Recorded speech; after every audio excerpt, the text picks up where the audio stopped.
to finals weekend here on the Silverstone International Circuit. It is the final round of the TCR UK and Miltech Sports Civic Cup Championships, along with the final round of a whole host of some of the most competitive Brscc championships in their roster of very competitive championships. It's always a highlight of the season. There's a perfect venue for this final round to take place, well, I'd love to say perfect weather conditions for the final round to take place in, but that, I'm afraid, wouldn't be quite true. It was all right this morning, cold but dry and relatively bright, but it's got gradually more overcast as the morning has gone on, and over the last hour or so a little sprinkling of rain has thoroughly dampened the Silverstone International Circuit, but I do believe the rain has now stopped, and we're hoping we'll pass through and leave us with a clear and dry afternoon. We shall have to wait and see, but yes, it's going to be a busy weekend, championships on the line. I think I'm right in saying basically every championship racing this weekend is still yet to be decided, and it's my job, in part, Andy McEwen, to talk you through all of that action, try and keep you up to date on the points situations and championship permutations with guidance from the various championships, of course. And I'll be joined over the course of the weekend by Richard John Neal, who will also be doing our post-race interviews down in the pit lane, Jack Oliphant, and tomorrow, one and only Paul O'Neill. So a little bit of rain forecast apparently about 3 o'clock now. That's new, when the forecast I looked at before didn't have any rain coming later in the day. But for now, overcast and hopefully drying conditions will greet the drivers as they prepare to take to the track.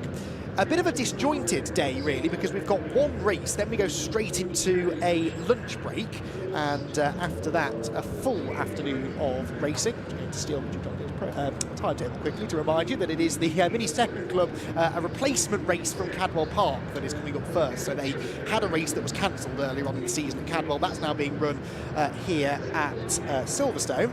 And then we go into the whole host of races later on, which will include the opening race of the weekend for TCR UK and the Miltech Sports Civic Cup. And in both of those races, we could end up with champions crowned. It's highly likely that at least TCR will go into tomorrow, but yes, the calculators are going to be working overtime, I think, in an effort to keep up to date with who is doing what in the championship battles, including within the Mini Sevens, who will be up first in just a few moments' time.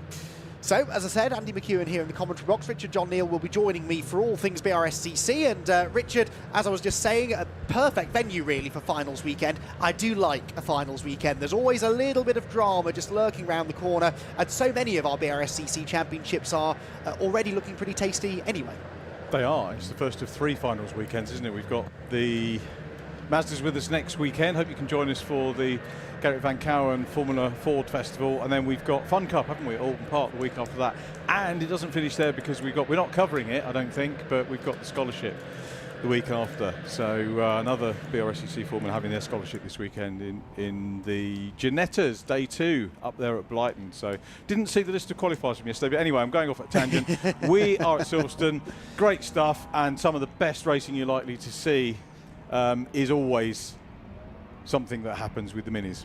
Indeed so, and a perfect venue really for Mini 7 racing this, isn't it? It's high speed, long straights, lots of opportunities for slipstreaming, and as I said, with championships pretty finely poised coming into this final round, that just adds an extra little bit of interest to the mix. It is the Melias and the Sevens taking to the track together here. Now in the Mini Melia Championship, Jeff Smith, former British touring car racer, arrives here at Silverstone 11 points clear at the top of the championship table, with these 3 races now still to run, this Cadwell Park replacement race and then the 2 originally scheduled Silverstone races. And in the Mini Sevens, it is even closer, just 10 points separating Ross Billison and Joe Thompson. So it's going to be a fascinating start to the day here. The Mini Melias and the Mini Sevens heading onto the track next.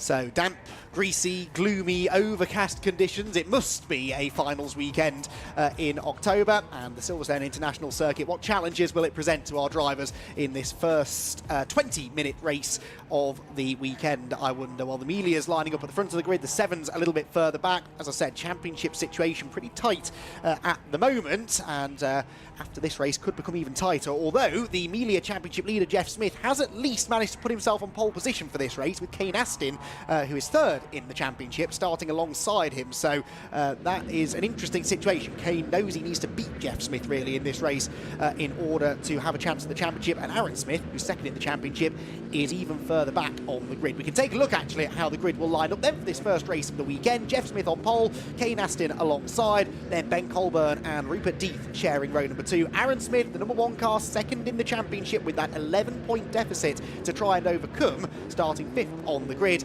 alongside Martin Wager. Then Colin Peacock and Ian Curley will share the 4th row of the grid. And Colin Peacock, the veteran of Mini Melia racing, although actually that's slightly different to the grid on our screen. It's got Ian Curley ahead of Phil Bullen-Brown by the looks of it, so Peacock perhaps an old starter. Then Damien Harrington and Steve Ewell will complete the top 10, with Sean King and James Cuthbertson together on row number 6. 7th row of the grid then for Ryan Taylor and Joe Polly, then Tony LeMay and Mark Sims at the back of the Mini Melia grid. Then we've got Josh Evans and Richard Colburn. They'll be at the front of the Libra class, I believe, with Julian Proctor and Steve Trench next. Phil Harvey at the back of that grid. And then we've got Ross Billison with Damien Harrington, those two at the front of the Mini 7 class. So the 7s starting a little bit further back. They split the classes just to prevent too much confusion at the start of the races. So Billison and Harrington at the front of that grid, and then it will be Joe Thompson, yes, and Darren Thomas with Glenn Woodbridge and Phil Gillibrand. And then in the 7Ss, we've got Matthew Ayres and Michael Winkworth at the front of that grid. Row 2 of that grid for Andrew Hack and Callum Perfect, with Oliver Burkett, Bertie Willard and Dave Rees bringing up the rear. So yeah, 4 classes in total, 2 within the Melias, 2 within the 7s, if you like. So you've got the outright Mini Melia Championship, then you've got the Dunlop Mini Libras, followed by the 7s and the 7Ss. So slight technical differences in the cars, but no difference whatsoever in the competitive nature of the races. So quite a long hold here then before the cars are released out onto a green flag lap, which will not really be doing much for the nerves of the drivers, particularly those in championship contention. It's always a difficult thing, I think, Richard, to arrive at the final round of the championship with a lead such as the lead that Jeff Smith and Ross Billison have, because yes, they're ahead. It's a decent little margin, 10, 11 points, but 10 or 11 points can evaporate very quickly with a couple of bad races. I sometimes wonder whether maybe the pressure is more on the leader than it is those who have the catching to do. Yeah, I think race-wise, generally what I found is people like to chase and grab the lead on the last lap. Points-wise, they like to have the lead in the points. Yes, absolutely. And certainly here at Silverstone, this is one of those venues, isn't it, where, to your point, being in the lead at the start of the final lap, not always the best place to be, especially with that long run down the Hanger Straight. Many a race over the years have been settled in the final few metres even here on the Silverstone International Circuit, and these cars just made for good racing. They are absolutely brilliant, and it comes back to I think too many cars have got too fast and too big. Yes. And you can't, I mean, the new Minis are fine, but these are just great. They jostle, they work. If you saw them at Thruxton, we've had them guesting with us at the Brscc many times this year, and it's just great racing. You can't.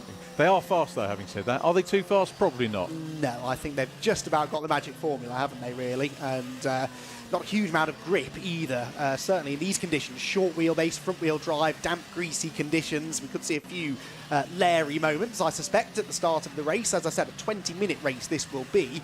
Not sure whether they're going to be given 2 green flag laps here, because it was dry, I think, for the qualifying session earlier on this morning. So if they do blast past the pits at the end of this lap, don't be alarmed. It's just a second green flag lap that they may or may not be given. But we're getting our first view, as are the drivers, of the track conditions out there. And I'm not seeing, I know they're going quite slowly, I'm not seeing a lot of spray or standing water. It is just fairly damp and greasy, really. But these can sometimes be even more tricky than full wet conditions, really. Especially through corners such as Abbey, Stowe, these sort of medium high-speed corners. These cars can get a little bit twitchy. But Jeff Smith fairly experienced these days in this category of racing, knows what he's doing. He has had a really strong season so far this year, has Jeff Smith, with a handful of race victories, including, he's had 1, 2, 3 outright wins, I think. He's rarely been off the podium, and that's what you build a championship campaign on. It's not necessarily about winning the most races, is it? It's all about consistently scoring those points, and that's something Jeff Smith over the years has always been pretty handy at doing. Yeah, very good at doing that, very quick as well. And that's the key thing about this for me, is the quality of the cohort in this championship, year after year. So many excellent drivers, probably stronger than, I can't think of any others that are as strong as this lineup.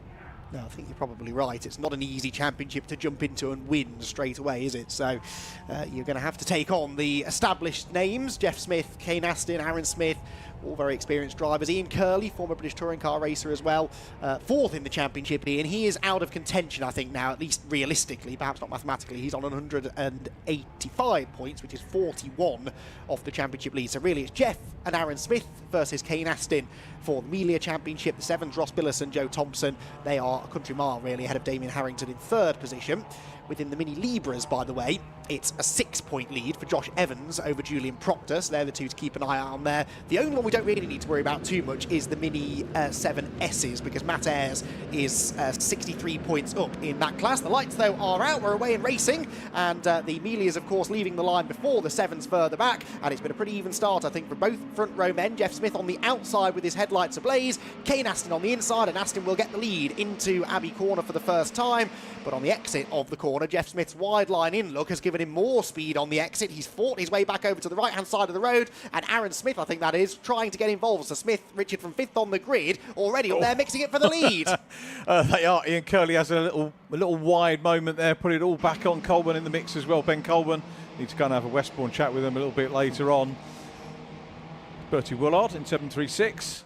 Yeah, decent start. Tricky conditions out there, but who better than the Minis, as you mentioned, on the green flag lap to get this underway? Oh, you can see them skating around, though. That's Matt Ayres getting sideways, the sort of champion-elect, really, in the 7Ss with a big moment. But as I predicted, there's someone already in the gravel, I'm afraid. That is the number 24, and that will be Steve Yule, who has beached it, and he's going no further, and he's furious with himself. Looks smacking the steering wheel in frustration, and that car may need recovering under perhaps a safety car period. We'll wait and see. Right, then 2 by 2 they come into the club chicane. This is not a rolling start. This is the end of lap 1, and it is still just about Jeff Smith-ish who leads. He's got Aaron Smith up alongside him, though. So Aaron Smith, definitely the big mover here, and again, has to try and beat Jeff Smith in this race if he can. He's up the inside through the second part of club corner. Absolutely neck and neck at the line. 6 1,000ths of a second between them. It may remain that close until the checkered flag. Yeah, probably will, wouldn't it? Rupert Death in the mix as well, just chasing across the line. In 3rd place, then Ben Colburn. Smith versus Smith, though, out front. Can Jeff 6,000ths of a second down. Absolutely nothing in mini terms, though they can all be glued together metaphorically, as Death has a quick look up the inside. This was not a Miglia, I have to say, but Mini was my first car. I've had 3 of them over the years. Super little cars. Too expensive now, though. Yes, not cheap, are they, really? But and yet this still remains a reasonably affordable way of going racing, and that certainly is the idea of the things like the 7S class, for example, which is supposed to be a more of an entry level into this category of racing, and you can then make the relevant adjustments to your car over the years to move up through the other classes. Yellow flags out at Village. That will be because of Steve Yule's car that's deposited itself into the gravel trap, but the 7 class led by Damien Harrington at the end of the opening lap from Joe Thompson's 2nd position. I think they were still in that order as they went through Village for the 2nd time. The Melias, though, already down at club for the end of lap number 2, and it is Aaron Smith who has got himself in front for now. Jeff Smith 2nd, Rupert Death 3rd, Colburn 4th. Kane Aston, really the big loser, because he and Aaron Smith have had very differing starts to the race. Aaron coming from 5th on the grid to the lead, and Kane Aston, well, he's up to 4th position now, but having started on the front row, would have quite liked to be up there fighting for the race lead. Just goes to prove it doesn't really matter whether you're in the 1st row or the 4th or 5th row here. If you get a decent start, they can all mix it up and start to get stuck in. I forget, we'll see the Jordans later on. They weren't at Cadbury's, only limited campaign for the Jordans so far this year. Hence, if you're wondering why they're not in this one, if you've looked at the entry list, as Colburn and Curley go side to side. 2 great family names, of course, from racing. Curley, the legend. I think I used to watch him back in the day, probably in the 90s. Was he going that long ago? Possibly, just starting out. Possibly. Early 2000s, I think he was in the BTCC, but he would have been racing other one-make categories in the 90s, definitely. So, yeah, definitely a name from the past, Ian Curley, but he's going well in that battle inside the top 6 at the moment. Seven's come through a 1.8 second lead for Joe Thompson, as that was Matt Ayres getting sideways. So Thompson has moved into the lead now of the 7 class. Damien Harrington all the way down now in 6th place. So he's had a disastrous lap going from the lead down to 6th. A big move round the outside as drivers, Richard, are desperately searching for some grip. Yep, they'll look all the way through the 20-minute. I'm actually thinking ahead to podiums already here. 12 interviews. Oh, good luck. Well, you're going into lunch break, so the first half of the lunch break can be the mini podium. And then the grid walk. And then there's yes, we do have a grid walk then for the Fiesta ST240s coming up, which is a rare treat for that championship. So stick around through the lunch break. Plenty of entertainment still coming. Right, through we go. And Aaron Smith setting the fastest lap, despite the fact he's in the lead, punching a hole in the air for Jeff Smith. But he's not really getting away from Jeff Smith. Jeff and Rupert Deeth very much going with him. Then Kane Astin on his own in 4th. And then this battle for 5th position. That is Ben Colburn now ahead of Ian Curley. But Curley wants to do something about that. Goes to the inside into Village, slips through. But Colburn will have the better traction on the exit. And I think we'll get the place back. Yep, the Colburn family. I'm not sure, do Westbourne run like Jordan's? Do they just run themselves in this and treat it as a weekend off? I need to check with Ben and Richard and the folk to see whether they do. This is going off pear-shaped there. And yeah, definitely the Jordan family, this is their break from prep to come and do these. And I said, you must get approached by this. He said, yeah, we do, but this is our downtime. Yes. I wonder if it's the same for the Colburns at Westbourne. May well be. I've not spoken to them actually recently. So yeah, you may well be right. Try and do some digging, but you can see why. It's just a nice, fun environment to come and spend a weekend in. That's one of the big appeals of this championship. It's not just the really close racing on track, which we're seeing a good example of here, but also the camaraderie, great camaraderie amongst the drivers in the paddock. Change for 2nd place there. Rupert Deeth moving ahead of Jeff Smith. Now, I know it's early days, we're only about a quarter of the way into this race, but this does have some championship implication. If Jeff Smith were to finish 3rd and Aaron Smith could win the race with a couple of cars between them, that definitely helps Aaron in the battle for the championship. So right now, things going well for car number 1, which leads the way.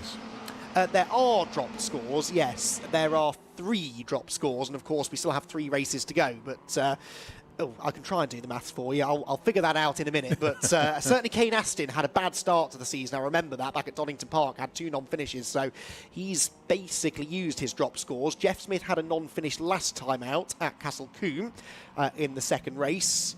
And another one actually in round 6, which was at Snetterton. So yeah, they've all had a bit of misfortune over the course of the season. They can't really afford any more here at this final round. No, all about consistency. The drops are a complete nightmare, aren't they? We've got it all weekend.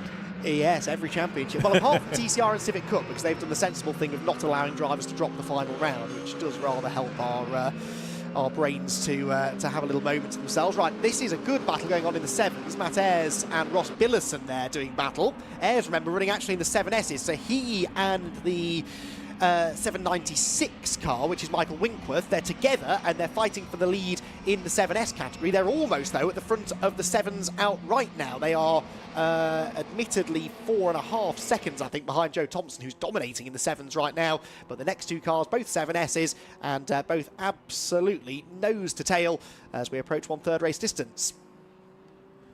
All good from the minis at the moment. The news, by the way, roving camera, we're still waiting to sort that out, so that might be an issue for podium interviews. Okay. Which will be a pity. And grid walk. That would be a shame, especially as I didn't do any. They're working on it. Yeah, good guys, of course. Friends at Alpha Live, as ever, working hard to do it. I didn't interview any senior Fiesta drivers this morning because I thought we'll get them on the grid walk. Well, we've got plenty of time, and I've got faith in the Alpha Live crew that we'll get something over the lunch break. But anyway, we'll worry about that in 12 minutes' time or so, because that's how long is left in this race. And I think we're getting a bit of lappery already, aren't we? Yeah, I think the Melias are now catching the back of the 7s grid, because of course some of the 7s started some way behind the Melias, so they were already 10 seconds behind at the start of the race. They were of course slower than the Melias, and are now being reeled in pretty quickly, as here into Club comes the battle for the 7S lead, and that is a change, I believe. Oh, there's a big moment behind for the number 3 car. That was Ross Billison. Did he end up in the gravel? I think he managed to carry on, luckily, and they're about to be caught now by the Melia leaders, look, who are coming through. And we've had a change for the lead there, look, because Rupert Death is ahead of Aaron Smith on this lap. So Rupert Death, the black number 23 car, up ahead of Aaron Smith. And Jeff Smith still there, keeping a watching brief in third. They've been caught, though, by Kane Aston. So it's now 4 for the lead, really. Kane Aston is right there with them. As ahead of them, Damien Harrington's race continues to not really quite go to plan, it's got to be said, given the fact that he started up near the front of the grid. This grid, though, of course, based upon Cadwell Park. This was a race that should have happened at Cadwell Park, so the grid is not based upon any qualifying performance this morning. It is based on how they qualified or how they would have started the race at Cadwell. So there may well be a few drivers who are a little bit out of position, as Rupert Death and Aaron Smith have a bit of a close moment in traffic, Richard. They do. Ross Billison, the driver involved. Of course, the other class are having their own race, so it's difficult for them to have to judge, but they will have to respect the blue flags, and they'll see the faster cars coming through, but there's going to be a train of them, so it's going to make life a wee bit difficult for those guys that are... But at least we've got the race, that's the main thing, although you couldn't get two completely different circuits to Cadwell to Silverstone, could you? I qualified really going up and down on a tight track and then come to an airfield circuit. Yes, which I suspect is why we've seen quite a lot of movement in this race. Drivers who maybe excelled at Cadwell struggling here. Although you'd thought this was the easier track, but not really. It is quite a deceptively challenging circuit to really wrap your head around. Here come the Melias then. Death, the black car, leading. Aaron Smith, number 1, second. Then Jeff Smith, number 46, third. Kane Aston, number 11, in 5th position. And bit of contact there. That was Ian Curley trying to muscle his way through, and I think he's damaged his car, has he? Ian Curley's car slowing dramatically. Got into the back of one of the 7S leaders, might have been Matt Ayres, and all of a sudden Ian Curley's car has lost drive completely, so that might have done a radiator or knocked some electrics loose, but his car is going nowhere fast, and hopefully he'll be able to pull out of harm's way without the need for recovery. The leaders, though, move into the second half of the race with Death out in front. So at the moment, Rupert Death, who is not a championship contender, is up there outscoring those who are. Ian Curley's car has stopped on the exit of Club Corner. It's well out of the way, you would think. And so hopefully we won't have any need for safety car intervention. We'll see what the clerk of the course decides to do. But the rest of the pack then makes its way down the Hanger Straight. And are we about to see a challenge here from Aaron Smith? He's got the fastest lap at the moment, which I think is worth a bonus point in this championship, so that will help his championship charge. He would love, though, to take the maximum 20 points for a race victory. Is he about to make the move then? We wait for them to come into sight. Here they go. He is making the move around the outside at Stowe Corner, and he should have the traction on the run down the hill to move into the lead. So Rupert Death then loses the lead once again.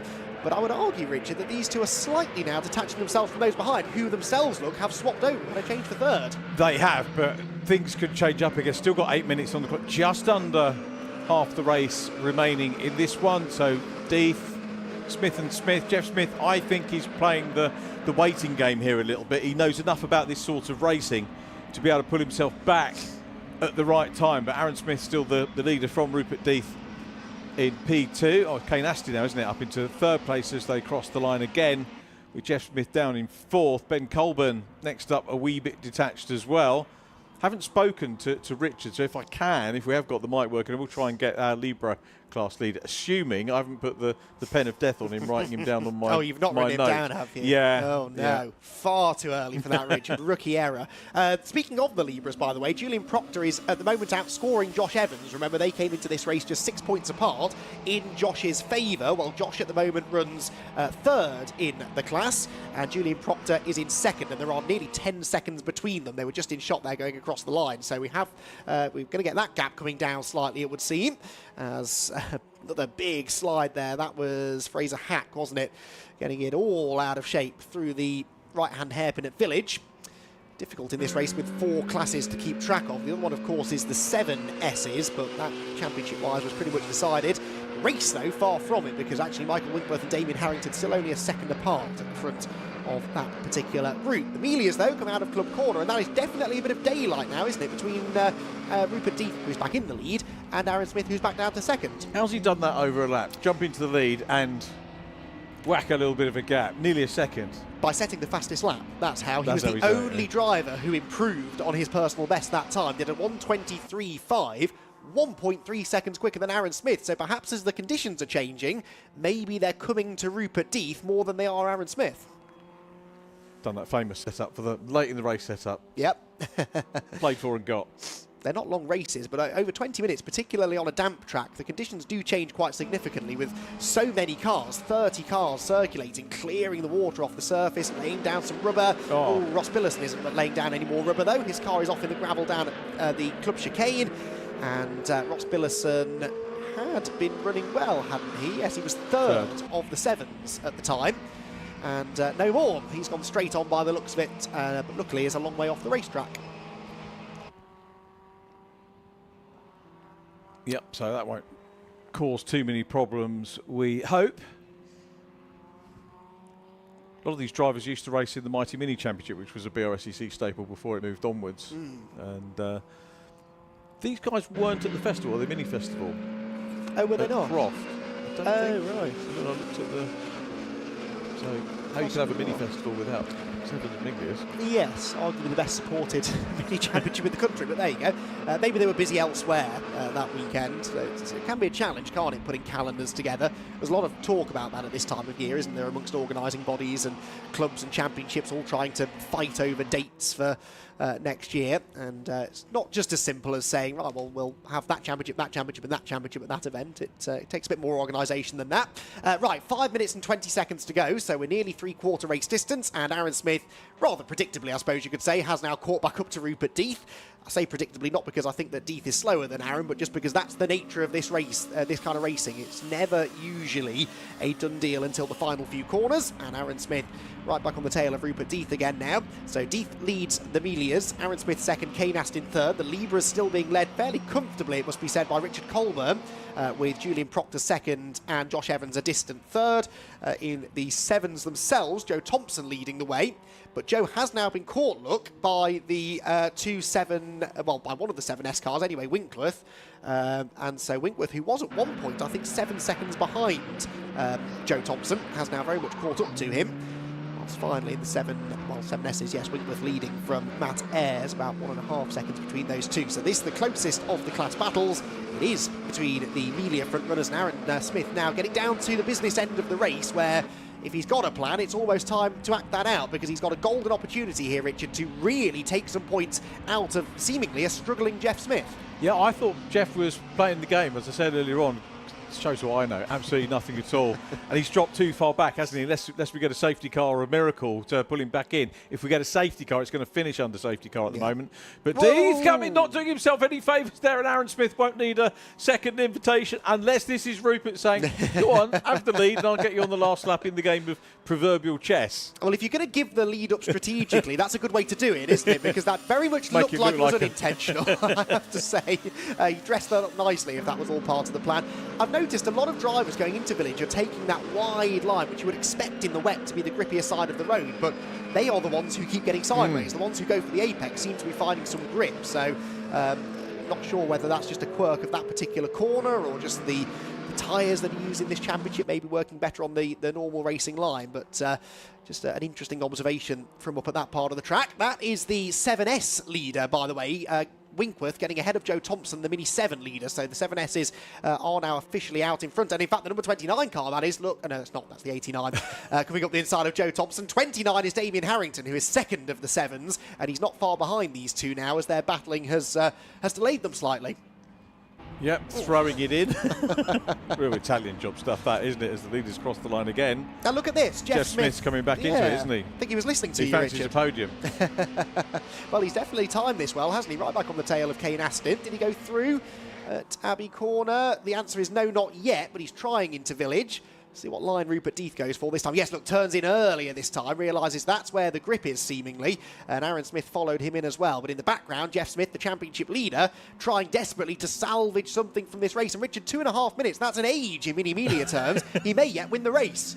Yeah, he could do. You've got to say the gap's probably a little bit too big, isn't it? But Death and Aaron Smith still very much at it. Fastest lap, Smith. Yeah, exactly. That was a 23.4. That was 1.5 seconds quicker than the leader.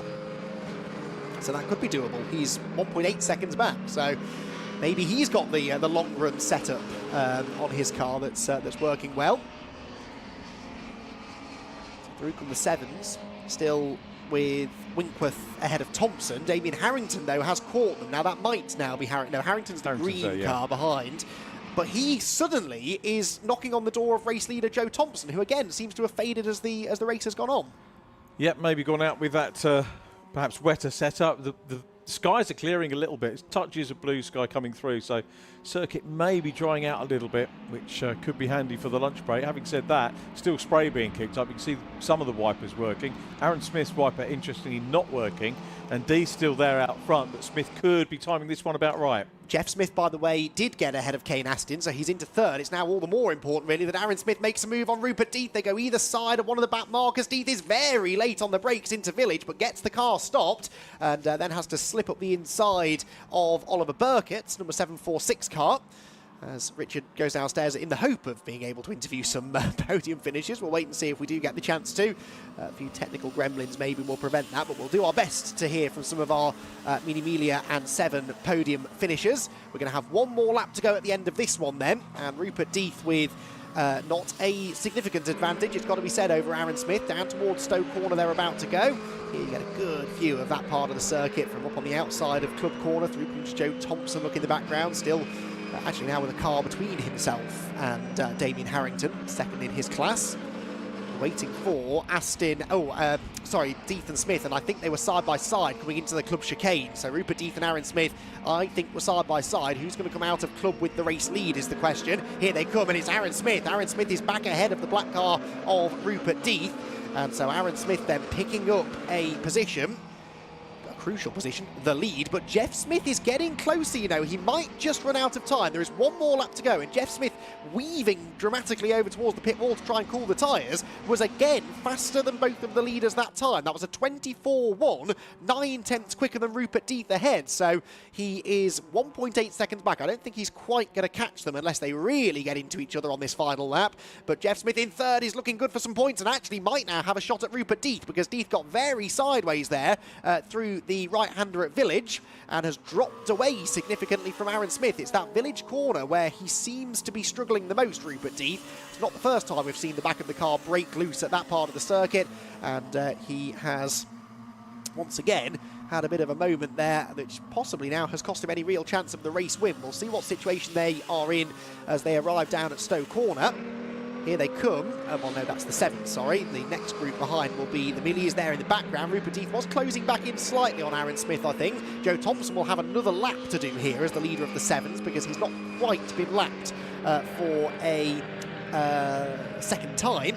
But there, Rupert Deeth has caught Aaron Smith, almost had a go at him into the club chicane, but was just a bit too far back. So had he not had that moment at Village, he might have been able to have a real go into the final few corners. But as it is, Aaron Smith is going to claim a crucial race victory. I think it's only his second of the year, that, but a really good time to get back onto the top step of the podium. Aaron Smith wins, Rupert Deeth second, and Jeff Smith salvages a podium at least, but will drop a handful of championship points to Aaron Smith. He does, though, beat Kane Aston significantly. So Kane Aston, who was already slightly distant third in the championship, 16 points off the lead, has not really helped his chances there, unfortunately, with a third position. Ben Colburn comes home 5th, and the rest of them streaming through behind. We've also had our... we haven't yet had the Libra winner, actually. That will be Richard Colburn, remember, as more of them streamed through. So that was a couple of the Libra cars, but not the leaders in the Libra class. Richard Colburn, number 219, should be amongst the next to come through, I think. But anyway, we'll get him across the line in a moment to win the Libra class. The 7 class should be won by Joe Thompson, although Damien Harrington wasn't far behind him, was he? That, I think, is Colburn. Yes, it was. So Colburn 219, then the black and orange car across the line to win in the Libra class. And that just leaves the 7s and the 7Ss. Now the 7 leader, Joe Thompson, and the 7S leader, Michael Winkworth, were together. Here they go, look, Thompson ahead of Winkworth. But where is Harrington? Where is Damien Harrington? Harrington is not in that picture. So Damien Harrington, second of the Mini 7s. Where's he got to on the final lap? I don't think he's got ahead of Joe Thompson. No, he hasn't. So Thompson gets the win in the 7s. Winkworth wins the 7Ss, but Damien Harrington has vanished on the final lap. So where he's gone, I don't know. he was already out of contention realistically for the 7 championship, but still he was on course maybe for a podium finish, and that now has gone by the wayside. So we will try and piece together where he's got himself to, but yeah, Damien Harrington does not reach the checkered flag.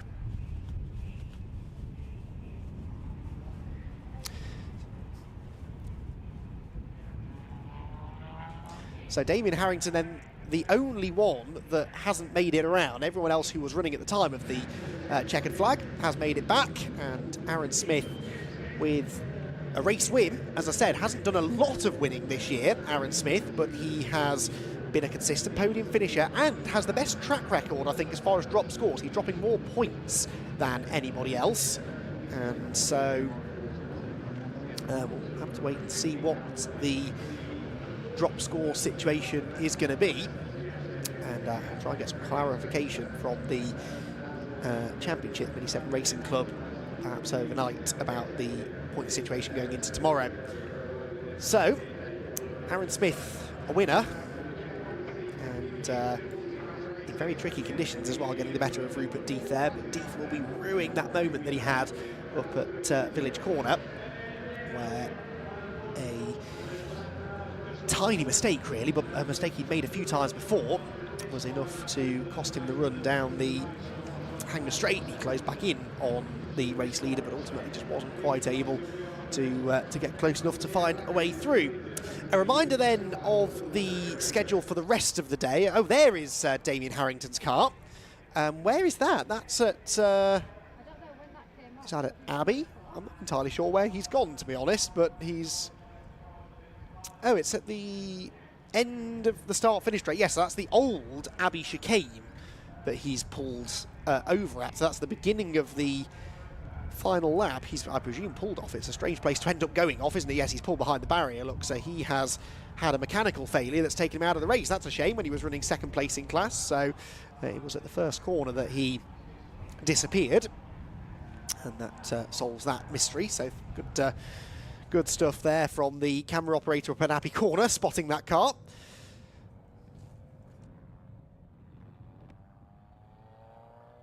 So a reminder, as I started to say, about the plan for the rest of the day. We do now go into the lunch break, during which there is a grid walk for the AirTech Motorsport Fiesta ST240 Championship, and then they will be the first race after lunch. Now, we are running, whisper it everyone, about 5 or 10 minutes ahead of time. So that lunch break, which was due to end at 1:50, it might be brought forward to closer to 1:40 or so, but we'll keep you posted on that through the lunch break if we can. Aaron Smith, though, confirmation here as the race winner for our first Mini Melia race of the weekend. First of 3 at this final round of the championship. Rupert Death comes home in second, Jeff Smith in third, with Kane Aston, Ben Colburn, Colin Peacock, Phil Bullen-Brown, James Cuthbertson, Ryan Taylor and Joe Polly completing the top 10. Mark Sims 11th, Richard Colburn 12th, with a class win for Richard, of course, winning in the Mini Libra class. Sean King was 13th and Julian Proctor was 14th, but crucially second of the Libras home. So he will close in now slightly on Josh Evans, who was next, but some way back in the end. The final margin between them was 14, nearly 15 seconds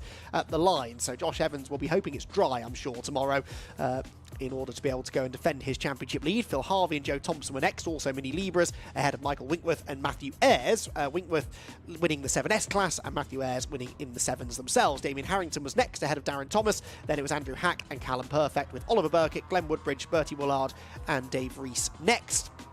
Followed by, in fact, that was the last car running, I think, because Ross Billison retired to the pit lane. Ian Curley stopped out on track. Steve Ewell we saw in the gravel trap at Club Corner, at the Link, I should say, on the opening lap of the race. So, ST240s are making their way around to the grid. Now, I'm going to guess we maybe don't have the opportunity to hear from Richard John Neal just yet, but as I'm waiting for him, I will, for the third time, try and run through the timetable for the rest of the day. And we will see the Fiesta ST240s up next, as I said, with the Demon Tweaks Audi TT Cup Championship beginning after that. And by the way, I've just had official notification that racing will resume at 1:30. So we are resuming racing in 45 minutes, 1:30, because the timetable is now running 20 minutes ahead of time, as we sort of expected. So 1:30, the resumption of racing for the AirTech Motorsport Fiesta ST240s, then the Demon Tweaks Audi TT Cup Championship, followed by the Brscc Fiesta Junior Championship. Then the Miltech Sports Civic Cup will have their first race of the weekend. That could be a championship deciding race. Max Edmondson is on the verge of winning a championship. We'll get into the specifics of that later, but he knows that he's got a good chance to wrap up the title in that first race. Then we will have the mini Melias out, so the Melias and the Sevens who are sharing the track that time around. Well, for the remaining races this weekend, they'll have separate grids, so the Melias will have their first proper Silverstone race midway through the afternoon. The SW Motorsports Club Sport Trophy will have a 45-minute encounter, and then TCR UK, their first of 3 races this weekend, will complete our day. That race kicking off at around about 5:15, all being well. So a busy day, and more to come tomorrow. We're joined tomorrow by the Nankang Tyre BMW Compact Cup, which is another very, very close championship battle coming into this final round. And the always popular, always exciting BMW Compacts will take to the track for a qualifying session tomorrow morning, and then I think 2 races, am I right in saying that? Yes, 2 races no, it should be 3, I think, to decide their championship. So the ST240s make their way back out onto the grid, and as I said, they're not set to race yet. This is obviously the grid walk that is planned, where spectators here at Silverstone will have the opportunity to go out onto the track and mingle with the stars of the ST240 Championship. We're hoping at some point that Richard can go and do some mingling of his own as well down on the grid, but for now, Richard back with me in the commentary box, and it's nice this actually. We've had grid walks all season long at TCR events. It's always been the TCR cars that have taken centre stage. It's quite nice actually at this final round that one of the BRSCC's most popular championships gets the chance to welcome the fans in and let them get up close and personal with the cars and drivers. Yeah, absolutely right. I'm going to apologise to all of the senior drivers that I didn't interview, because we thought, hey, we're going to have the grid walk, so we'll have a look round and talk to them then. So they've missed out. I apologise for that. Oh!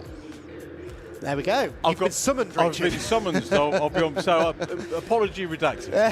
Or retracted, whichever the word is. That's good news. Right, so Richard is on his way down to the grid. That's good news. And we will be able to hear from some of the drivers. Richard, you've got an hour to fill. So, well, actually, no, you've got 45 minutes because we're starting early. Don't know whether you heard that notification. We're starting again at 12:30. So, 45 minutes worth of Fiesta ST240 grid walking to enjoy. And the drivers will all be there to chat to Richard and anyone else here at Silverstone who wants to get down there and soak up some of the pre-race atmosphere ahead of what is going to be an exciting race. The ST240 Championship is yet to be decided. Alistair Kellett in a good position for the championship, but did not qualify very well at all. Alistair Kellett is only on the 6th row of the grid, 12th on the grid. The good news for him is that Zach Lucas, his nearest championship rival, is only 1 row ahead of him, and Gary Miller a row further forward than that. We've got a bit of a mixed-up grid, really, for the ST240s. And in fact, whilst we're waiting for Richard to get down there, we can maybe take a look at that grid, and it is a very interesting look to it. Some of the young guns in the Fiesta ST240 Championship now arriving very much at the final round with some form.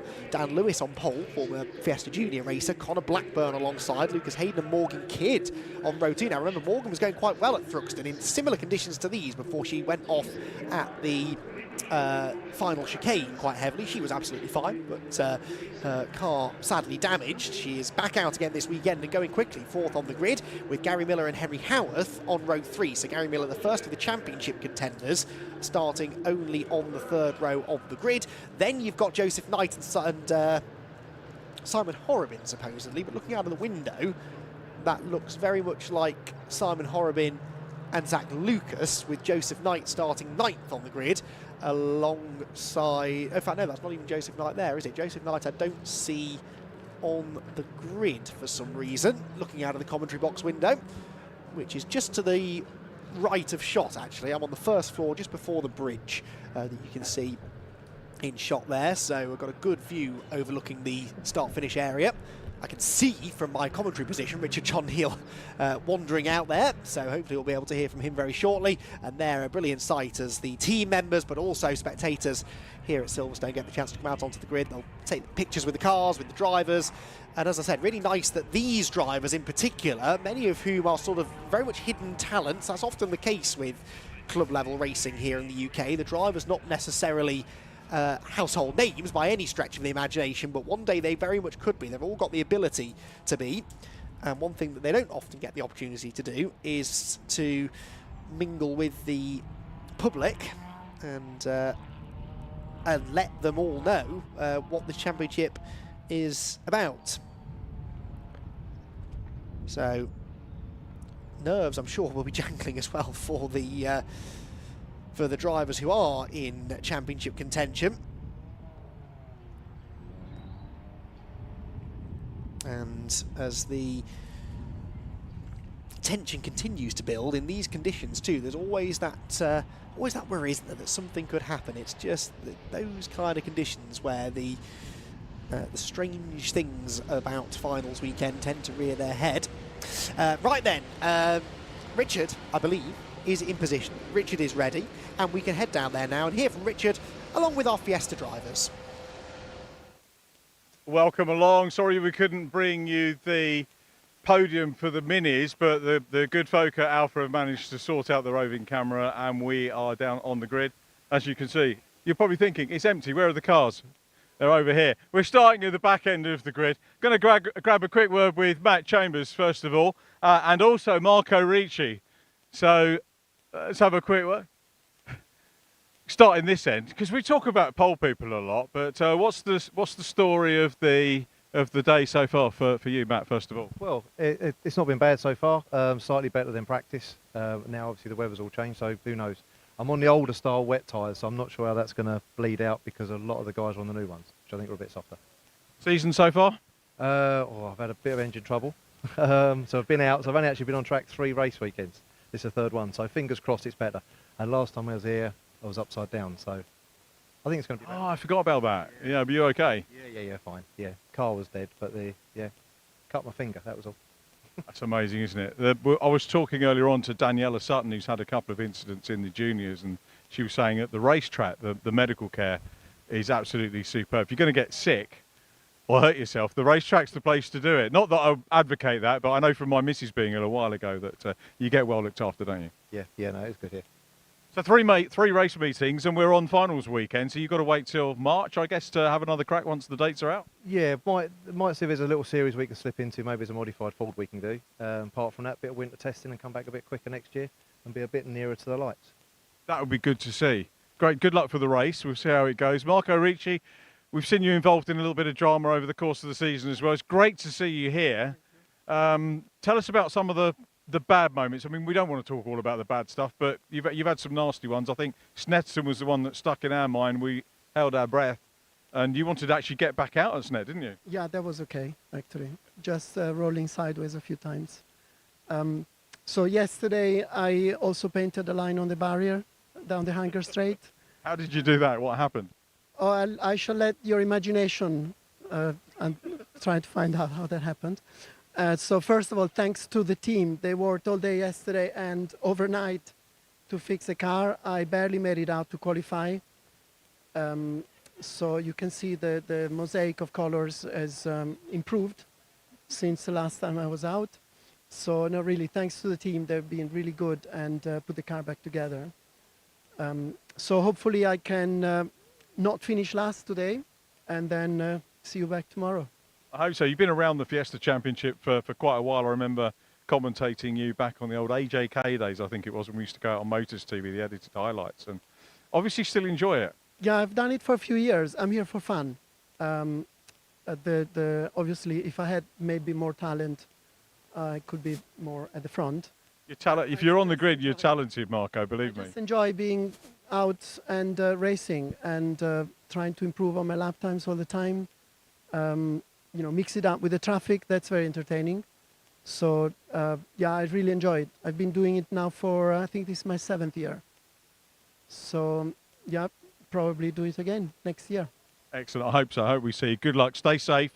keep the car in one bit and the right way up. I'll try to spin the right way around this time. Hope so, Marco. Okay. Good to see you. Good luck for the race. Marco Ricci and Matt Chambers having a quick chat with us.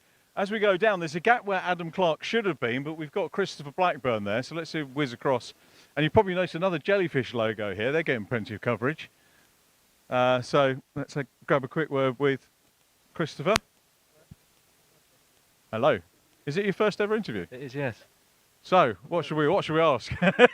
what should we be asking him? I figured out the greyest beards are at the back of the grid. So the greyest beards are back here, and all the young lads are at the front. I'd be even further back if I let mine grow, to be perfectly honest with you. How are you enjoying it anyway? Yeah, it's great. It's really good fun, really slippery conditions. I'll be honest, I've got the best seat in the house to watch Connor, who's my son, at the front, so I can see how he gets on.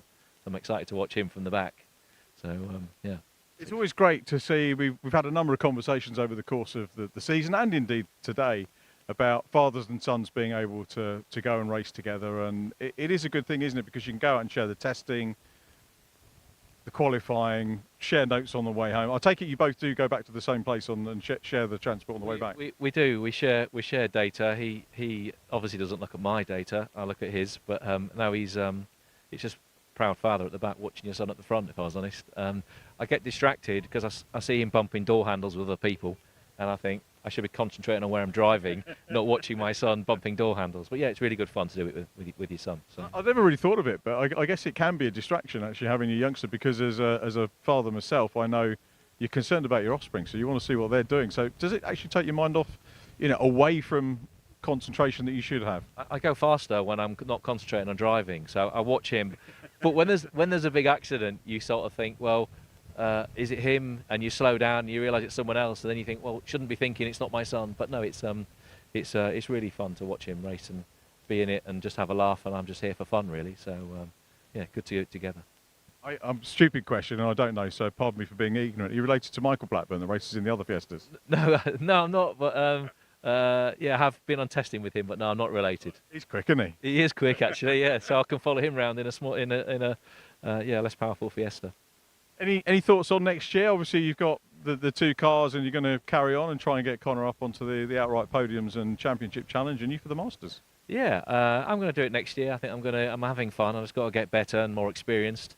I've promised Connor, and you can ask him when you go and speak to him, but if he wins this race, then he might go up a series and do something else. So we'll see if he wins this race. He's got to win a race first. So. What are we talking about? Probably minis. So yeah. Coopers, JCW Sport, JCW. JCW is probably, yeah. So we'll see. So he's got a bit of pressure on his shoulders to win a race today. So we'll see a bit more of you, and he'll be asking for the shout-outs on ITV, won't he? And that this is a great training ground for that. It's also a good formula to come in, race and stay, but it can be used as a stepping stone too, can't it? Yeah, and that's what he wants to do. He wants to go up, getting faster cars, but you've got to keep them motivated. So winning a race seems like good motivation, and then he can move on and do what he wants to do. Well, it'll be double bubble for us if he's racing elsewhere and you're still here, which would be really, really good.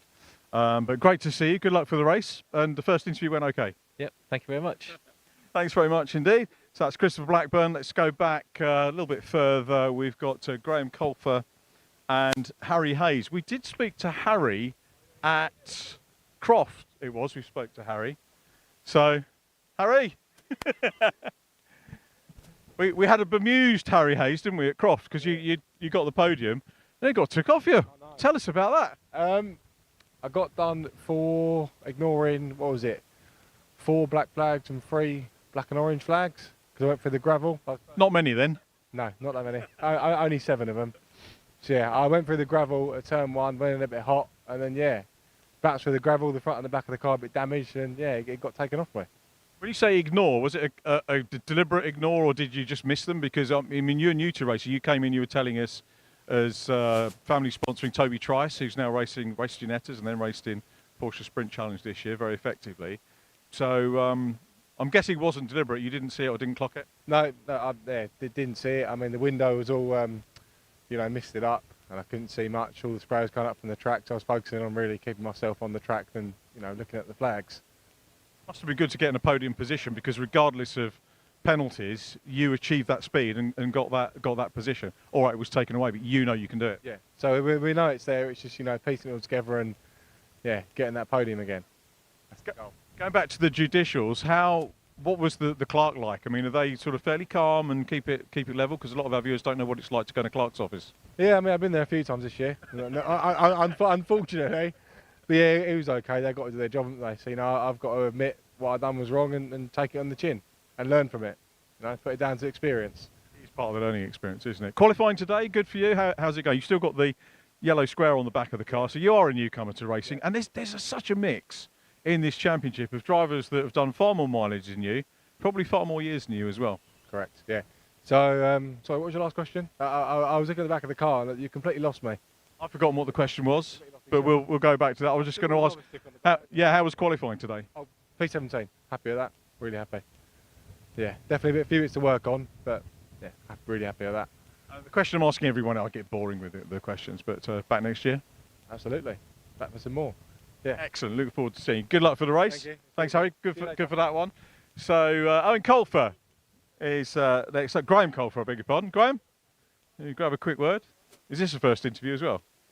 He had a few before. I done a round last year in Ulton Park. I spoke to you at the end of it. Ah, right. I was a class podium. Class podium, yeah. Yeah. Cool. How's have we seen a lot of you this year? A couple of times. First time out. Yeah, you can tell that I've rushed down there and left the sheet with the prep on out of the way. But good to see you. Yeah. Immaculate.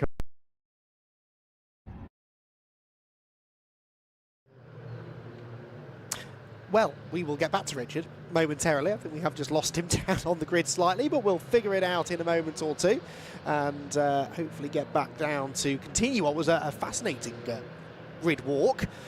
And hearing nicely from some of the drivers towards the back of the grid as well, who don't necessarily always get the air time, but are given opportunities, thanks to the grid walk, to get themselves on the live stream. Looking out of the window, there's a bit of movement for Alistair Kellett. Alistair Kellett's car is being pushed back down the grid. I'm not really entirely sure why, but the championship leader doesn't look particularly distressed about the situation. I think they have Joseph Knight has appeared, that's why.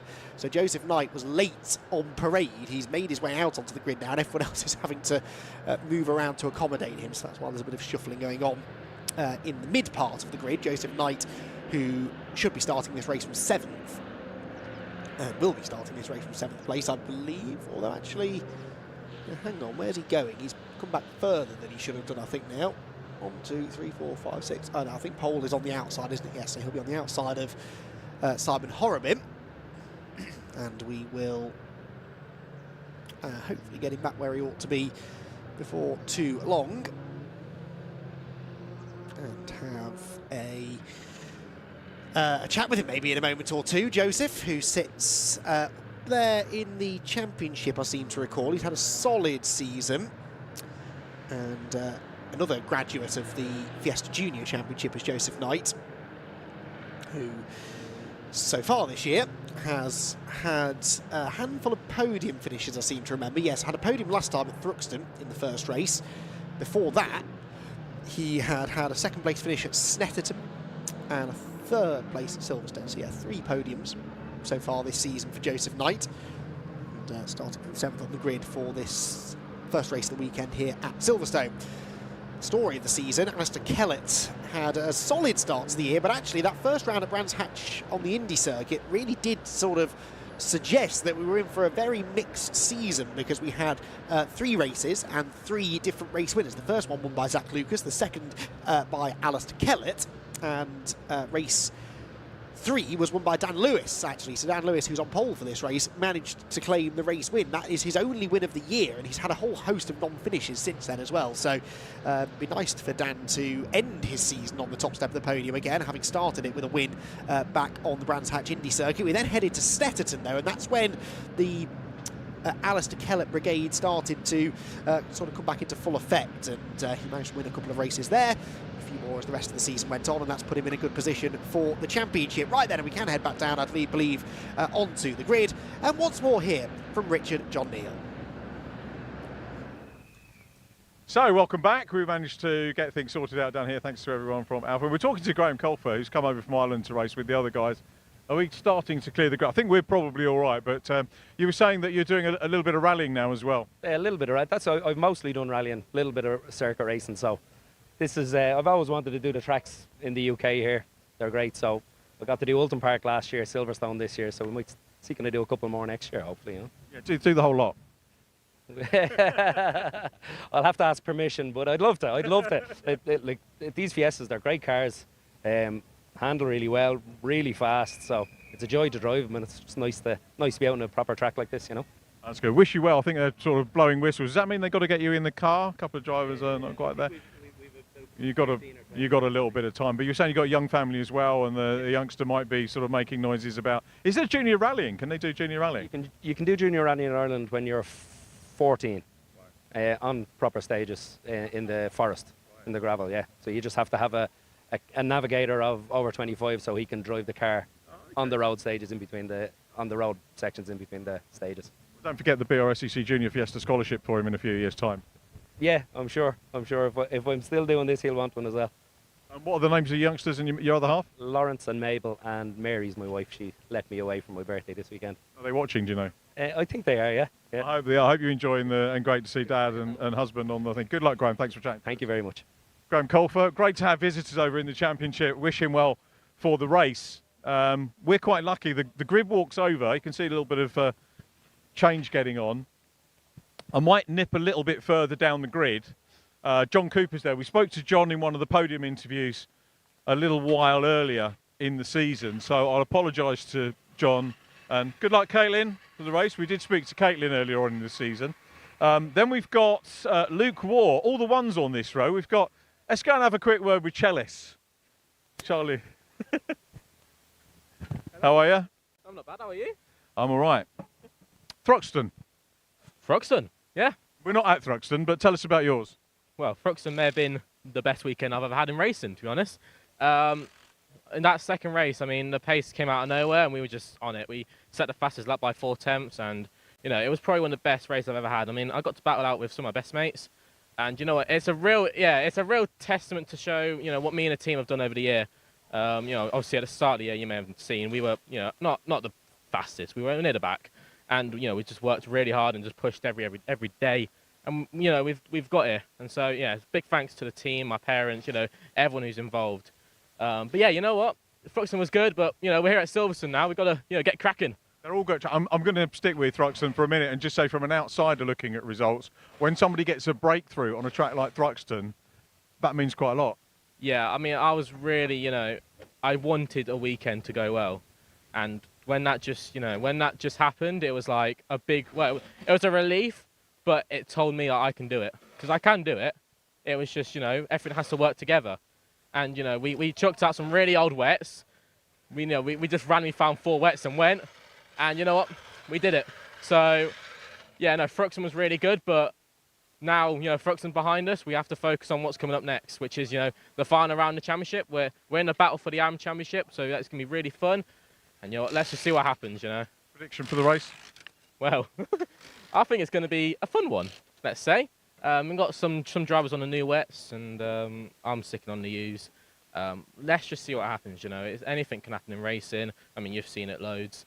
Anything can happen, you know. So let's just see what happens. Hopefully it's going to be a good race. Hopefully you guys at home will enjoy it. And let's see what happens. Nice one. Well done. We'll give you the camera job. You're better than me on camera. Well done, Charlie. Good luck for the race. Well done on Thruxton. We're going to go down. The clearing the grid, we're just being told, was so that this work can go on. You can see the race car consultants team getting stuck in, getting the correct tyres on ready for the race. We had a little bit of a chance to sort out what's what. Luke was ready to zap in. I was going to have a quick word with Luke. We did have a chat, didn't we? One of the rounds, was it Croft? I think we had a natter. Yeah. How are you settling in? Still enjoying it? Yeah, still enjoying it. We had a good day in testing yesterday. Didn't make the most of it in qualifying, so I'm going to take a bit of a gamble in this at the moment by the looks of it and put the slicks on, just because I think the orange wheels look better. They match, don't they? Yeah, that's it, yeah. I'll be driving around the back, you better get a good look at them till we see if we can build some temperature. Good try out, couldn't it? There was blue sky happening just as the minis were doing their last few laps, so yeah, fingers crossed.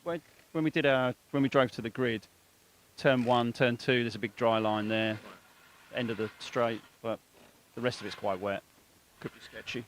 Go for it, Luke. Have a good one. All the best. Luke Waugh, who knows from... Let's have a quick word with Alistair Kelly. This is a little bit of a story. Alistair, you're always good for a word. A bit of a way back. Could you afford that? Yeah, Zach is here. That's my only saving grace, to be honest, because He was on pole, but it was disallowed because it was on the yellow flags. Other than that, it could have been a bit of a disaster. But yeah, sticking turbo valve, losing power, the power wouldn't come back onto the car. So it is what it is. We're here.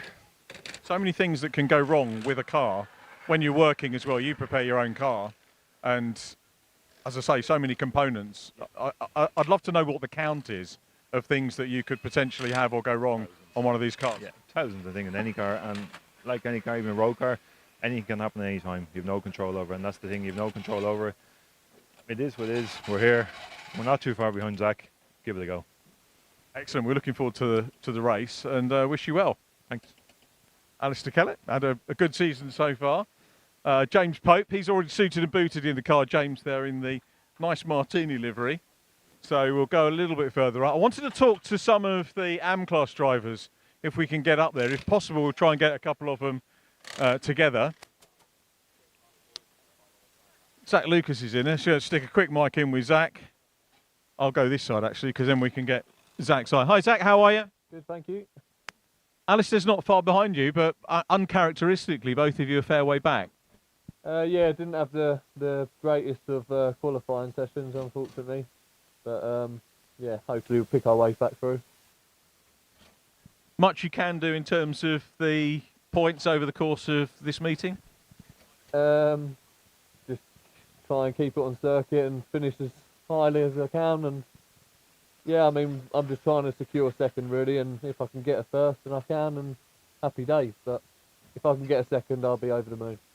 Well, good luck, wish you well, and all being well, see you on the podium. Thank you very much. Cheers. Thanks, Zachary Lucas there. In the, it was a change of number this year, 2, 3, 4. Let's go down a little bit further on. And we've got Simon Horrobin in 14, who took a race win last time out. Next to Simon is Joseph Knight. I'm going to head to Henry Howarth as well, who we can talk to. And you can see all the work going on. The Delphi car of Joseph Knight. Let's grab a quick word with Henry. I said we was going to grab a quick word with him as we came to the grid.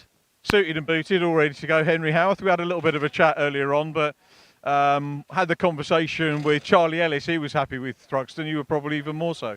Yeah, no, it was definitely a good weekend. A bit unexpected, admittedly. We didn't expect to be that high up the grid, but yeah, no, it was really good to be up there. And, you know, again, a good performance today, third row of the grid. You're in the AM class, so that's effectively, it's not a rookie class, but it's the newer drivers to the championship, maybe the younger drivers that are looking to make their way up. And it's a great way of encouraging newcomers in, isn't it? Yeah, no, it definitely is. To have two separate championships, it gives the young guys a bit of a chance to get into the spotlight. Because obviously, if you have one championship with only one sort of area, which is just pros, and everybody's fighting for the same thing, the people who are new to the championship don't really get a chance to show what they can do and get into the spotlight. It's very hard. So having that second championship within the series really promotes younger drivers who maybe don't have as much experience to get into the spotlight and show people what they can do. So this race, obviously, third row of the grid. I think I'm just hearing, and I'm not hearing this properly, but we've got a minute silence coming up. Try and get the details, but we maybe come back to you a little bit later on, Henry. Yeah, all right. Okay, good luck for the race if we don't get back to you.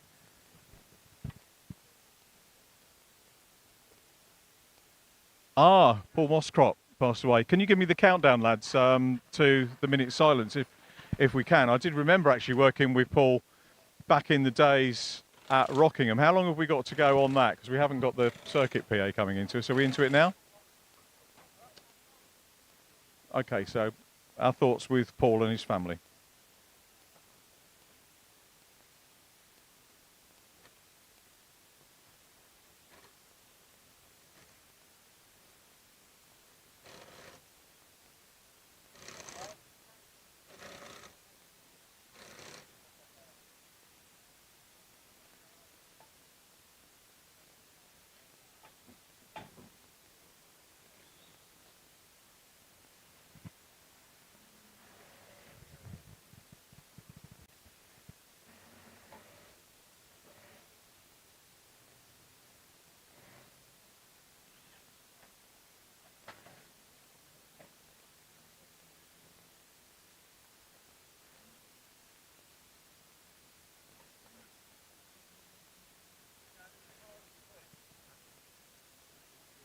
So our thoughts very much with Paul's family and friends.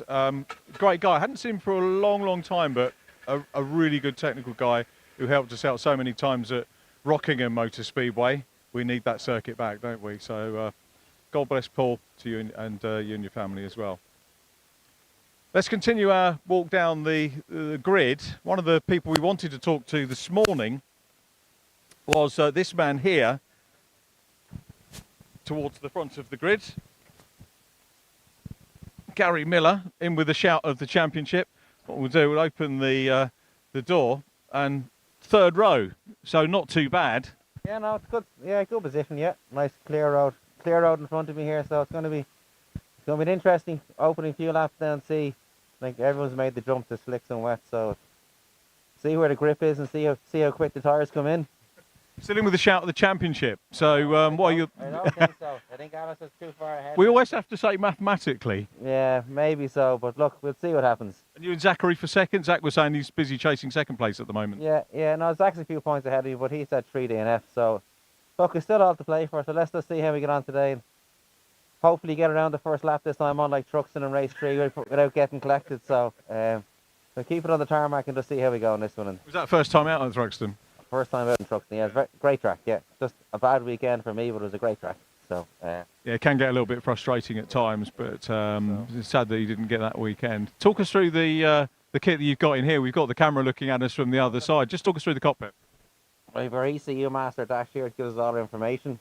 I have my lap timer here, which I won't be paying much attention to now in this race. You've obviously got all your safety equipment, your battery, your fire extinguisher, and your belts and your seats. And that's it, really. It's just and the big loud pedal on the right hand side. And the thing out of shot is the key start as well, which we don't see too much of anymore. One of the only ones. This is probably one of the earliest cars that was built, so I have the key and everything for it. One careful owner. Good stuff, Gary. Much to do over the winter. Will you come back and see us again, or is it a thing? Yeah, we will. Yeah, let's get this weekend over first before we start worrying about next year. We'd love to welcome you back. Yeah. Good luck for the race, and thanks for having a chat with us, Gary. Shall I leave the door open? Yeah, perfect. Thank you. Thanks very much. We're going to have a quick word with, if we can, with Morgan Kidd, who's over there. Sorry to drag everyone around and move them all around. And Morgan's had a very, very good qualifying P4.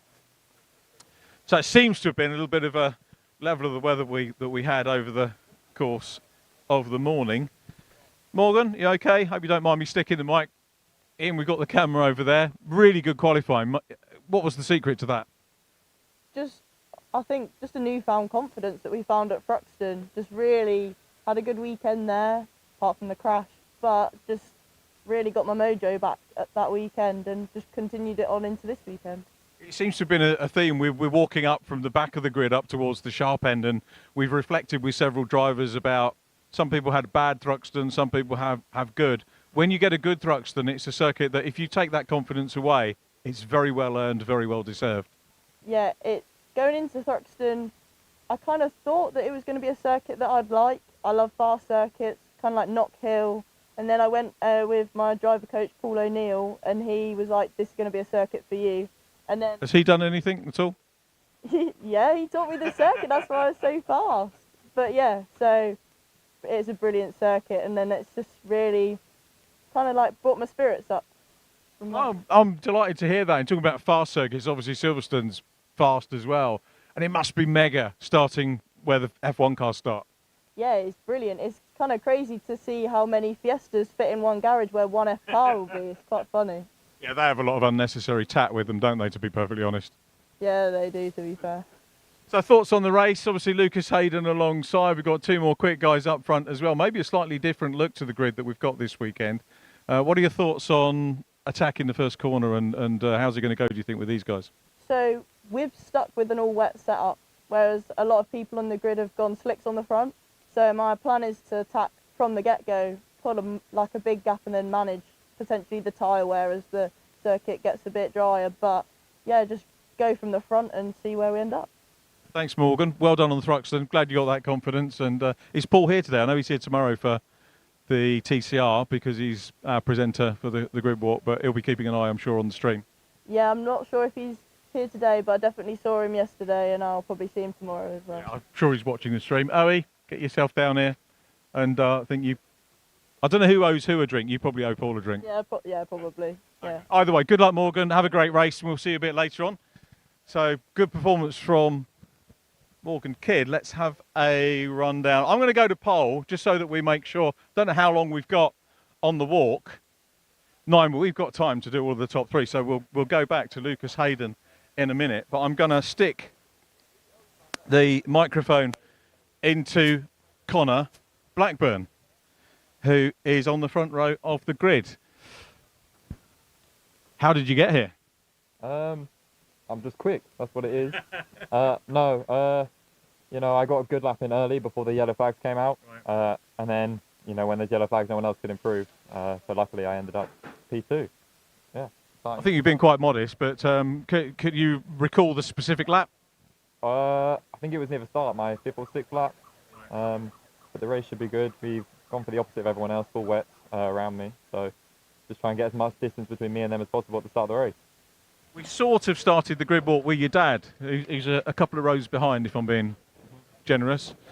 Great that you two guys get to go and race together, and I'm guessing makes the bond father and son stronger. It's a lovely thing to be able to do. Yeah, it's really good. It's nice having him on the grid with me. It would be good, hopefully in a few years or next year, if he can be up as well, up near the front. But it's lovely having him here. Absolutely brilliant. Good luck for the race. We're going to nip across and have a word with the pole man, but all the best. Thank you. Yeah. So that's Connor Blackburn in 664. Grids. Oh, I think we're going to be shushed off. We didn't get our pole man. I totally mistimed that, Greg Graham. Sorry. That's my fault. I should have done the pole man first, but there we go. Fine. We should have instructed you, let you know what was that. No, that's all right. Championships in fine fettle, though. It is. It's fantastic, and there's more coming next year. It's gathered a bit of momentum now, which is really pleasing. So, yeah. And the juniors are feeding it. Do you want to give a plug for the scholarship?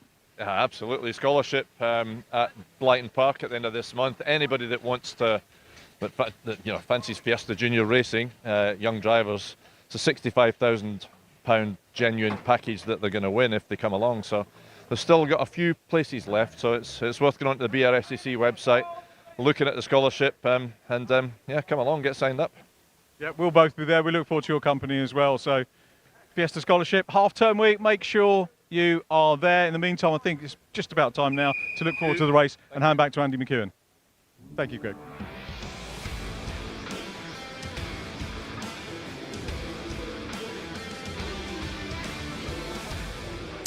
Sterling work, as always, from Richard John Neal down on the grid there to talk to most of the drivers on the grid, with the exception of the pole sitter, Dan Lewis, who has, as I said, got 1 win under his belt already this year, way back in the 3rd race, so the reversed grid race at Brands Hatch. So he's never had a win, if you like, on merit, and not that was not a win on merit, but, you know, having qualified at the front of the grid and raced from pole position. So this will be a big opportunity for him here to try and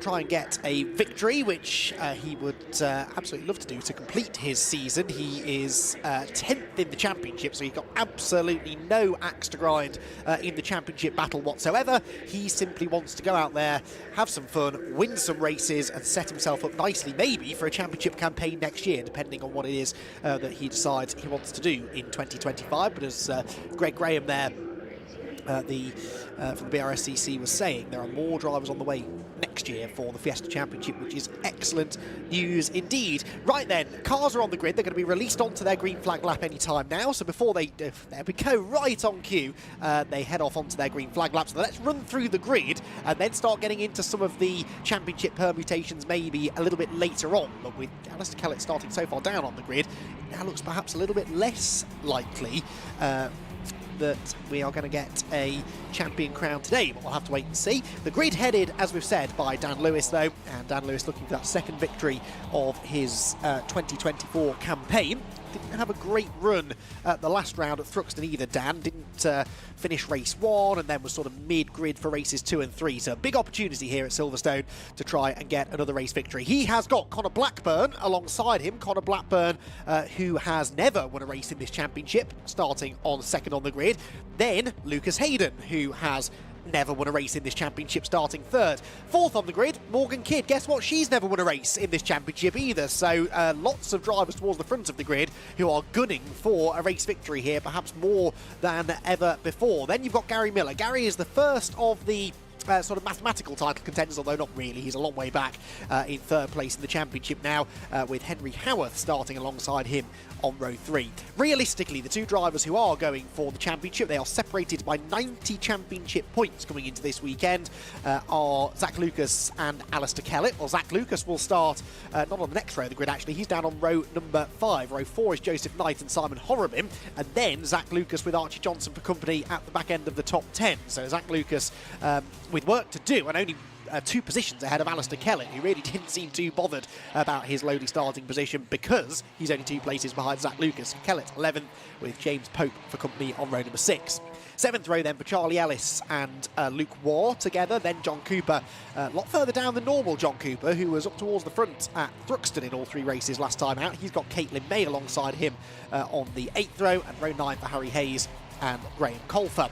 Now, the 10th row of the grid appeared to have a gap in it. I don't think we've got Adam Clark in the number 7 car. Christopher Blackburn will be there on row number 10. We heard from him on the grid walk. Then Matt Chambers and Marco Ricci at the tail end of the grid. So that's how the grid lines up.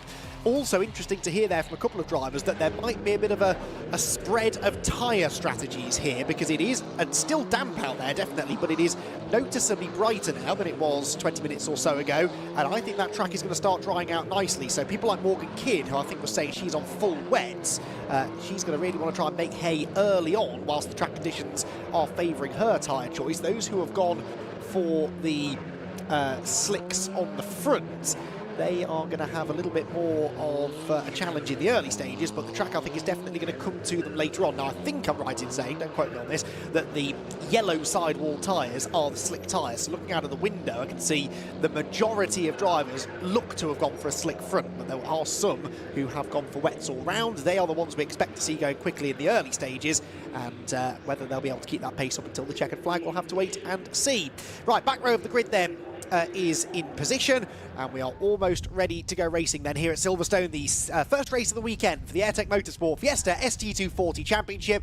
Red lights go on, and when they go out, we're away and racing for 20 minutes. Out they go now, and who is going to get the best of the starts from the front of the grid? It's pretty even, but it looks to me like Connor Blackburn has his nose ahead on the inside line. So Connor Blackburn with a better start holds the lead. Morgan Kidd up to 3rd, and Gary Miller up into 4th position. Keep an eye on Kellett. He's dropped backwards, actually, I'd say, off the line, as there Simon Horobin has a bit of a twitch, presumably on slick tyres. Oh, and one is around already. James Pope heading for the grass, just manages to keep it out of the barriers. But this is the challenge. If you're starting on slicks, you're not going to have any grip. And that is Kellett, the championship leader, around into John Cooper. And Alistair Kellett is off the road. Does he get going? Yes, he does. There is no damage, I don't think. But Alistair Kellett nearly throwing it all away on the opening lap of the race. This is why we are not yet counting out Zach Lucas for the championship, because Alistair Kellett over the last couple of rounds has started to have a little bit of bad luck creeping into his racing. He had a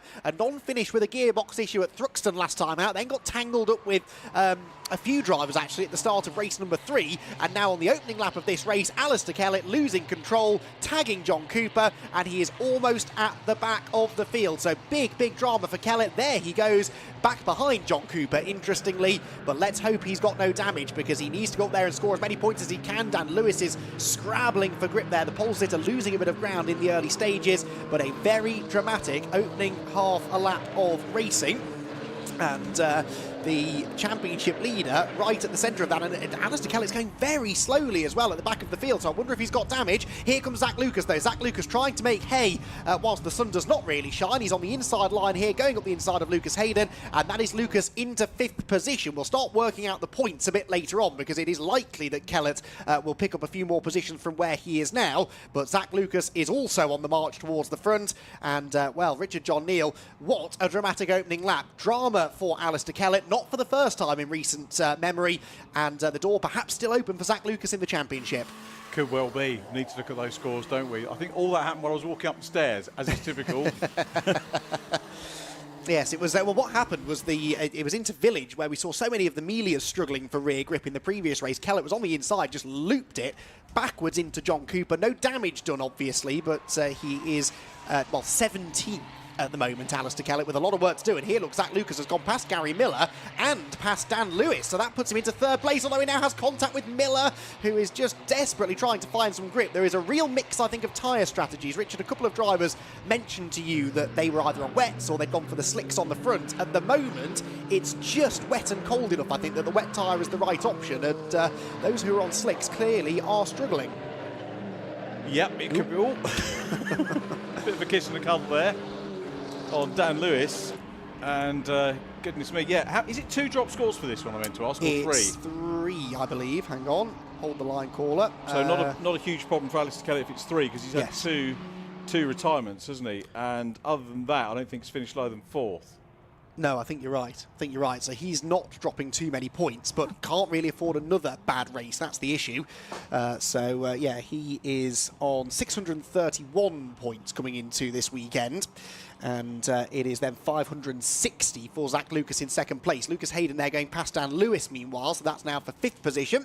And Lucas Hayden picking up another position, Simon Horrobin in behind. But those who are on the slick fronts now maybe just starting to pick up the pace a little bit. Lucas is absolutely flying, and I think will be with the leaders before too much longer. As they're behind, look, Lucas Hayden has got Simon Horrobin and Dan Lewis side by side. Horrobin goes past Lewis and then tries to get up the inside of Lucas Hayden as well. He does some great Fiesta racing. You heard the buzz on the grid walk from the drivers that are here, some of them using it as a platform to maybe move on to other things, but those that staying, happy to stay, happy to get more experience, or just maybe carry on if there are some of the sort of masterclass drivers happy to carry on and try and come back. And again, this is the great thing about Brscc Formula. I've said this before, make no apology for saying it again. This is all of these formulas. You can be a master and win races against the youngsters. There aren't too many clubs that seem to get that and work it out that way, but it does happen here. Conor Blackburn, though, class at the moment. I heard his dad talking about him moving on next year. It'd be great if he can go out with a win here.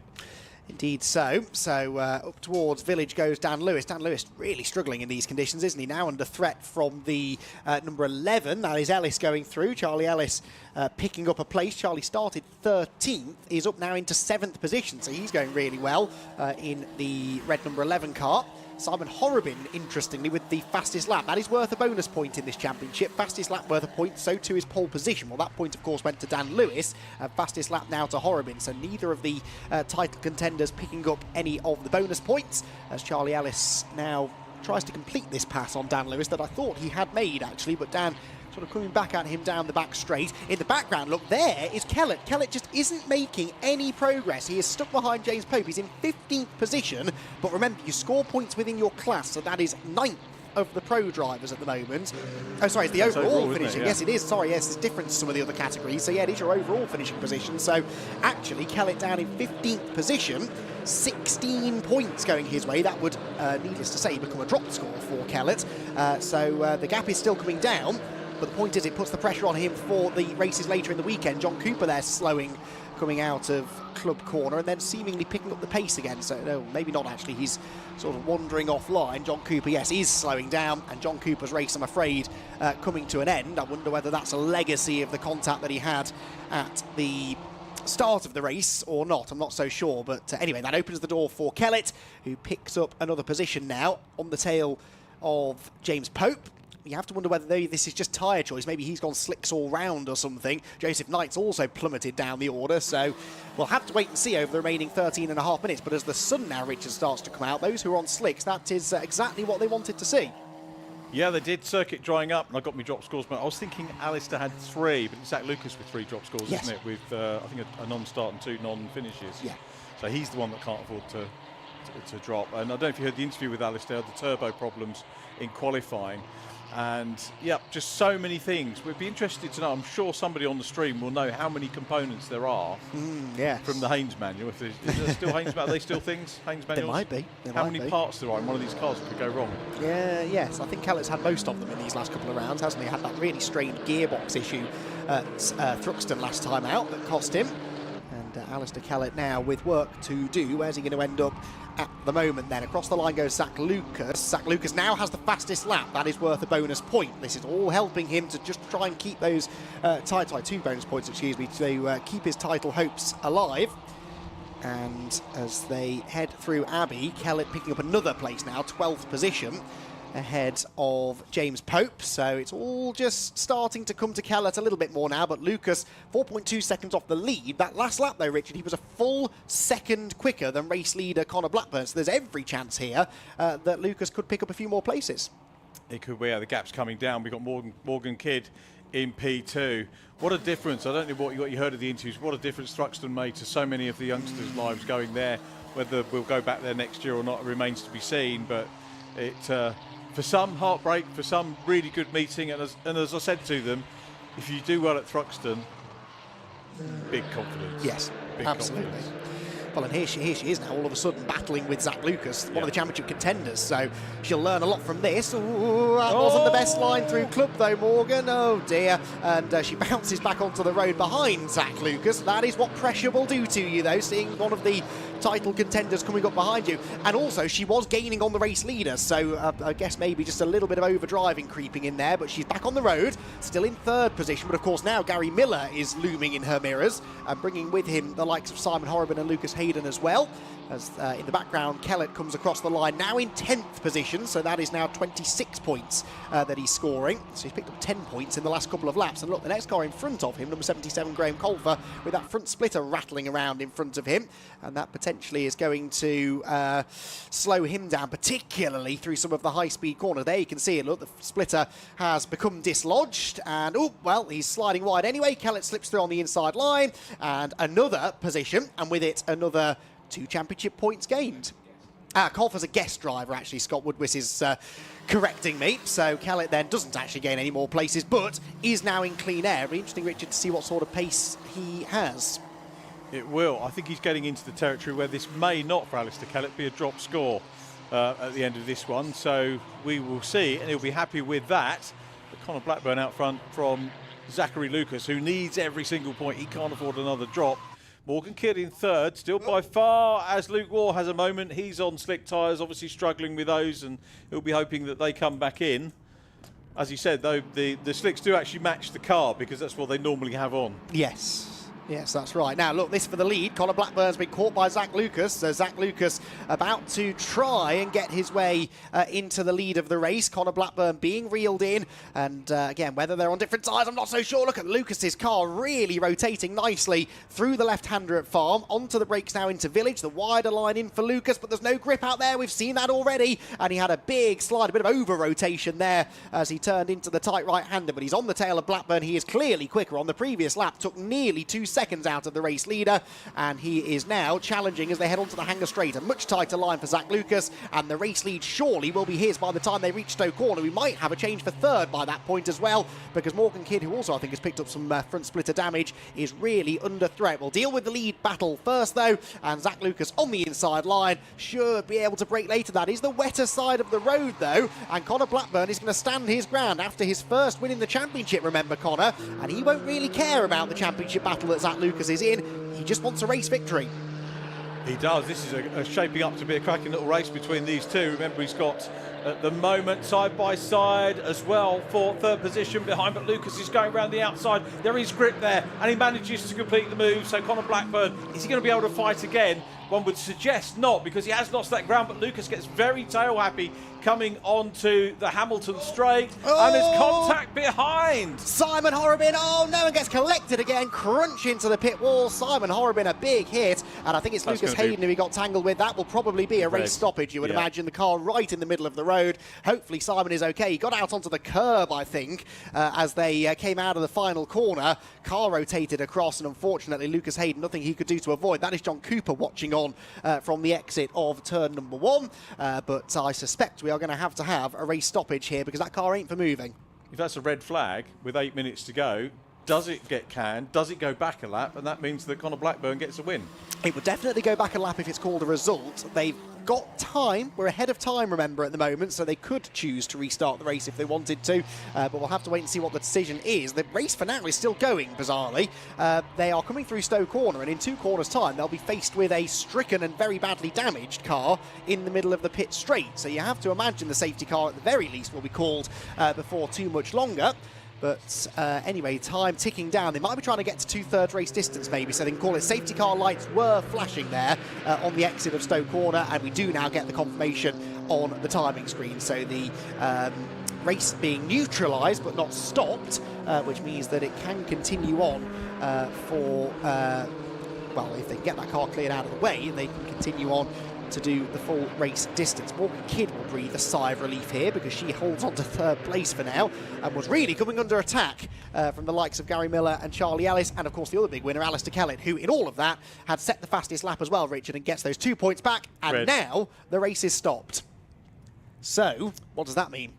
Yes, it means we've lost the timing tower, so are we going to get a checker there or not? 7.25 minutes to go. Not quite. It's not 75, no, yeah. So that's a good point. I would hesitate to say this is going to be restarted. The other key point here was Charlie Ellis was leading class potentially for a first class win, AM class win. He was buoyed up. Did you hear that one? He was really buzzed up. Charlie Ellis, wasn't he? Really? Which is good. Not the way we want to finish the race, for sure. So I better look at the timing screen, do some scribbles in case we do get to do a podium. If it's red, they will line up presumably on the circuit.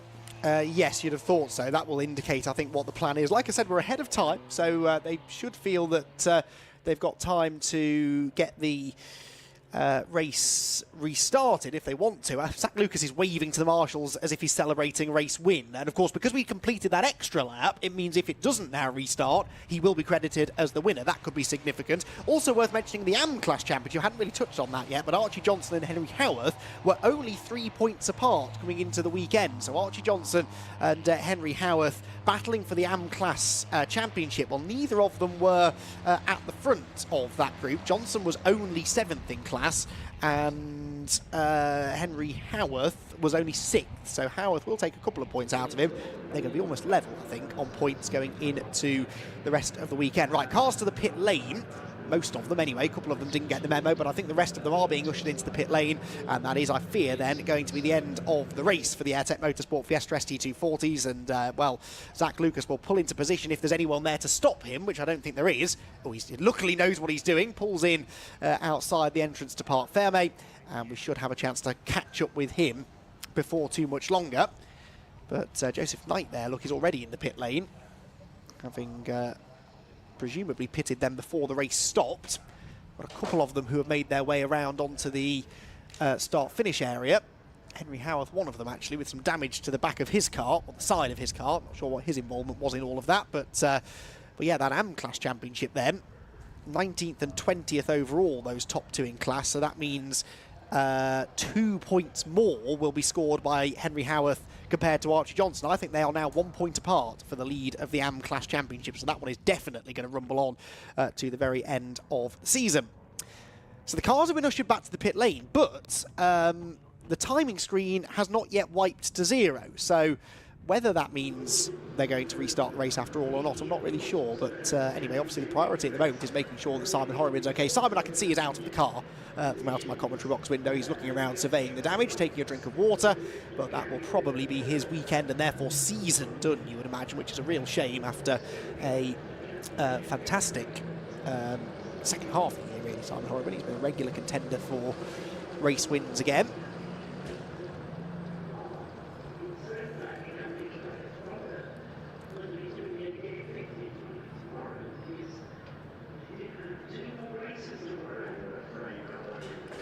So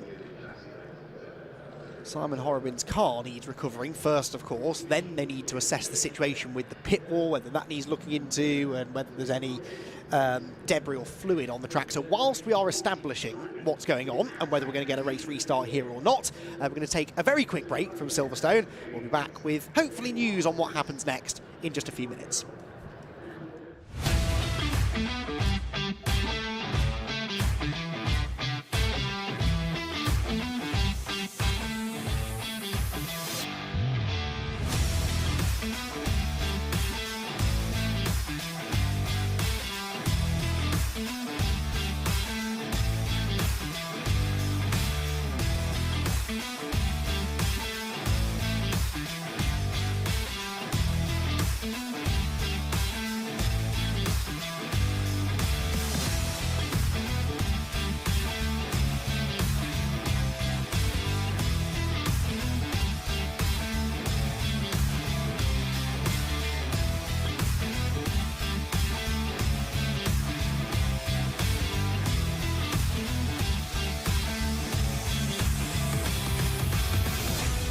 it's no, now the cars are well evenly matched. You see that, so should be good racing. It shows that the young kids can still get in it and show what we can do. I'm feeling like I can really push it in the corners and get the most out of it. And these cars are just fantastic. They really are fantastic to drive. They're just coming out here, having fun, being fast, really.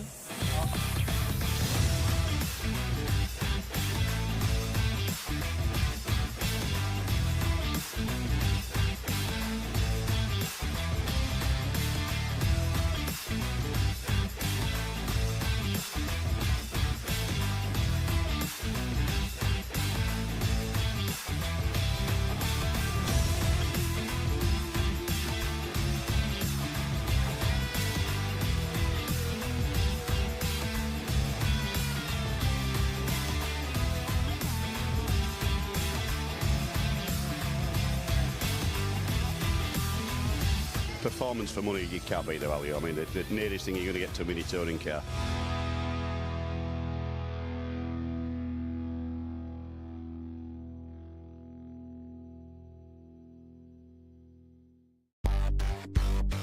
It's great to be able to welcome you along to Blyton Park, the first ever Brscc Fiesta Junior Scholarship.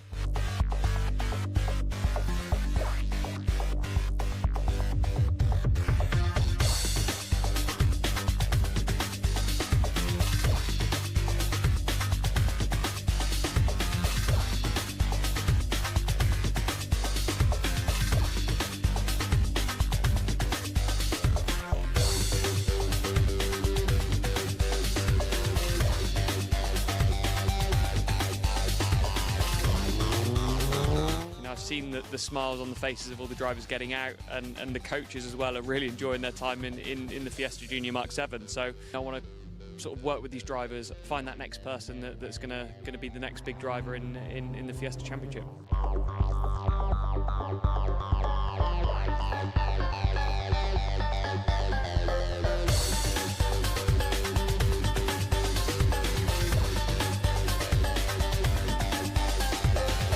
Scholarship like this, if I'd have had the opportunity, I would have been so over the moon. And you know, these lads and the girls are so humble, and they really make you feel privileged to sit alongside some of the best talent, I reckon, in the country, if not in Europe. It's good to see how much it means to some of them. I'm just loving being around it. It's really good.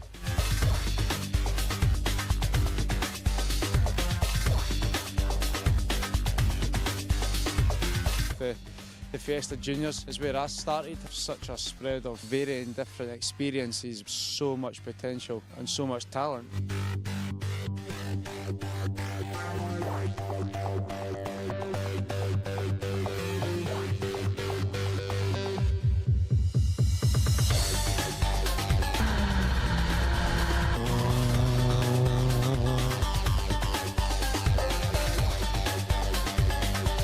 I've been a part of a number of scholarships over the years, and this has just been head and shoulders above the rest.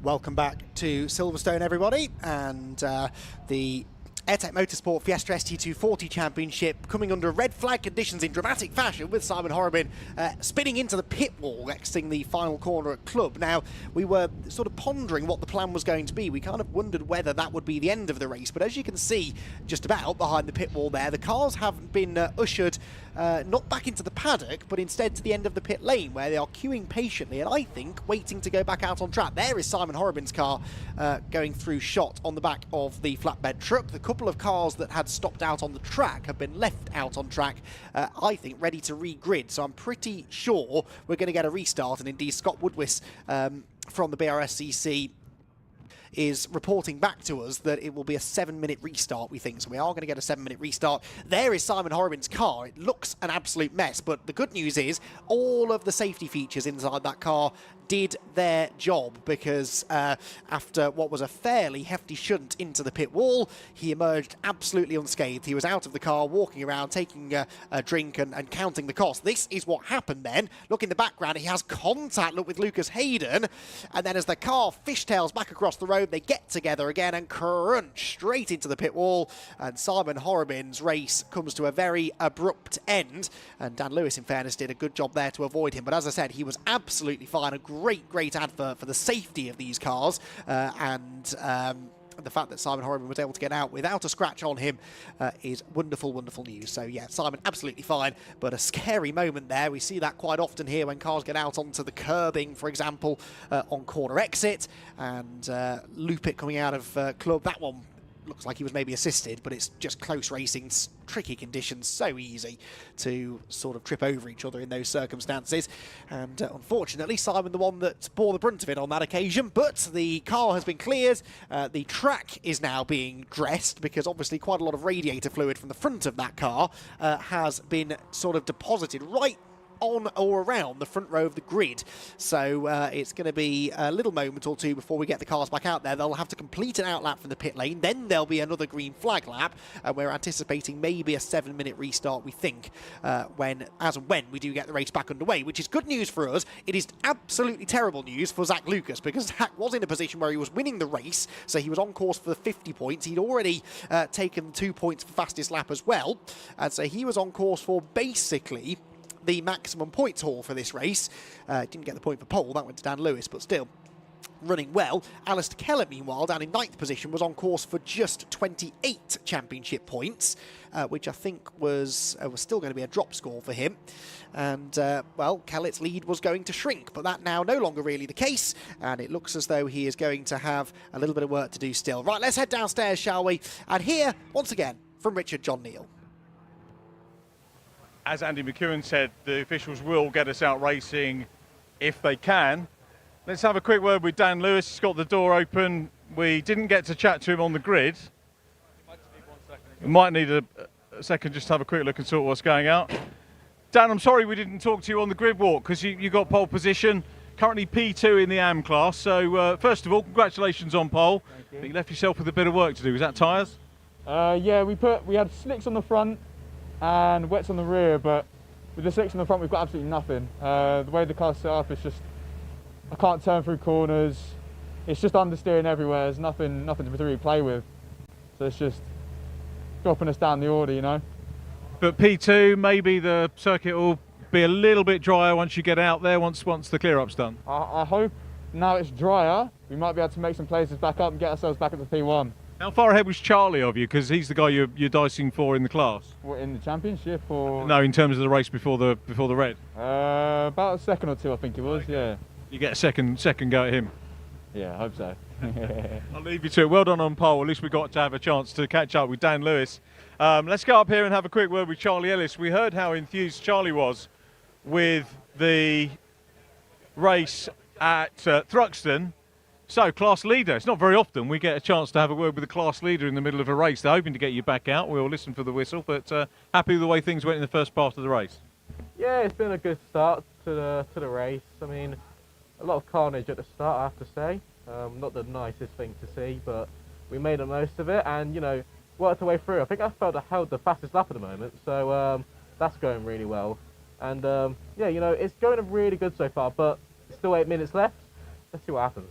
What was your tyre choice?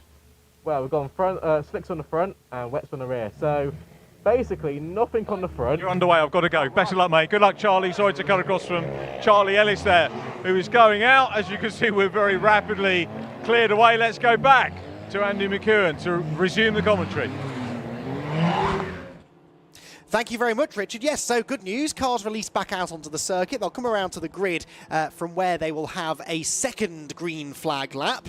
And yes, at the moment then, Alistair Kellett with a bit of work to do still for the championship. I did sort of work this out earlier on. I think that if Zach Lucas wins the race, then Alistair Kellett does need to finish second, I think, in order to be able to mathematically wrap the title up today. They'd be in a position where they could still tie on points, but Kellett would presumably win on countback. So Scott Woodward is here to double check all of my maths this weekend, but that is how I'm seeing it at the moment. If Lucas had a perfect weekend, well, he can't quite have a perfect weekend because he didn't take pole position, but if he were to score 3 race wins, 3 fastest laps, and Alistair Kellett were to finish second in this race, then the best Lucas could do at that point is tie with Kellett, and Alistair would win the championship, I think, with 2 races to spare. But that is all provisional, and it is perhaps unlikely to happen, really, because Kellett is going to be taking this restart some way deep in the field. But it is now, look, a very much drier racetrack than it was when the race initially started. It's starting to get quite bright out on track at the moment, and the track will continue to dry over the course of the rest of the race. It might only be a 7-minute restart, but the conditions will continue to change. And if Kellett, as I suspect is the case, has gone for slick tyres, then that could well play nicely into his hands. And well, there is Kellett coming through. A couple of bullets dodged already in this race with that half spin at the start, which put him in a world of drama. But he has managed to come through the field nicely already, and is running, well, I think he's going to take the restart in 9th-ish. Now, the safety car has led them around. They're lining up at the moment on the run down into the club chicane. I'm not entirely sure why, because the track does appear to be clear over on the start-finish area. So we are reasonably confident we're going to get a restart, but they're just biding their time, sending the cars around to the grid, making absolutely sure, I suppose, that everything is in order. But the marshals have all cleared the track, and we should be good to get them around any moment now.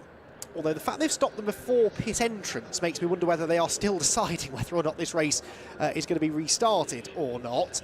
They may have chosen to bring them around simply to lead them back into the pit lane. That's not what we're hearing, just a bit of supposition on my part, really, but they're not for moving at the moment. They're stuck out on the exit of Stone Corner. A grid sheet has been issued, I'm hearing, an amended grid or an updated grid for a restart to the marshals, but the marshals aren't on the grid. Yes, they're just starting to wander out now, so yes, okay, they are now ready, I think, to re-grid the cars and get us back underway again. So, Zach Lucas, who is classified as the leader, and we had, well, at the time of the red flag, he was the leader, certainly, so he should actually be back ahead of Conor Blackburn, I reckon, when the race does resume. But for some reason, they're still not making their way back around onto the grid. Morgan Kidd, of course, there in third. Now, Morgan, I noticed, had picked up a little bit of front splitter damage, probably through that little trip through the gravel at the club chicane. There, look, are Henry Howarth and Luke Waugh's cars. Now, those two were still running at the time of the red flag. They pulled around onto the start-finish straight where they were stopped by the marshals. Now, they may need, the reason for the delay might be that they need to try and figure out where those two are going to slot into the running order. Remember, Henry Howarth and Archie Johnson in this very close AM-class championship battle. As at the moment, as it stands, I would have them 1 point apart going into tomorrow's final 2 races, but that obviously depends very much on where they end up after the restart, and Howarth's car carrying some damage. I'm not really sure where from, because I didn't see him getting involved in the incident on the start-finish straight, but that car has picked up some damage. Whether he needs to pit to get that sorted, I don't know. Henry and Archie both came in at the end of the formation lap as well into the pit lane, I'm hearing from Scott Woodward, so not sure what that was all about. So maybe they've had a few mechanical gremlins already. But and they're both a long way down the order, as I noticed earlier on. In fact, Johnson's still showing us in the pit lane, although I think everyone is, to be fair. There are Luke Waugh and Henry Howarth's cars. Luke, I think, had a spin earlier on. I caught that in the back of shot, I think. And had a moment at Abbey, but I think he'd had one before that as well. So Luke Waugh struggling in these conditions. Howarth's damage, though I'm not entirely sure where that was sustained. I'm also really not entirely sure why we haven't yet got cars on the grid. We've got marshals waiting patiently with flags and a new grid sheet. There is ample space for them to come through and pull onto the grid, and yet for some reason there is a delay getting them there. So be patient, everyone. We will, I'm sure, get a race restart underway before too much longer, but what the delay is exactly, I'm not really sure. And I wonder if it is something to do with these two cars that will need to be re-gridded. Now, Luke Waugh is classified 17th at the moment, Henry Howarth 19th. So that's the first thing they need to do, is get Luke ahead of Henry and then slot them in the back of the grid. But they can't really do that until they get the rest of the grid in position, unless maybe one of those cars has stalled, which is also a possibility, I suppose. So the Silverstone wing looking as magnificent as ever. And, there we go, cars on the move now, that's good news. They are rolling through onto the grid, but yeah, a few of the drivers were talking to Richard John Neal about this on the grid earlier on. What an honour it is to come and have the opportunity to race at Silverstone anyway, but particularly on the international circuit in front of the Silverstone wing, the home of the British Grand Prix. And it looks more and more impressive all the time now, the construction of the hotel opposite, which, by the way, has probably got more spectators sat outside of it than there are in any grandstands anywhere. It's a great vantage point, that, and those lucky enough to have booked rooms with a track-facing balcony are making taking full advantage of that. And getting a great view. It's just to the left of shot. There are loads of people, look, on the balcony on the Silverstone wing as well. They will mostly be team members or family members of drivers, presumably. Team members should be down in the pit lane ready to help their drivers should they need to. But lots of people here. Silverstone's one of those places that often looks quite empty, even when it's not. There are usually quite a lot of people here. It's just there are lots of places for them to go.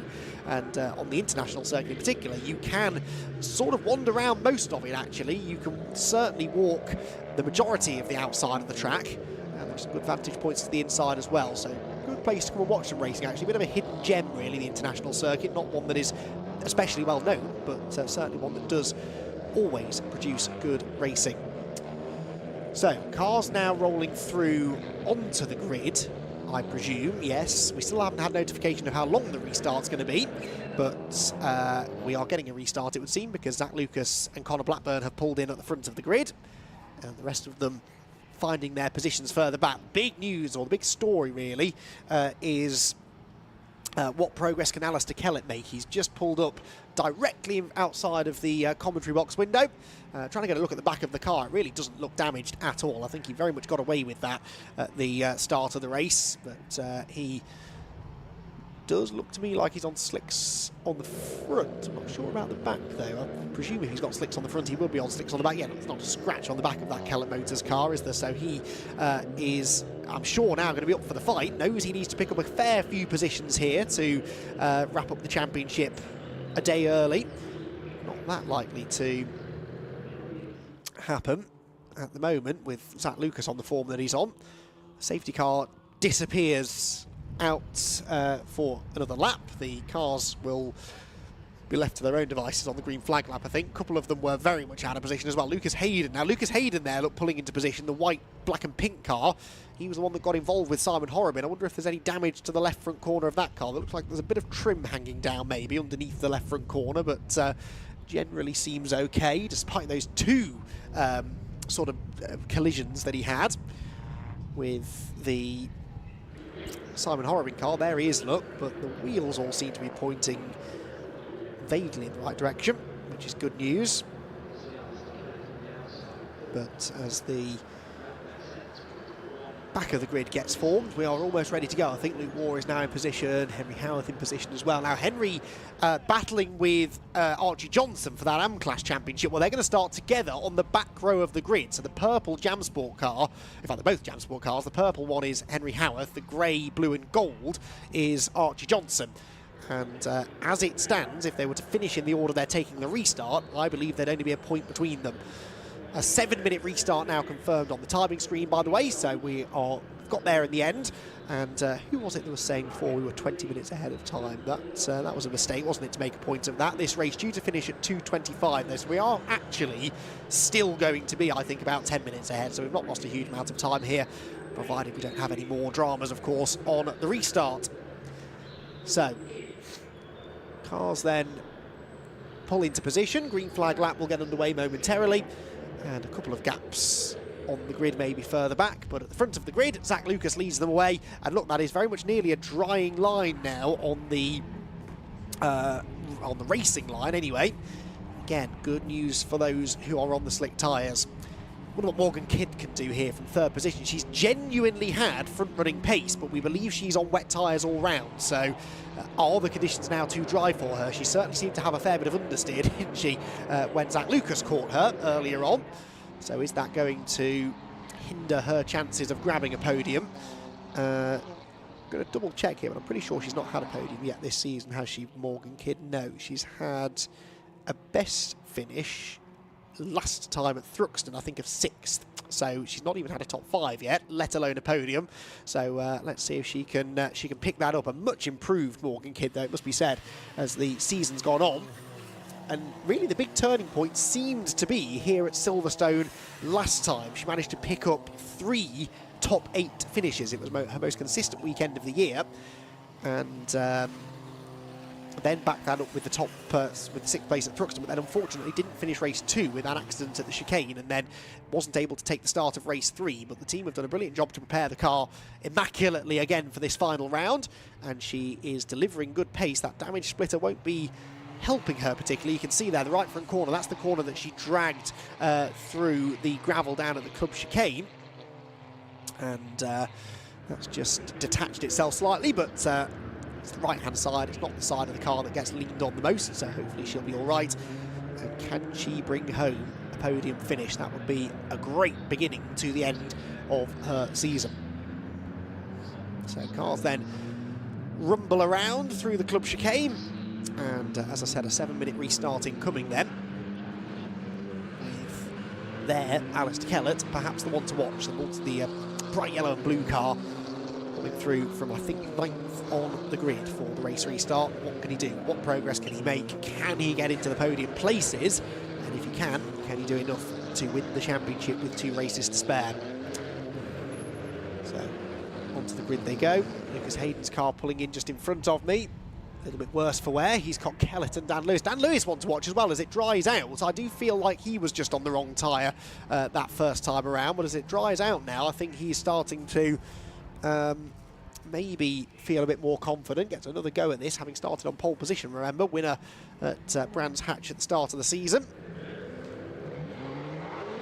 So Zach Lucas and Connor Blackburn, front row of the grid. Blackburn, who led the entire race until just moments before the red flag came out. Can he now find a way back ahead of Zach Lucas? He had a good start from the outside of row 1. Now, the outside line is a bit drier. That might benefit the likes of Zach Lucas, Morgan Kidd and Lucas Hayden, who are the first 3 starting on the outside line when we get the race restarted, which is imminent. The 5-second board's been shown. The red lights will go on now. They go out now. Very quick hold. Away they go. Zach Lucas looking to try and find the traction on that drier side of the road, but he hasn't. Connor Blackburn gets the lead back immediately, and Connor Blackburn knows that that was his best opportunity to try and get back out in front, which he has done. There's Kellett. He's not had a brilliant start. Kellett losing places again on the initial start to the race. That's not good news for the championship leader, but it is Connor Blackburn who leads into Village for the first time. Zach Lucas in 2nd position, 3rd Gary Miller. So Gary Miller ahead of Morgan Kidd at the moment. Alistair Kellett on the outside of Dan Lewis. So he's lost 2 or 3 positions there, I think, Kellett. Or they're trying now to fight back as they head through the link and into the right-hand rod to the Hanger Straight, adjacent to Chapel Corner, that 90-degree right-hander.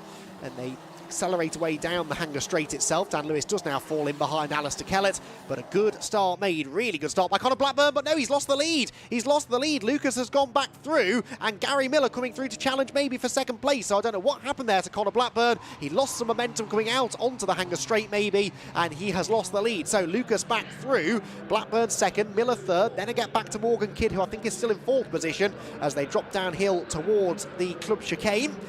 Tight left-hander, the never-ending double apex right-hander that brings them out onto the start-finish straight again.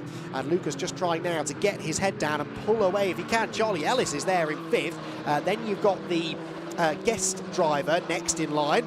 And that's Graham Colfer, who's come charging through from 18th on the original grid. Then it is James Pope, and Alistair Kellett is 8th. So Kellett did actually manage, through all of that still, to pick up another position. So he's in 8th position now, but that still would not be enough to seal the deal in the championship.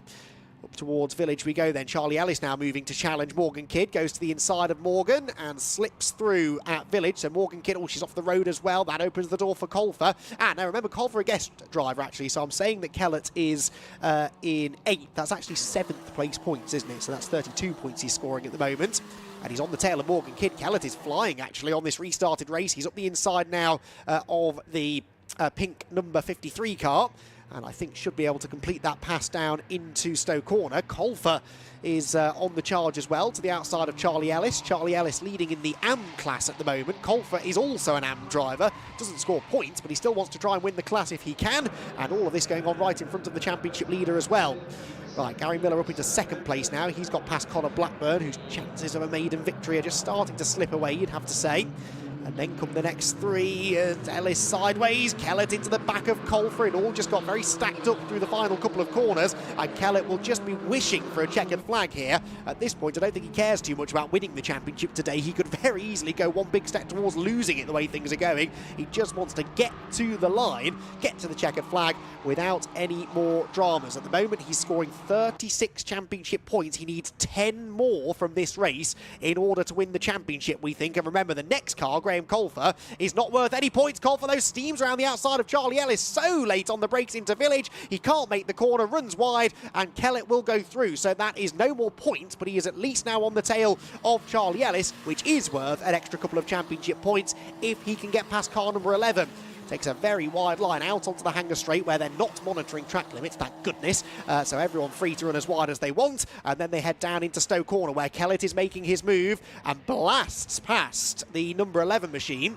So Kellett's got 3¼ minutes left, and we think he needs 2 more positions to provisionally wrap up the title. And he looks right now like just about the fastest driver on the track. Well, actually, the fastest driver on the track is Gary Miller. Gary Miller has taken the fastest lap away now from Zach Lucas, and he might be able to take the lead away from Zach Lucas before the race is done. That would change everything, and it might mean that third place would be enough for Kellett. He's going for third place now. He's up the inside of Connor Blackburn, and he goes through a magnificent, the drive of a champion this has been from Alistair Kellett, you have to say, and he's up into third position. The lead gap comes down to a second, and Kellett has the fastest lap. So Alistair Kellett with the fastest lap, that now means he's scoring 44 championship points. I think that's enough. I think that is enough. Just, it might well change anyway if Miller goes past Lucas, but I think at the moment Kellett might be doing enough here to wrap the championship up. Who would have thought that 5 minutes ago when he was lining up 9th on the grid for the restart? He has charged his way through the order and is now the fastest man on the track. So Lucas leads, Miller second, Kellett third, getting away from Charlie Ellis, who is now 4th. Then Connor Blackburn down to 5th position with Graham Colfer all over him, and this is Gary Miller for the race lead. This could be the final nail in the coffin for Zach Lucas's championship hopes. Gary Miller clearly faster at this stage of the race. He's on the outside line into Stowe Corner. The back of the car steps out on corner entry, but Lucas has no grip mid-corner either, drifts out wide, and Miller will surely have the momentum down the hill to draw level with the number 2, 3, 4 car into the braking zone, which he does. He's on the outside line for the left. That would be the inside for the right, but in the end backs out of it a little bit. So still Lucas the leader, Miller second. Where is Kellett? There is Kellett in the background. 2 more laps to go. Yes, 2 more laps. Has he got time to catch these leading two? If they keep tripping over each other, you'd have to say the answer is yes. He improves upon his fastest lap. It's a 1:17.8. That is 2.3 seconds quicker than the race leader. Because they're battling, Alistair Kellett might yet have time with 2 laps to go to get in on the action as well. So Lucas leads into Village Corner. Gary Miller's got to rethink his strategy here. Thought that he had that move made maybe at Stowe, but just couldn't quite get it completed into the club chicane. And actually drops back a little bit there through Village. Kellett is with them, though. Kellett is absolutely with them. Well, if he's going to win the championship with a couple of races to spare, the best possible way to do that is with a race victory. And right now, he might be the odds-on favourite with a lap and a half to go. He is on the tail of the leading two. The slipstream bringing them closer together again into Stowe Corner, where this time Gary Miller isn't quite able to challenge on the way in. Almost gets into the back of Lucas as they turn through the right-hander. And does that now give Kellett the momentum that he needs down the hill to challenge for second place? Yes, it does. He goes to the outside line. Miller comes across to cover, and I think Kellett would do well here just to back out of this one. The leading two almost touching as they turn into the corner. If Zach Lucas hangs on to win this race, then that is a really Herculean effort. He is under so much pressure from clearly 2 faster cars, but he's defending really well for the time being. Out of the final corner they go then. Still it is Lucas. Oh, the checkered flag! They've waved the checkered flag a lap early.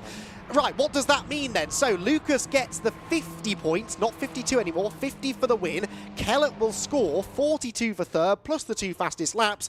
I think provisionally, that might be enough. The best now that Zach Lucas could do, I reckon, is to tie with Alistair Kellett, and on countback, Kellett has more wins and would still have more wins, presumably, even if Lucas won all 3 races this weekend. Yes, so we think that if it goes to countback, it would be Kellett's championship. We'll obviously wait for official confirmation of that, but provisionally, Kellett may just have done enough. He probably doesn't know whether he's done enough or not, but we might well find out from Richard John Neal post-race as he has a chance to step in and interview our top 3, because amazingly, Alistair Kellett did make it onto the podium, and he will be very pleased with that. What about the AM Championship, by the way? We didn't really have much time to talk about that because of all of the drama at the front of the field, but Archie Johnson versus Henry Howarth. Well, Johnson finished 6th in class. Henry Howarth finished 2nd. So Henry Howarth will, I think, now take the championship lead in the AM category. But again, we'll get that all calculated for you overnight and let you know in the morning for certain. So Zach Lucas, the race winner. Gary Miller 2nd. Alistair Kellett in 3rd. If it's not enough for the championship, it certainly puts in one hand on the trophy now, you'd have to say. And look at that, only half a second between them at the flag. Charlie Ellis came home in 4th ahead of Graham Colfer, with Connor Blackburn, Henry Howarth, Dan Lewis, Morgan Kidd and Caitlin May completing the top 10. James Pope 11th ahead of Lucas Hayden and Archie Johnson, with Harry Hayes in 14th place. 15th position, Christopher Blackburn ahead of Joseph Knight and Marco Ritchie, Luke Waugh and Matt Chambers then completing the 19 finishers, with Simon Horriban and John Cooper both retiring before the red flag. Well, Horriban the cause of the red flag, Cooper pulling off to the side of the road with mechanical issues before that. So the championship may or may not be over, but certainly for Alistair Kellett, he's in a good position now going into Sunday's 2 races. We are now able, I believe, to head down to have a chat with our top 3 finishers then, and with them ready to have a chat, as always, is Richard John Neal.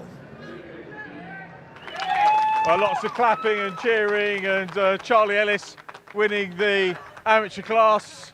Absolutely thrilled about that, rightly so. Morgan Kidd's just coming into pit lane. We're getting the celebs for Charlie getting his first win in class. Always a mega moment.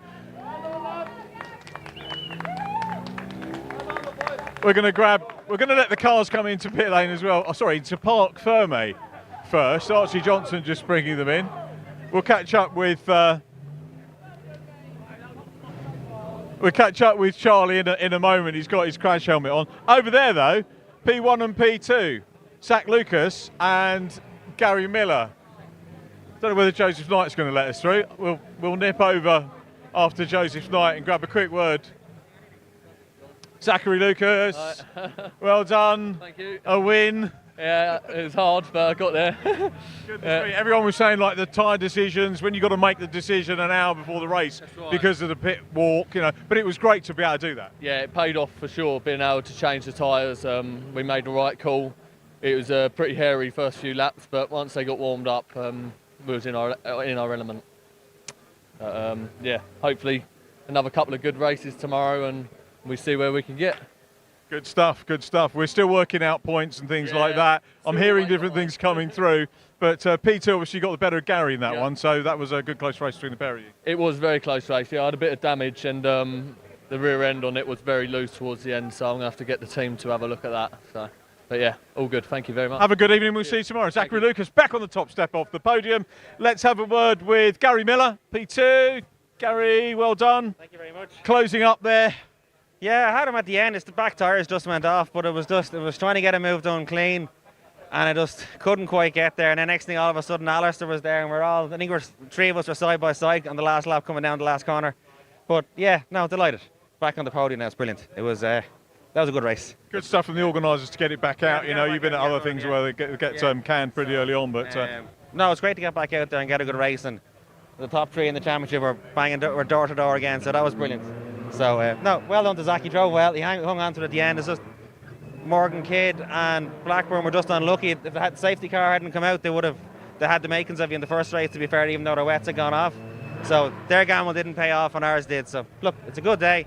Nothing to do to the car, so I'm happy. Go again tomorrow. Nice one, Gary. We'll see you tomorrow. Have a good evening. Very quick, we've got Audis on the grid. I apologise to Audis. Alistair, P3, but we reckon on countback, we reckon you've got the title. Haven't a clue. Well, because the points go, we're hearing that if Zach has a perfect weekend, you tie on points, but you've got more wins. news to me. So if that's the case, congratulations. If not, we're going to go again anyway tomorrow. We're going to go tomorrow anyway. But what about that? Rodder's story for the race, coming through from the back and up onto the podium. Mega drive from you. Yeah, the initial start, I got boxed in on the inside, turn 3, brake there, they made touch the brakes, just wouldn't stop, had to pull the handbrake. Unfortunately, I collected John. The safety car, or the red flag, restarted. Blessing the skies. I was so careful, I lost a few places at the restart, but once the tires switched on, the car was mega, absolutely mega. If it is, congratulations. Congratulations, well done on the great. So, well, with this guy, got his first class win as well. So from one champion to another potential champion. We've been having a lot of chats this weekend, haven't we? How about that? You happy? Well, I'm really happy to speak to you, to be honest, because that means obviously means I've done something good. You know, a win is brilliant. My first win in the AM class is just outstanding. You know, nearly having that podium, nearly got it, but you know, Alistair's a bit too good for me. You know, he's got all the experience in the world, which I'm still learning. And you know what? I hope next year, if we do race, you know, we have no money at the moment, so any businesses, sponsors out there who, you know, would like to invest in a future touring car champion, then, you know, please, you know, DM me on my socials, on the website as well, charliesmotorsport.com. Have a look and, you know, have a look at your next champion. Charlie Ellis, well done. We've got Audis on the grid. Congratulations. Glad we caught up earlier as well. Lots of screen time for you. Let's go back to Andy McEwen now.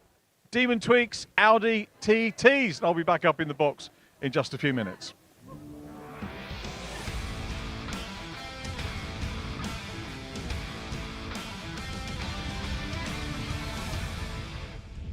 Yes, thank you very much, Richard, where another championship is coming to a thrilling conclusion here at Silverstone, the Demon Tweaks Audi TT Cup Racing Championship in its debut season as a championship, a fully fledged championship, the title going right down to the wire between 3 drivers really, Bradley Burns, Matt Luff and Carl Swift. Carl Swift a bit of an outsider, Matt Luff is 14 points adrift of the championship lead, and actually the race getting underway here, I thought they were going to get a green flag lap, but the race is starting, and it is Matt Luff who took pole position after qualifying earlier on today. Brad Burns, though, the title leader, is past him already into turn 1. So Matt Luff, all of that hard work done in qualifying, well, he's now going to do it all over again, although he's gone back past Brad Burns already. So Luffy back into the lead. Burns wants the lead back into Village, can't get it done on the way in, and Matt Luff stands his ground as the race leader. Oh, that's Swift sideways. Carl Swift had qualified 5th on the grid. I think he's still 5th as they head out of Village and down towards Chapel, but it's Luff that leads. It is Burns in 2nd place. It's side by side then for 3rd between Sam Heading and Ross McCarr, and Ross McCarr, having qualified 4th, is up into 3rd actually as they head down the Hanger Straight for the first time of asking. So yes, 14 points between Brad Burns and Matt Luff after the drop scores. It is all to play for therefore. Luff needs to try and beat Burns in all 3 races. Brad was up the inside there as they went through Stowe Corner, as behind there Charlie Budd is on the outside line of a whole group of cars heading down through the right-hander. The leaders arrive at Vale though, and it is going to be Luff, by the looks of it, who leads the opening lap of the race, but Luff really could do with other drivers getting in there and sort of separating those top 2 in the championship, because 3 wins I don't think would be enough for Luff. He really needs other cars to separate those 2. They head down across the start-finish line. The leaders, I can tell you, are absolutely together. They're making contact on the start-finish straight, and Matt Luff almost ending up in the pit wall there. Brad Burns, I think, is going to go through, is he? Luff tries to hang tough on the outside. He can't quite do it, and as they head down towards Village, we've had a tangle on the start-finish straight as well. That is the 113 of Andrew Rogerson and the number 78 also involved there, Richard Forber, both of whom are getting going, but Matt Luff loses the lead to Brad Burns after a very, very physical tussle going down the pit straight, but Luff knew that he had to try and hold on to the advantage as long as he could, and Brad Burns it is who has managed to find a way through. So Burns leads, Luff 2nd, 3rd for Sam Heading now, 4th Carl Swift. So Ross McCarr has slipped down the order. He was 3rd at the line. He is 6th now as they head down towards Stowe Corner, where Matt Luff might be about to try another move here maybe. No, not quite close enough in the end on the way into the turn. The trouble is there is one sort of drying line now. That is quite clearly going to be the grippier and quicker line. To overtake, though, you have to go off that onto the more slippery side of the road, and that is going to be tricky to do.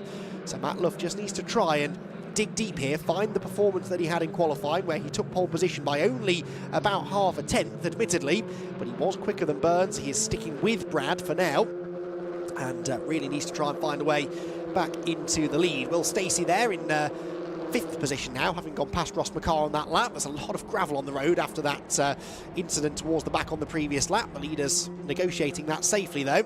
as now things just start to settle down ever so slightly. Top two getting away. And these two fighting for the championship. They both had very differing seasons, though, it must be said, because really Matt Luff was one of the stars early in the season, picking up race wins and podium finishes right from the start of the season, really. Whereas, oh, that's a moment for Pelosi. That is, sorry, no, Oliver Devine King, I should say. Sorry, Oliver Devine King in the number 75 going off, coming through Farman Village. But, yeah, Brad Burns took a minute or two to get going in the championship this year. And Matt Luff has really found himself under attack through the second half of the year. Now he is the one putting Burns under attack, though. And again, they trade a little bit of paint turning into Stowe Corner. That gives Luff, though, a slightly better exit. But no, Burns stays in front for now. Good battle, though, setting up between these two. An awful lot on the line, Richard John Neal. And you can tell how much Matt Luff wants this. Yeah, he does. He was very, very pleased to get that pole position. And Brad Burns is going to... That's a rare mistake from Bradley Burns. Leaves the door open, and Matt Luff was much, much smoother coming into that and gets the lead. But the one thing you know is Brad Burns will fight back. He has lost very little. Yes, he's still right there, but what that does is bring other drivers into the mix. That's what Luff needs, really. I was saying just before you got here, 3 wins won't be enough for Luff if Burns is second every time. Matt needs other drivers to get between them, and, well, not really through anything of his doing. Other drivers are now in contention. One of those other drivers is Carl Swift. He's up the inside of Sam Heading. He is into the side of Sam Heading, and Sam holds on to the place, went off the track to do it, but I think we can fairly safely argue that he didn't do that by himself, and so he hangs on to that third place. Here comes Burns once again with a good exit onto the back straight. Every time Luff gets in front, Richard, he then seems immediately to come under threat again from Brad, who maybe on corner exit is a little bit stronger. Yeah, absolutely superb. The teammates racing hard. I had an interesting chat. I don't know if we saw it in the lunch break or any other time about how the team share data and effectively go out with the same settings. They share all the data, so they're racing. The team's got obviously doing well, but within the team they have the same material, the same access to all the data, and Brad Burns just at the moment and is there contact again? This is like touring cars. Well, I think that was and Luff now gets over the curb a bit too hard. I think it's just that the rear of Burns' car is breaking traction through the club chicane, but that time it was Luff that made the bigger mistake, clouting the curb, and that opens the door now for Carl Swift to move through maybe into second position. This takes a bit of the pressure away from Brad Burns. Matt Luff tries to hold on around the outside of Swift. It's difficult to go side by side through here, and I think he's going to have to give that one up. So, sorry, it's not Swift, is it? Sorry, it's Sam Heading, I beg your pardon, who is up into second position. Carl Swift there in fourth place with Will Stacey and Ross McCarr still in tow. So it's a 6-car lead group. And Will Stacey, former MX5 and Lotus racer, up the inside of Carl Swift. And he will move through into fourth position. He does. Will Stacey running with Rob Boston. So we've got Area and Rob Boston all at the top of the mix. Adam Blair getting a little bit of form back as well. Nice to see Adam back after... Has he been back since his exclusion at Snetterton? Can't remember. It was only on it wasn't on a speed issue. It was I think a branded part or a sticker or something on the part that lost. But good to see him back, and he's getting some form back. Is Adam Blair back to where he was last year? Yes, indeed. That was someone going wide. There's a lot of debris down at Stowe Corner. Adam did race here at Silverstone in August. Right. That was the last time that he raced with us. Will Stacey there was running wide through Stowe Corner, so having gone past Carl Swift a corner earlier, now loses that place, and nearly another one to Ross McCarr. But it's just sort of split the pack now slightly, hasn't it, at the front of the field. Brad Burns leading, also has the fastest lap at the moment, worth a bonus point. Oh, no, he doesn't. Adam Blair, the aforementioned Adam Blair, steals that point away. So Adam Blair... Have we mentioned Paul Luty yet, by the way? We've got to say thank you for the... Yes, he brought us a very thoughtful gift. Yes, earlier on, a dark chocolate caramel wafer biscuit, pack each for us. Clearly realised we were going to work up a bit of an appetite today with all this racing to talk over. And yes, thank you very much, Paul, who has treated us very well all season long. Come back next year. Yes, please do.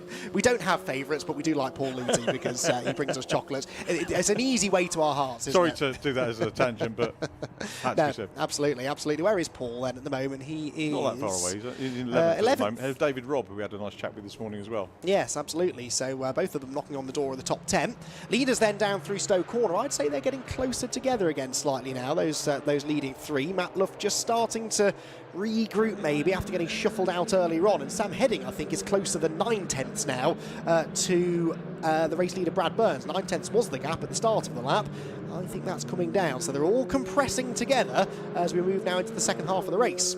Yeah, looking good for Bradley Burns at the moment, because Sam Heading might be just looking behind him and seeing Matt Luff closing in. Carl Swift, who was the 4th man at the start of the year, still back in 4th position. 5th position, Will Stacey. Lovely to see Ross McCarr up there. Adam Blair, fastest lap, 1:16.573 for the man in 7th place, trying to close up on the lead 6. And he's with them now, look. He's with Ross McCarr and Will Stacey. It was briefly Matt Luff who had the fastest lap. The track clearly getting quicker. Every single driver in the top 13 set their personal best lap last time around on lap 6 of the race. So the track conditions clearly starting to improve quite significantly as the sun does now break through the clouds. There was, I'd heard, a threat of more rain at 3 o'clock. At the moment, though, I'd say blue skies ahead mean that we should hopefully have fairly consistent track conditions again before too much longer, as the leaders accelerate down towards Stowe Corner for the 7th time. We have 6.25 minutes to go, and Matt Luff had better get a bit of a wriggle on here if he's going to have a chance of challenging Brad Burns for a race win. Still some good battles to be had further back. There is Adam Blair, who turns his way through. Adam had a best finish, I think, of 5th in one of the races earlier on this season, that coming at Snetterton. And here he is trying to get into 6th position now around the outside of Ross McCarr, but that's a difficult move to make. The outside through the left, the inside for the right. It looks like it might work though, and Adam Blair's car working well.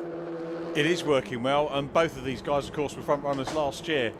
Much bigger field this year. Arguably, we've got more quality is the wrong thing to say, but lots of quality drivers coming in.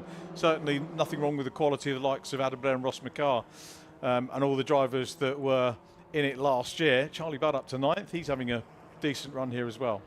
Yes, he is, and the top 10 completed by Morgan Root as Carl Swift gets a bit of a tap in the tail maybe there from Will Stacey. Will Stacey trying to break through into 4th position. The lead gaps, by the way, came down again slightly that time, and so Sam Heading certainly matching, if not slightly quicker than Brad Burns that time around. Sam Heading, who has been a bit of a revelation really this year since moving into the championship, with more rear-wheel drive experience than front-wheel drive coming into this year, but he has been extremely quick, and yeah, he is going to be a threat next year if he decides to do a full season. Got that win here, remember, on the national circuit back in August, and would like to get another one if he could. He's chasing down the race leader Brad Burns. Here Will Stacey does the same sort of thing to Carl Swift, whose championship really unravelled at Alton Park, didn't it? He qualified on the front row of the grid, got caught up in that start line incident, didn't take part in race 2, and from that point on really hasn't ever looked quite as competitive as he did at the start of the season, where he won the first 4 races of the season on the bounce. Carl Swift, he really looked like he was going to dominate this year, but it just hasn't quite gone to plan through the second half of the season for him. Sam Heading now takes the fastest lap meanwhile, and that was only fractionally quicker than the leader, half a tenth or so, but he's keeping the pressure on, isn't he? He is keeping the pressure on. Just having a quick look down for Masters, because we've got Patrick Booth heading that one. It's one of our podium things, one of my podium duties to have with that. Sean Smith is here but not racing. Both of his cars, his and Ruby's cars, sold. Oh, really? Yep. Oh, interesting. Okay. Shame to lose them from the grid, but might it sounds... be back. Oh, okay, okay. Might be back.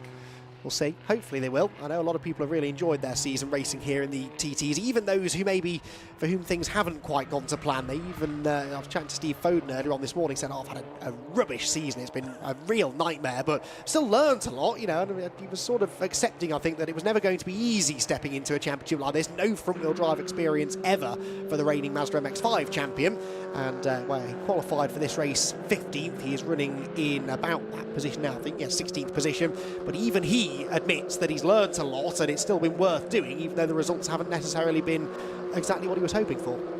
But when he does get going, watch absolutely, out. Absolutely. Really talented driver. We rub our hands driver. together with anticipation for that, we really do. We definitely do. Now, Matt Luff rubbing his hands together maybe because he's just set the fastest lap of the race. That is worth a bonus point, but also it means he's closing back in now slightly on the leading 2. Here, meanwhile, comes Adam Blair, and he's closing in on 5th position, goes up the inside of Will Stacey into Village. Will wanted to close the door, but couldn't do it on the way in. Instead, concentrates on the switchback on the exit. Don't look at Will's hands working away on the wheel there. He's back to the inside into the right-hander that leads onto the hanger straight, and I think he's going to go back 3 shovels Adam Blair wide. Adam, in fairness, keeps on coming though, keeps his foot in it, and they're still side by side as they head down the hanger straight, with Ross McCarr looking to make it 3 wide. He goes to the inside of both of them with all of the momentum in the world, and that is the wetter side of the road, but it's the shorter distance into Stowe Corner. Stacey backs out of it. He doesn't fancy it. Adam Blair keeps his foot down though and manages to move through into that 4th position with McCarr, I think, coming with him. He is. Cracking races. We'll have more of this next year as well. Bigger numbers. There's lots of people talking about coming into it. Stop the talk. Get out there. Get on the grid. Andrew Rogerson is in the Sean Smith car, by the way. He's one of the new ones this year. Wanted to have this meeting, had a misfire on the car, but said, get that out of the way. Just use this as a shakedown. Looking forward to a full season next year.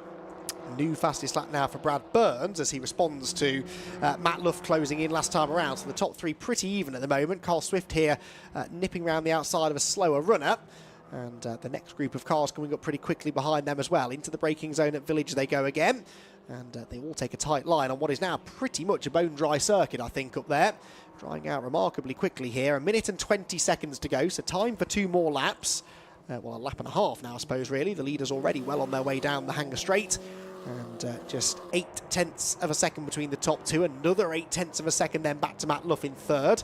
And then 4.3 seconds, the gap back to Carl Swift, who's a bit lonely in fourth now. Adam Blair might not have enough time to catch him, I don't think, before the end of the race. Then Ross McCarr, Will Stacey and Jason Pelosi, and someone was backwards on the Hanger Straight in the background, weren't there? There was a lot of smoke as someone had either had an engine blow up or were pointing the wrong way. I was pretty sure I could see the back of an Audi TT coming towards me then, though, rather than the front. And yes, maybe it was engine there. Morgan Root there slowing, and yes, that is actually just a lot of smoke coming from the back of the car, and that is Morgan Root's day done.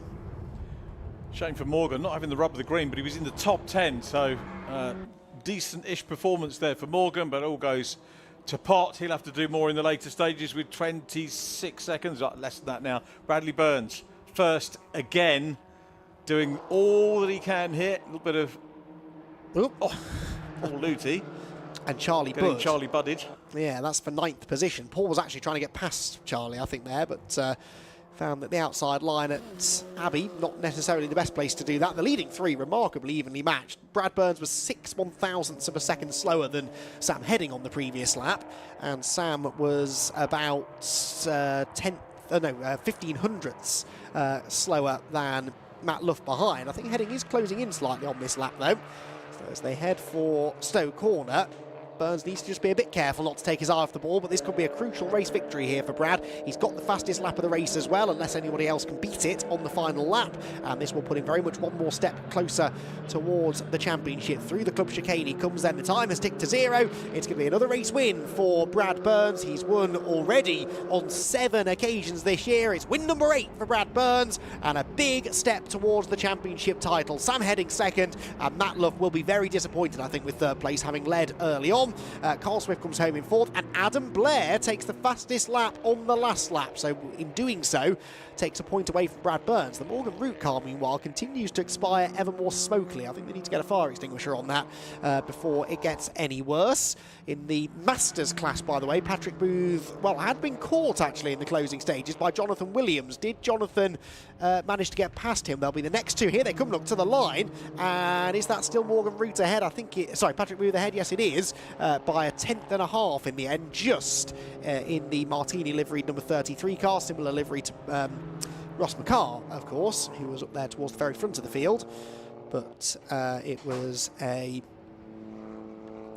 fascinating race, that, and a very, very good defensive drive from Brad Burns, really, because even when he got the lead, he wasn't really able to get away there. Sam Heading was always about 0.8 of a second behind. Fastest lap, by the way, wasn't set by Adam Blair. It actually went to Ryan Edgecombe, who was all the way down in 12th position, but set a really good lap at the end, a 1:16.0. That was half a second quicker than the leaders were going at the end, and about 0.2 quicker than anyone else did all race. So really good stuff, that, from Bradley Burns, who manages to pick up the fastest lap point and takes it away from the championship contenders. Burns then with an 8th win of the year, and now moves to, I reckon, 19 points clear of his championship rival Matt Luff, who was only 3rd. Sam Heading between them in 2nd position. Carl Swift was in 4th ahead of Adam Blair, then Ross McCarr, Will Stacey, Jason Pelosi, Charlie Budd and Paul Luty to complete the top 10. David Robb, Ryan Edgecombe and Sam Meagher were next, ahead of Luke Handley in 14th place. 15th position went the way of Steve Foden, who picked up a place there towards the end, probably as a result of Morgan Root's non-finish. Dan Budd was 16th, Joe Weaver 17th, Patrick Booth in 18th, won in the Masters class narrowly from Jonathan Williams. Brad Kaler was 20th, then it was Joe Moss, a guest driver, in 21st. Oliver Divine King 22nd, Paul Savage 23rd, Tim Gray, Andrew Rogerson, Dave Richardson, and Morgan Root not classified as a finisher. He and Richard Forber both failing to finish the race.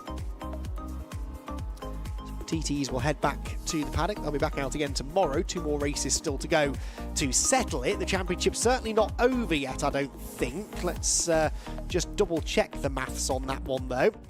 Pretty sure. Oh, well, now, hang on.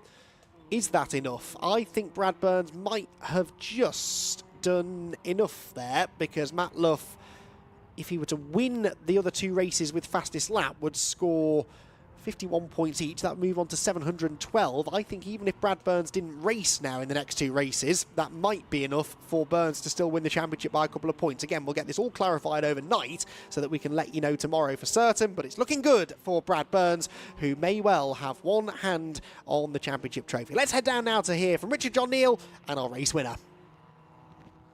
Well, normally we have a nice neat sort of area where the top 3 line up and then we grab them, but they've gone straight through to Parc Ferme because basically we were a little bit too slow coming down. So Bradley Burns is in Parc Ferme, I think right at the other end. So we'll try and grab him and get him down. We'll see whether we can have a word as well. Patrick Booth won the Masters. Have we got Patrick around as well? Let's have a quick look. Scott Woodward is busy trying to sort them all out at the moment. I think we'll lose service if we go into the area. I think Ryan Edgecombe here got fastest lap on the last lap. Hey Ryan, I think you got fastest lap according to TSL. So he'll take that. Here comes Scott on the winners. So just coming down now through the Parc Ferme area, making them work. So we're going to get them over here. All the cars are safely in Parc Ferme now. So we go around. Bradley Burns. Bradley Burns.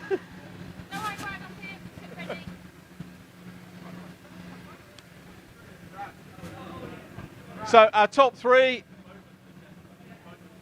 Bradley Burns. Here we go. Let's have a quick word. Congratulations. Cheers. Matt had the measure of you in qualifying, but you got the better of him in the race, and it was a good TT race as we're used to seeing now. Yeah, that was fantastic. That was brilliant fun. Me and Matt said we wish it was like that all year, fighting. But yeah, that was a real good fun race. One hand on the trophy? Yeah, it's just come here just as a normal weekend and then just do as well as I can. So I'm here to just, if I can take a place, I'll go for it. And then what is at the end of the year. This formula, we've seen a couple of cars swap hands and people coming in. It does provide some super racing, doesn't it? Yeah, I'd say that's probably the closest racing I've had all year, especially with Matt, side by side, down the inside, a bit of rubbing, but yeah, that was brilliant. We were having a debate earlier on. I was up in the commentary box, Brad. Do you prefer on points being ahead or the chaser? Sometimes it's better to be the chaser on track, but points-wise, better to have those in the bank? I don't really think about it, to be fair. I literally just go out there and try and have a good race with them, but it's much more fun battling than just like Fruxton got a little bit of the lead, so that was a little bit not as exciting as that coming through. But yeah, that was brilliant. I get to be battling with teammates who you can count as friends as well. Yeah, exactly. As we said, he'll fine, had a bit of contact, but yeah, that's what it's all about, isn't it? Yeah. Nice one. Bradley Burns, well done. We'll probably catch up with you a bit later on. Second position goes to Sam Heading. All right, Sam. I meant to look up, this was what time it is. Oh, we're not at 3 o'clock. I was going to say, find out how the Arsenal. Oh, it's a break, isn't it, from football anyway? Yeah, unfortunately a break, but yeah, we'll get back to it soon, so that's a bit exciting.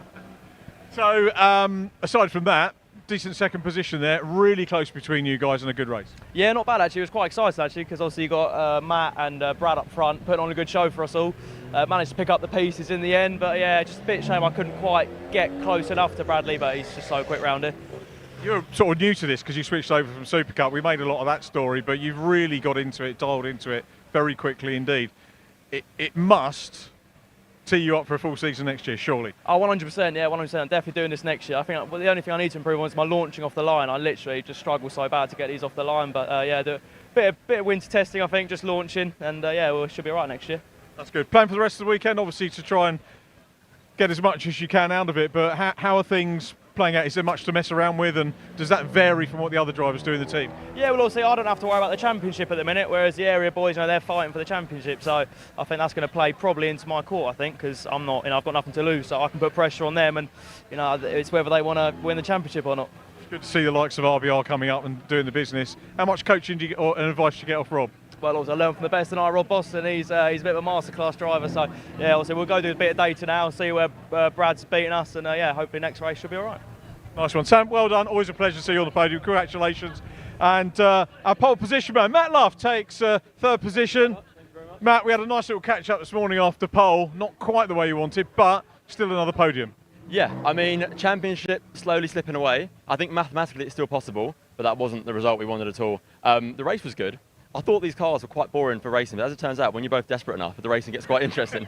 So, yeah, it was a really good race between me and Brad. I think those first sort of like 3 or 4 laps, when the cars got quite hot, after that it was too difficult for us to sort of do anything about it, so we kind of sat behind each other in a train for the rest of the race.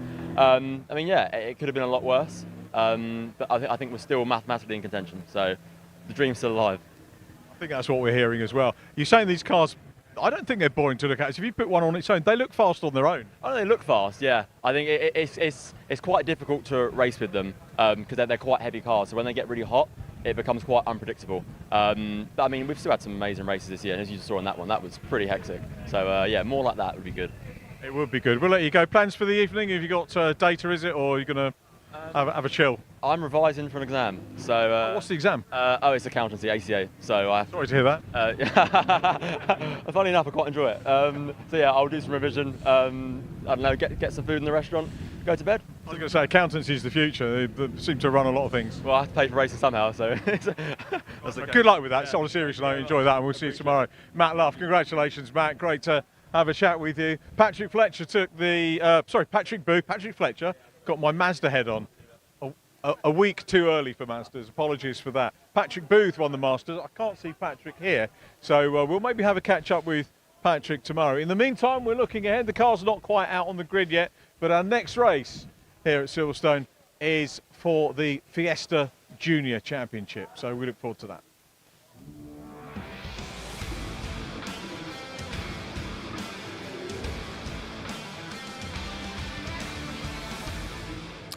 Yes, thank you very much, Richard. Well, the jury out maybe on the TT Championship as to whether the title has been decided or not, but certainly in the Fiesta Junior Championship, it could well be decided inside the next 20 minutes or so, because the championship leader, Jenson O'Neill Going, arrives here at Silverstone with a very, very healthy lead in the championship. He is some 80 points clear of Finn Leslie after the drop scores have been calculated. He's had a brilliantly consistent year as well for Jenson O'Neill Going, more race wins than anybody else, and he really is in a good position coming into this final round of the season, where really just finishing the race should guarantee him the title. However, he's not always had things his own way this year, Jenson O'Neill Going, including here at Silverstone, where he had a mechanical issue in the third race back in August on the national circuit. That definitely didn't help him, and that will count as one of his drop scores, actually.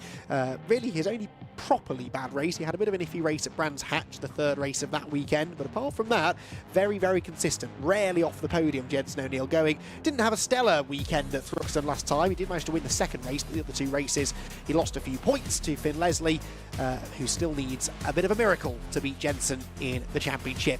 Pole position, though, stealing the headlines away from all the championship contenders, was Maggie Webster. Maggie Webster, who was in the gravel here on the international circuit in the non-championship round at the start of the year, now on pole position. So brilliant effort in qualifying for Maggie, who took pole position by 5 1/1000ths of a second over title contender Finn Leslie. Row 2 then for Jacob Hodgkiss and Alfie Garford, with the championship leader Jenson O'Neill Going starting 5th alongside Tom Merritt. 4th row then for number 315, Billy Blockley and Archie Davis alongside him. Row 5 is George Foxlow and Jensen Mason, with Callie Clifford and Henry Foote together on row number 6. 7th row, Jake Wardle and Jack Sant, with Oliver Heron and Hayden Gray next. Good to see some new names popping up towards the end of the season, maybe drivers looking for a full season campaign next year. Bobby Holmes and Ben Doughty are together on row 9, Ben a bit further back than you might expect, with Aaron Beattie and Atlanta Le Breton on row number 10. Row 11, Jack Burgess and Josh Jarvis, with Harry Lindley hopefully at the back, although Harry didn't set a lap time in qualifying earlier on.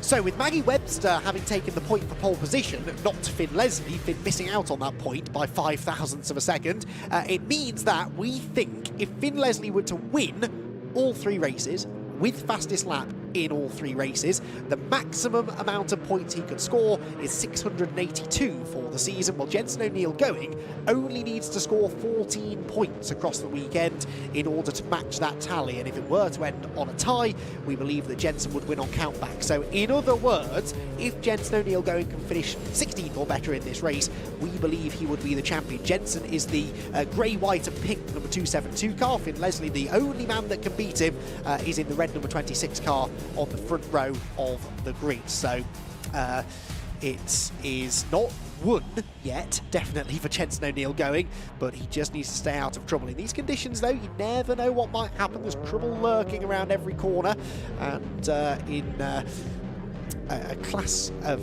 car as competitive as this one as well, you just know that there is going to be some action. And Maggie Webster up there looking for a first win, I think, looking for a first ever podium in the championship as well, I'm fairly certain. Best finish so far this year for Maggie Webster. She's had, I think, 3 9th place finishes, so this is a lot further up the grid than we're used to seeing her, but we often see this at the end of a season in junior racing in particular. Drivers really start to come on song as they put into practice everything they've learned through the season. So rev starting to rise then, the race about to get underway, green flag waved at the back of the grid. Maggie Webster and Finn Leslie together on row number 1, and Finn Leslie knows he needs a bit of a miracle here to keep his title hopes alive. Right then, we are ready to go very shortly, I believe. 5-second board has been shown, and the lights on the starting gantry will go red. I think they've given Luke Souch from the Brscc this very big responsibility. I'm not sure I'd have trusted him with this, but anyway, the lights go out, away they go, and Maggie Webster makes a really good start from pole. Look at Jenson O'Neill going as well, though, in the 272, coming up the middle of everybody. Jenson will want to go out with wins here, but doesn't really need to. He's into 2nd place, though. He's 2nd already. Jenson O'Neill going with a demon start from 5th on the grid, is challenging for the lead as they go up towards Village for the first time. What a remarkable start that was. He goes to the outside of Maggie Webster now through the right-hander at Village and challenges for first position. He's a bit wide over the curbs, but he will go through. So Jenson O'Neill going from 5th on the grid to the lead as they head out onto the back straight for the first time. That is absolutely astonishing. Maggie Webster slots into 2nd, 3rd is Hodgkiss, 4th Finn Leslie, so it went completely wrong for Finn. Not as wrong, though, as it has for Ben Doughty and Jake Wardle, who appear to have tangled at Village on the opening lap. But Jenson O'Neill going championship leader is the race leader as they head down towards Stowe Corner for the first time. Now, how hard will Maggie Webster race him? Because Maggie will know, I'm sure, that Jenson O'Neill is going for the championship here, but Maggie really, really wants a race win, and she knows she's got the pace to do it perhaps this weekend. As they drop down the hill, though, she's dropping away slightly now from Jenson. Jacob Hodgkiss there in 3rd. Maggie just snatching a break as she turns into the club chicane. Oh, and more drama further back. Someone off wide. That's Foxlow, I think, who shot straight on. Not sure how he did that, but hopefully kept it out of the gravel and continued. Oh, digs his way out of the gravel and does get going once again. Right then, out onto the main straight we go. Callie Clifford there getting elbowed a little bit wide. O'Neill going leads by 8.5 tenths then. Webster 2nd. Hodgkiss in the end, actually 1.3 seconds back. Didn't have a great run through Vale and Club that time. The first side-by-side battle is this one a little bit further back, and that is the 85 of Jensen Mason on the inside line. And a big dive here from Alfie Garford, trying to find a way past Finn Leslie. Now, Finn Leslie 2nd in the championship. He is only 11 points clear of Jacob Hodgkiss. So Jacob Hodgkiss, who is ahead of Finn at the moment, he'll be definitely gunning for that 2nd place in the championship if he can get it. And at the moment, going absolutely the right way about doing that. Down the back straight they go, and Finn Leslie in big trouble here, really. He's got Alfie Garford up the inside, he's got Tom Merritt to the outside. They're 3 abreast heading down the hanger straight, and Finn Leslie's caught in the middle of it. Now, how's this one going to sort itself out? Down into Stowe Corner, somebody will have to give way. Who's it going to be? Well, perhaps predictably, it's none of them, really, but Tom Merritt on the outside line has to duck back in behind those other 2. Through will go Alfie Garford, and Garford into 4th position, but Finn Leslie's championship hopes, as slim as they already were, are evaporating right in front of our eyes here. He clearly doesn't have the pace early in the race. Oh, he's late on the brakes. There was a big moment for, I think it was Jensen Mason behind them, but they're all still there somehow as they come out the other side of the club chicane.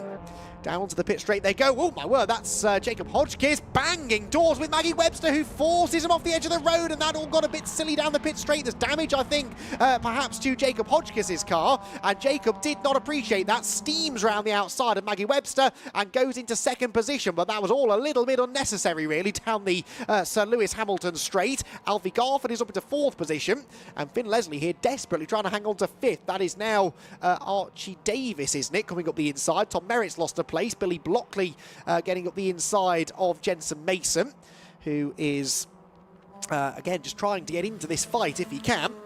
The lead, though, held by Jensen O'Neill going by 2.5 seconds, and needless to say, a race win would be enough, we believe, to wrap up the championship with 2 races to spare, especially with Finn Leslie's race just unravelling. He's now getting into it with Archie Davis down the hanger straight, and just slipping backwards. Tom Merritt buying into all of this as well. He's on the inside line as they turn towards Stowe Corner and head down the hill through the Vale into the club chicane. Maggie Webster back ahead of Jacob Hodgkiss, by the way, so Webster back into 2nd place now, not going down without a fight, as again that unloaded left rear wheel just snatches across the ground into the club chicane. Over the curbs they all go. Billy Blockley there with Jensen Mason behind, and Callie Clifford with a bit of schmozzle there she was involved with. I'm not sure who that was that she was getting tangled up with through the final couple of corners, but anyway, they're all still there as they come out the other side. Bobby Holmes, I think that might have been in the number 55 on the outside line. Lead gap nearly 5 seconds, though, as these 2 continue to battle over 2nd place. Now, let's keep it clean, please, Maggie and Jacob. It's a good battle in the making here. They round the right-hander, Hodgkiss to the outside. Maggie again shovels him off the edge of the track. Jacob forces his way back onto the road and then drags across the front bumper of Maggie's car as well. But by going in on that tight line, look, he's run a lot wider than Maggie Webster on the exit of the corner. He's all over the grass and the runoff area, and Webster gets the run. But look, Alfie Garford now joining in the fun as well. Garford with a double slipstream here will be right with them by the time they get down to the end of the hanger straight. Webster back through into 2nd position, and Hodgkiss now could be under attack for 3rd as they head into the braking zone. Late on the brakes goes Garford. Is Hodgkiss going to be able to hang on? Yes, he does, I think, on the outside line. And Jacob Hodgkiss at least hanging on to 3rd, but all of this fighting is allowing Jensen O'Neill going to streak away in the distance. He's got the fastest lap point in the bag at the moment as well, and that would definitely seal the deal in the championship. Battle here further back, Finn Leslie involved in this. Tom Merritt goes past, but then Finn Leslie with a brilliant cutback sweeps back through. Richard John Neal rejoins me in the commentary box, and Richard, we've had some terrific racing so far. A little bit of touchy-feely stuff there through the final corner, but Tom Merritt and Finn Leslie absolutely neck and neck.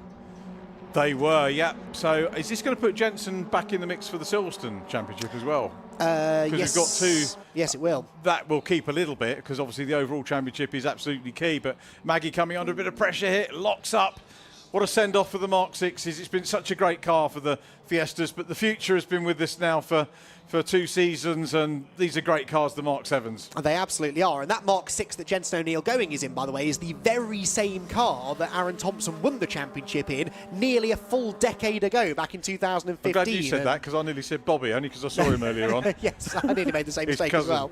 Yeah, it's exactly the same chassis, and of course Jensen O'Neill going as an even younger youngster back then, watched Aaron win the championship in that very car. That's why he specifically wanted to race that car this season to try and win the championship again. Now, look at this mess going down into Stowe Corner. Callie Clifford on the inside line is about to pick up at least 2, maybe 3 places, and one of them at the expense of Finn Leslie, whose pace has just deserted him. It has, isn't it? Finn dropping back. That's not good for him. He was relatively confident when we spoke to him this morning.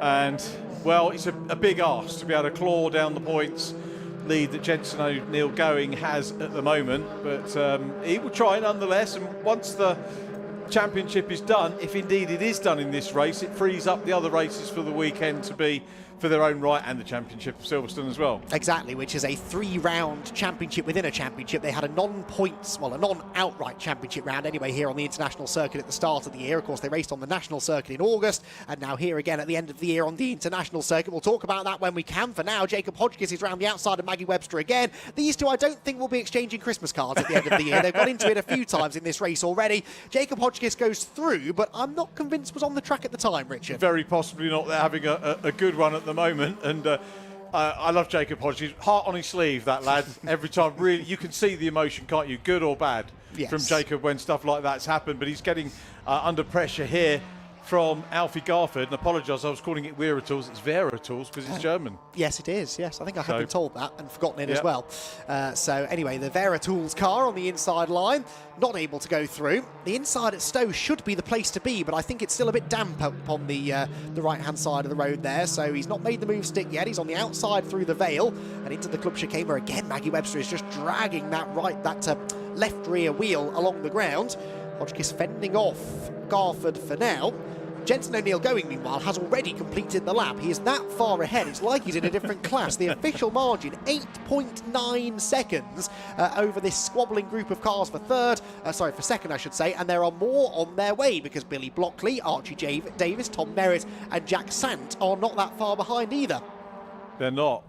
You know, Jensen's almost into next season. What does he do next season? Because he could come back, but he'd be on a little bit of a hiding to nothing, wouldn't he? If he came back to do it in a Mark 7, if he didn't win it, people would moan, and if he did, they say, well, you know, he's.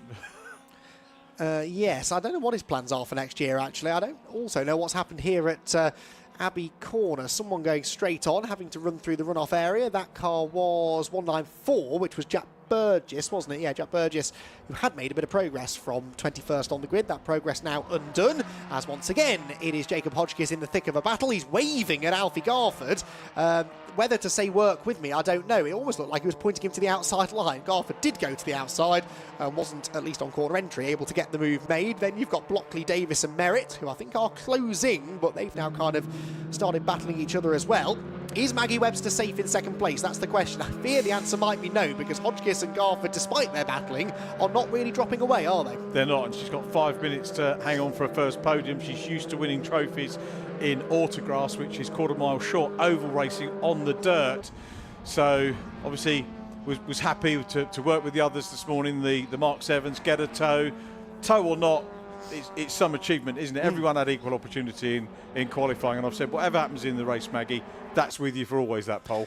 Ooh, second place might not be with her for long though. Jacob Hodgkiss almost up the inside. Now look, that has opened the door nicely for Alfie Garford to go to the outside. He is desperately late on the brakes. Webster on the inside will lose the momentum on corner exit. Through goes Garford, through goes Hodgkiss, and just like that she's off the podium. But I think she's got good pace. She might yet get stuck in again here. Looks to the inside, through the right-hander onto the hanger straight. They all run wide. Maggie's on the grass, Garford on the grass as well, and that could bring Hodgkiss now onto his tail again as they head down the straight. It's 3 abreast, is it, behind? Yes, it is. Billy Blockley on the outside, Archie Davis in the middle, and Thomas Merritt on the inside. You don't know where to look, Richard. We don't know where to look. Billy Blockley trying to work his options out for next year. Bought Janetta with his dad. Really? What they're going to do with that, I don't know, but they're going to have a lot of fun, that's for sure, as they go side by side. So it's O'Neill going still clear. Maggie Webster down behind the battle for P2. They're all trying to sort it out, but at the moment, Garford hangs on to it. Maggie dives hard on the brakes. What a move. Fantastic move. She got the run. She saw the gap. She committed. It was squeaky clean, and she's back into second place. That was one of the moves of the day from Maggie Webster. Took full advantage of the side-by-side racing in front of her, and that's racecraft. That is good, proper racecraft, and that's what they've been learning over the course of the season. As I said before the race started, you often get this at the end of the year. Drivers who perhaps at the start of the season weren't all that quick, they learn with every lap that they do, and they get to the end of the year and suddenly something clicks, and something has clicked with Maggie Webster this weekend, and she's not going to go down without a fight. She's back into second position, but can she stay there to the line, I wonder, as they head side by side. Look, Hodgkiss and Garford behind. Meanwhile, Finn Leslie check puts him in 16th place now. He's just not had the pace since the start of the race, and any slim championship hope he had very much now slipping over the horizon. It is, isn't it? Yep, sad to see, but he'll bounce back. The one thing I know about Finn Leslie is that he will give it his all in the remaining 2 races for sure, but this is the battle for second position. Maggie Webster, what a move that was. You know, anyone who thought that it was all done and dusted, forget it. Did she do karts before?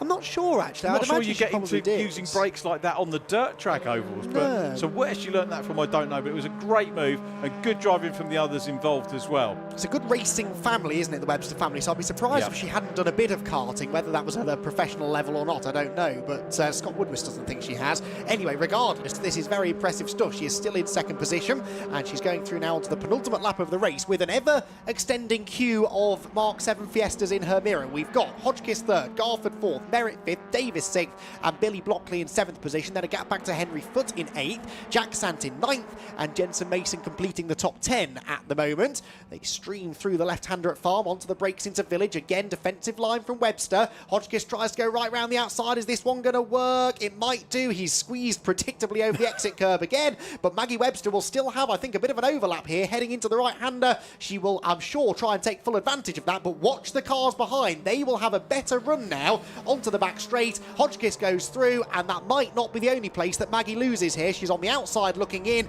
and she might get freight train down the hanger straight. She may well do, and if it's going to happen, it's going to happen here. Look at this, they're all jockeying for position.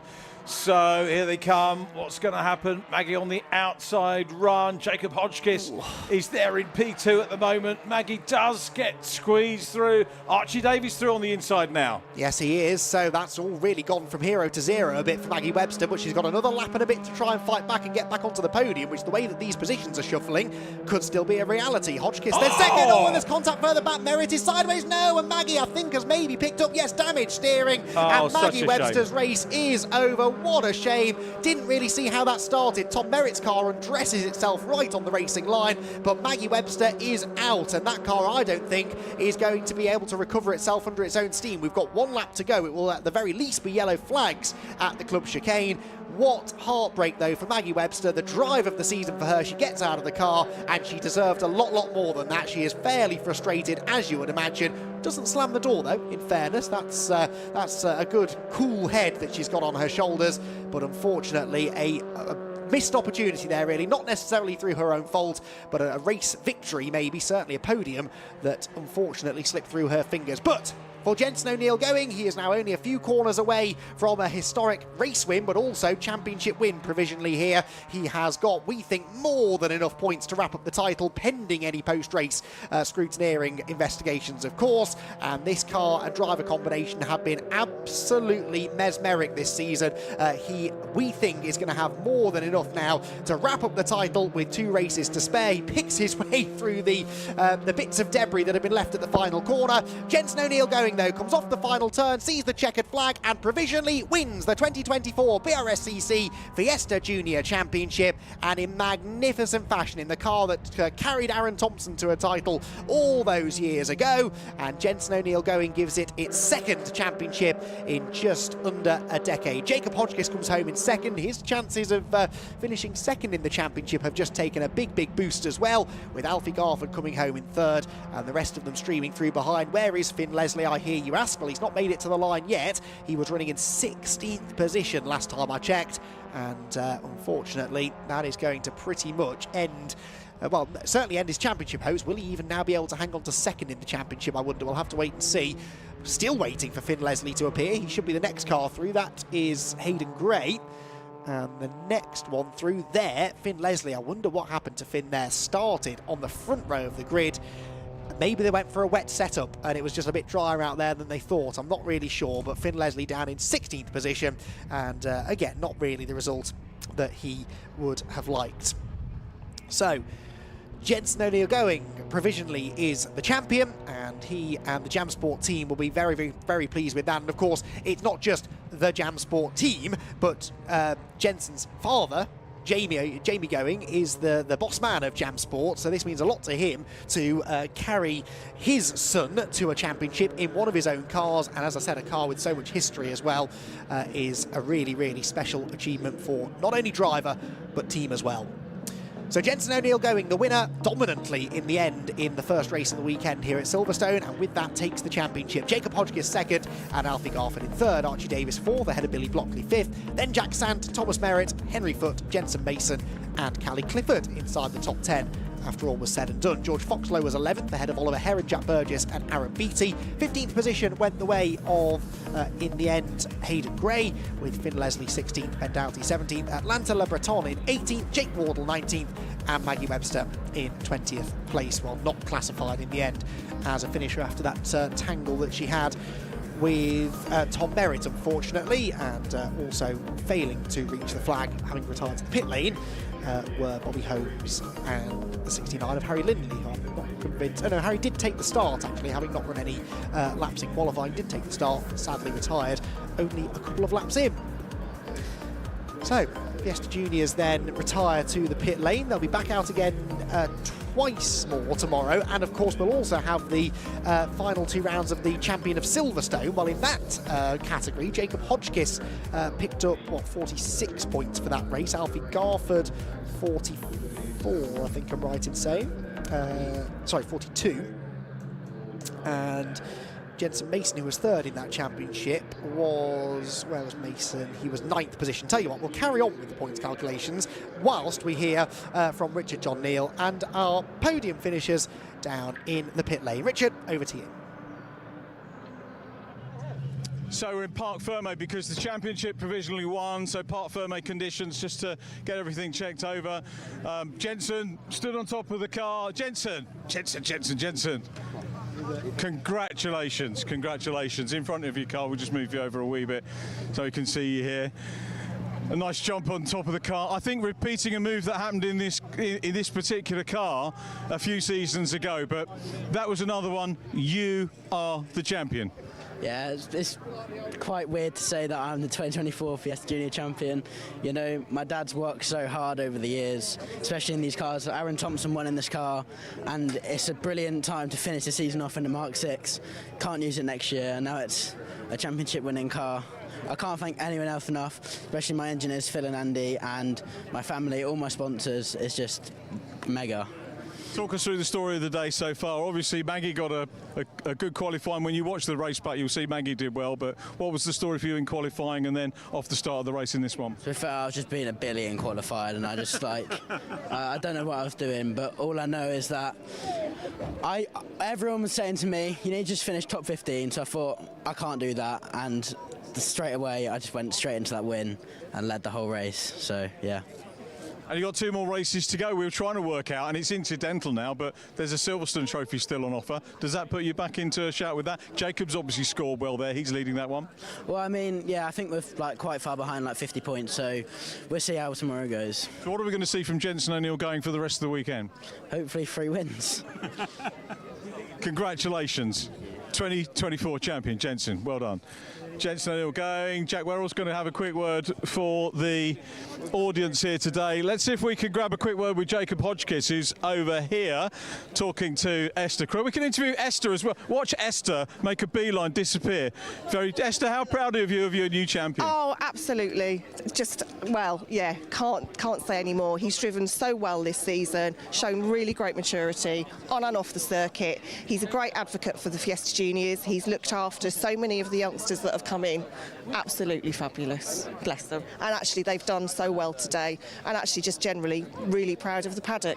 They've been fab all season. There's some great moves and great racing there. I'm going to talk to Jacob Hodgkiss, who was involved in a super battle back then as well. Yeah. But more of the same. We've got the scholarship to look for. 2 more races this weekend to look forward to. Then the scholarship, then next year. I know. And I just held my breath for 15 minutes. So. Breathe now. Yeah. And thank you for chatting on camera for a change. Yes, thank you very much. Is that it for the year? You didn't give me any choice, did you? That was a rarity. Esther Crook, championship. Thank you, Esther. Cracking job by Esther Crook over the course of the season. Jacob Hodgkiss is now over there, having got sidelined. So let's have a quick word with Jacob. Alfie Garford's there as well. Jacob, Some pretty good moves in that one, I've got to say, mate. Well done. Thank you for entertaining us. That was a hard race, and obviously Maggie gave you guys a bit of a workout. You got the better of her, and then sadly she got involved elsewhere with Thomas, I think it was. But talk us through it from your perspective. That was a race. From my perspective, I think we got held up quite a bit because obviously Jensen cleared off at the start, so it's unfortunate we couldn't get past Maggie to get with him. But she used some versatile moves to keep me behind, so we'll have a look at what happens as a result of that. But yeah, overall it was a really good race with Alfie. I'm glad with the result. We've got 2 more races to go. You're leading the Silverstone Championship. Your performance in that race did no harm to that, and the Mark 7s, of course, as well. Yeah. Mark 7 now. Yep. Finn finished down the order, and we took second, which is 48. So we came into the weekend 11 points behind. So we should be at least close, if not in front. I'm glad you did that. We've got so many maths to go through this weekend. We'll be doing it this evening, but yeah, I'll be doing the maths too.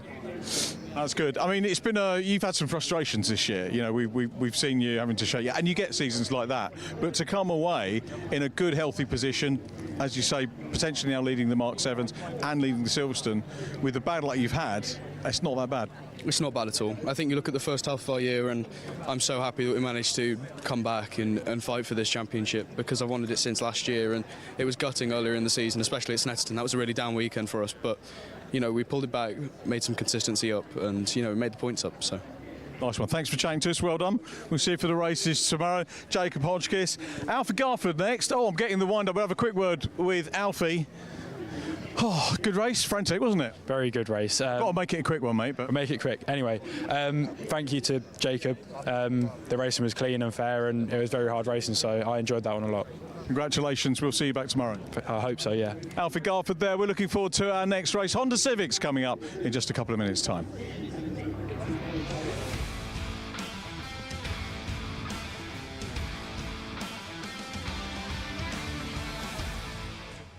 Thanks, Richard. Yes, cars already out on their green flag lap then for the Miltech Sports Civic Cups. First of 2 races this weekend, the penultimate race in the championship. And after qualifying earlier on this morning, championship leader Max Edmondson has already taken another step towards claiming the title, because he already had a big championship lead, over 50 points, arriving here at Silverstone.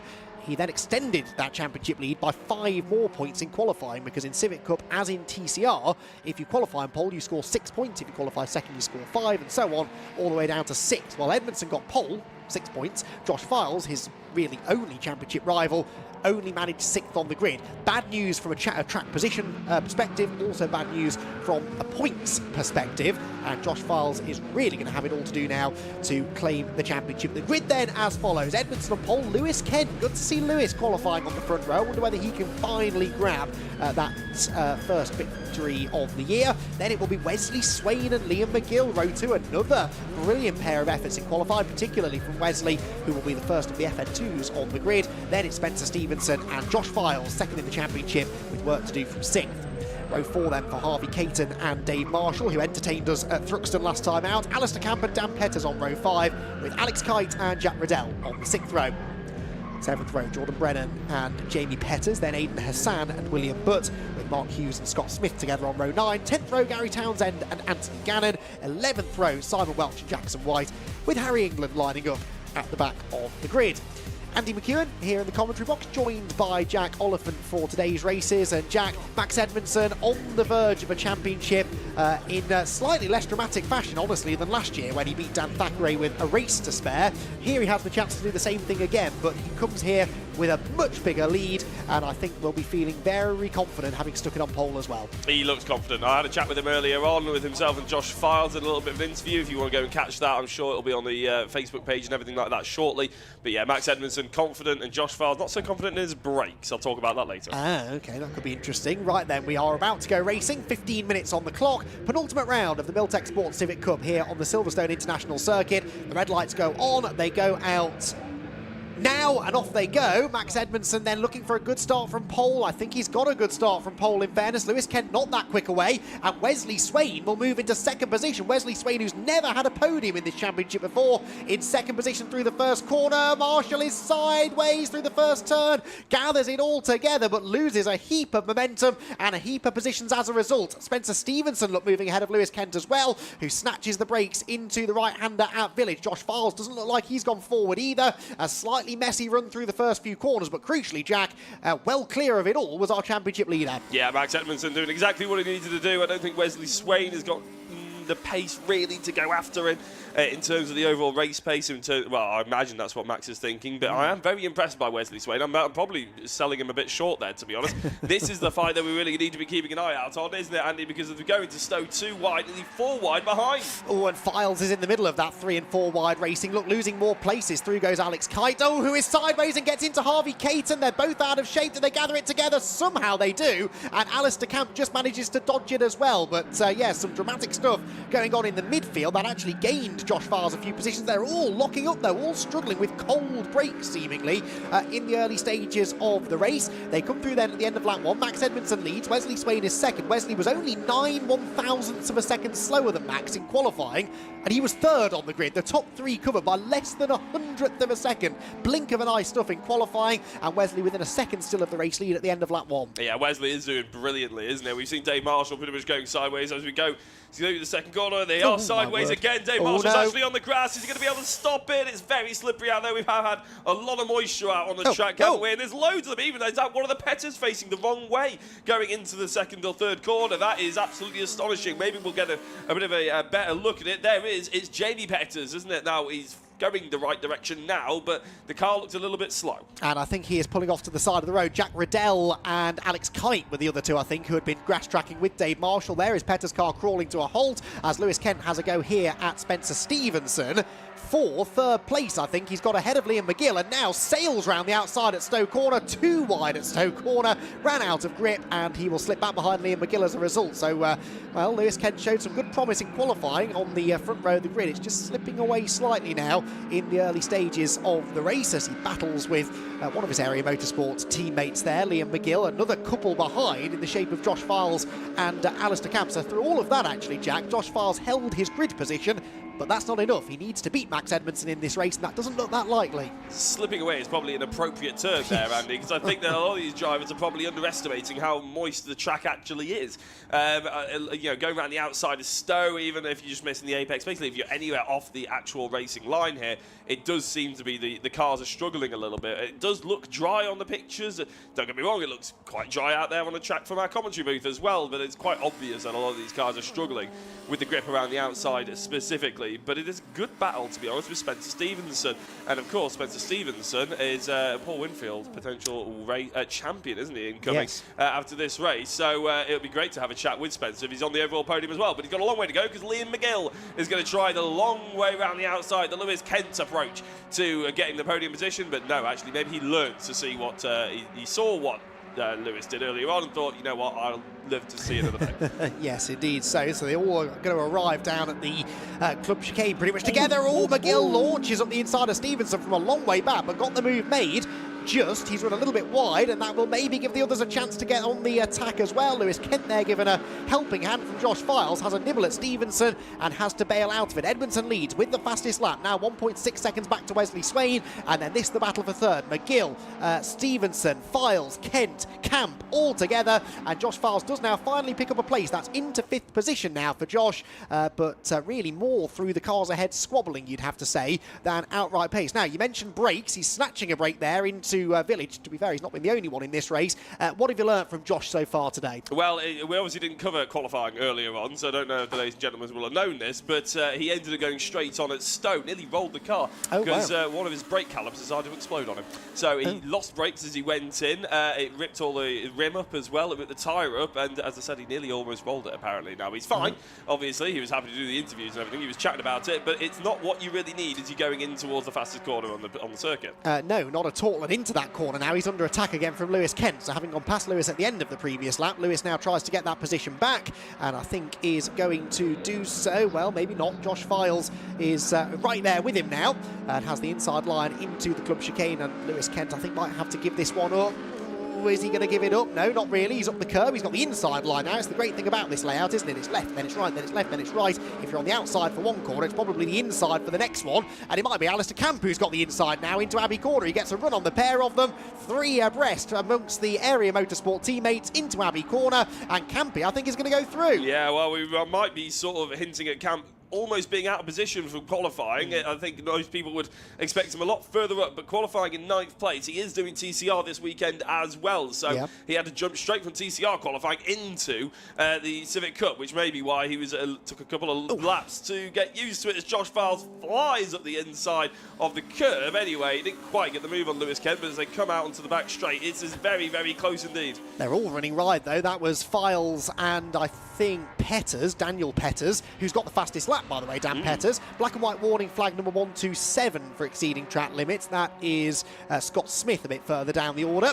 But as they arrive at Stowe, it's this time Petters and Files going door handle to door handle, and Dan, despite running wide at the previous corner, completes the manoeuvre down at Stowe. He'll now set off after Lewis Kent ahead. Unless, of course, Files comes back at him into the braking zone. No, he can't quite do it. So Dan Petters then slips through. Behind them, by the way, Harvey Caton and Dave Marshall, both of whom have been in the wars in this race already. They're completing the top 10. Marshall slipping ahead of Caton there, but I think both of them were catching these two before that little moment. So we'll see if that gap continues to come down. The lead gap is going out. Max Edmondson to Wesley Swain went out by another 4/10 that time. So 2.3 seconds now the advantage for Edmondson, who provisionally is in a position good enough to win the championship for a second year in a row. And given how much more competitive the series has been this year, it is all the more impressive that he's managing to do this potentially with one race still to spare. But he's got to get to the flag, doesn't need any dramas, doesn't need any mechanical issues, and nearly 8 minutes of the race still to go. A lot can happen in Civic Cup racing in 7.5 minutes or so he won't be counting any chickens just yet. No, you've got to always be on your toes, haven't you? And as I said, it's slightly slippery out there. You don't want to be caught out. One wrong curb hit or something like that, and suspension could go, or you could get dragged wide at Stowe and you could end up in gravel. All these sort of things can play into your head when you are just trying to lap nice and calm, qualifying laps after qualifying laps for 7.5 minutes. Trust me, it takes an awful lot of concentration. It's a lot longer than you think, Andy, out there when you're actually leading a race, isn't it? But Max is used to that sort of thing. Are you used to that sort of thing? Are you speaking from experience there, Jack? You had to dig it in. You had to dig it. I'm more used to it than you are. That is absolutely true. That is absolutely true, Jack. I'll give you that one. Right, across the line they go. Camp now with the fastest lap. Look at that. Top 5 for Camp, having started down in 9th position on the grid, on the tail of Spencer Stevenson. We see this quite a lot from Campy, don't we, really? Not necessarily the best qualifier in the world, I think, by his own admission, but he is one of the best racers on the grid. He's got that car in the sweet spot now, and he's moving forwards. There's a lot of talk about Dave Marshall and Alistair Camp in the FN2s, obviously, like that.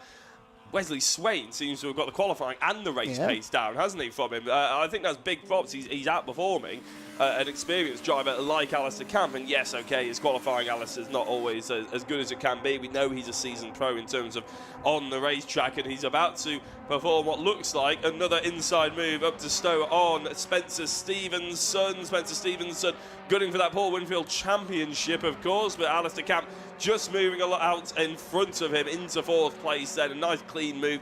That was about as simple as you can possibly get. Now, Wesley Swain is also eligible for the Paul Winfield Trophy. However, he's not really in the championship fight. That looks like it is still going Spencer Stevenson's way. However, Wesley Swain is winning this race in terms of the Paul Winfield Trophy, if that makes sense. Hopefully it makes sense. There's a lot of things going on, isn't there, when championships come to a head. Luckily, there's no drop scores or anything like that. That keeps it slightly more simple, Andy. Yes, it does indeed. I really advocate for that in every championship. No drop scores at the final round. Keeps the pressure on for the drivers, takes the pressure off the commentators. It's win-win as far as I'm concerned.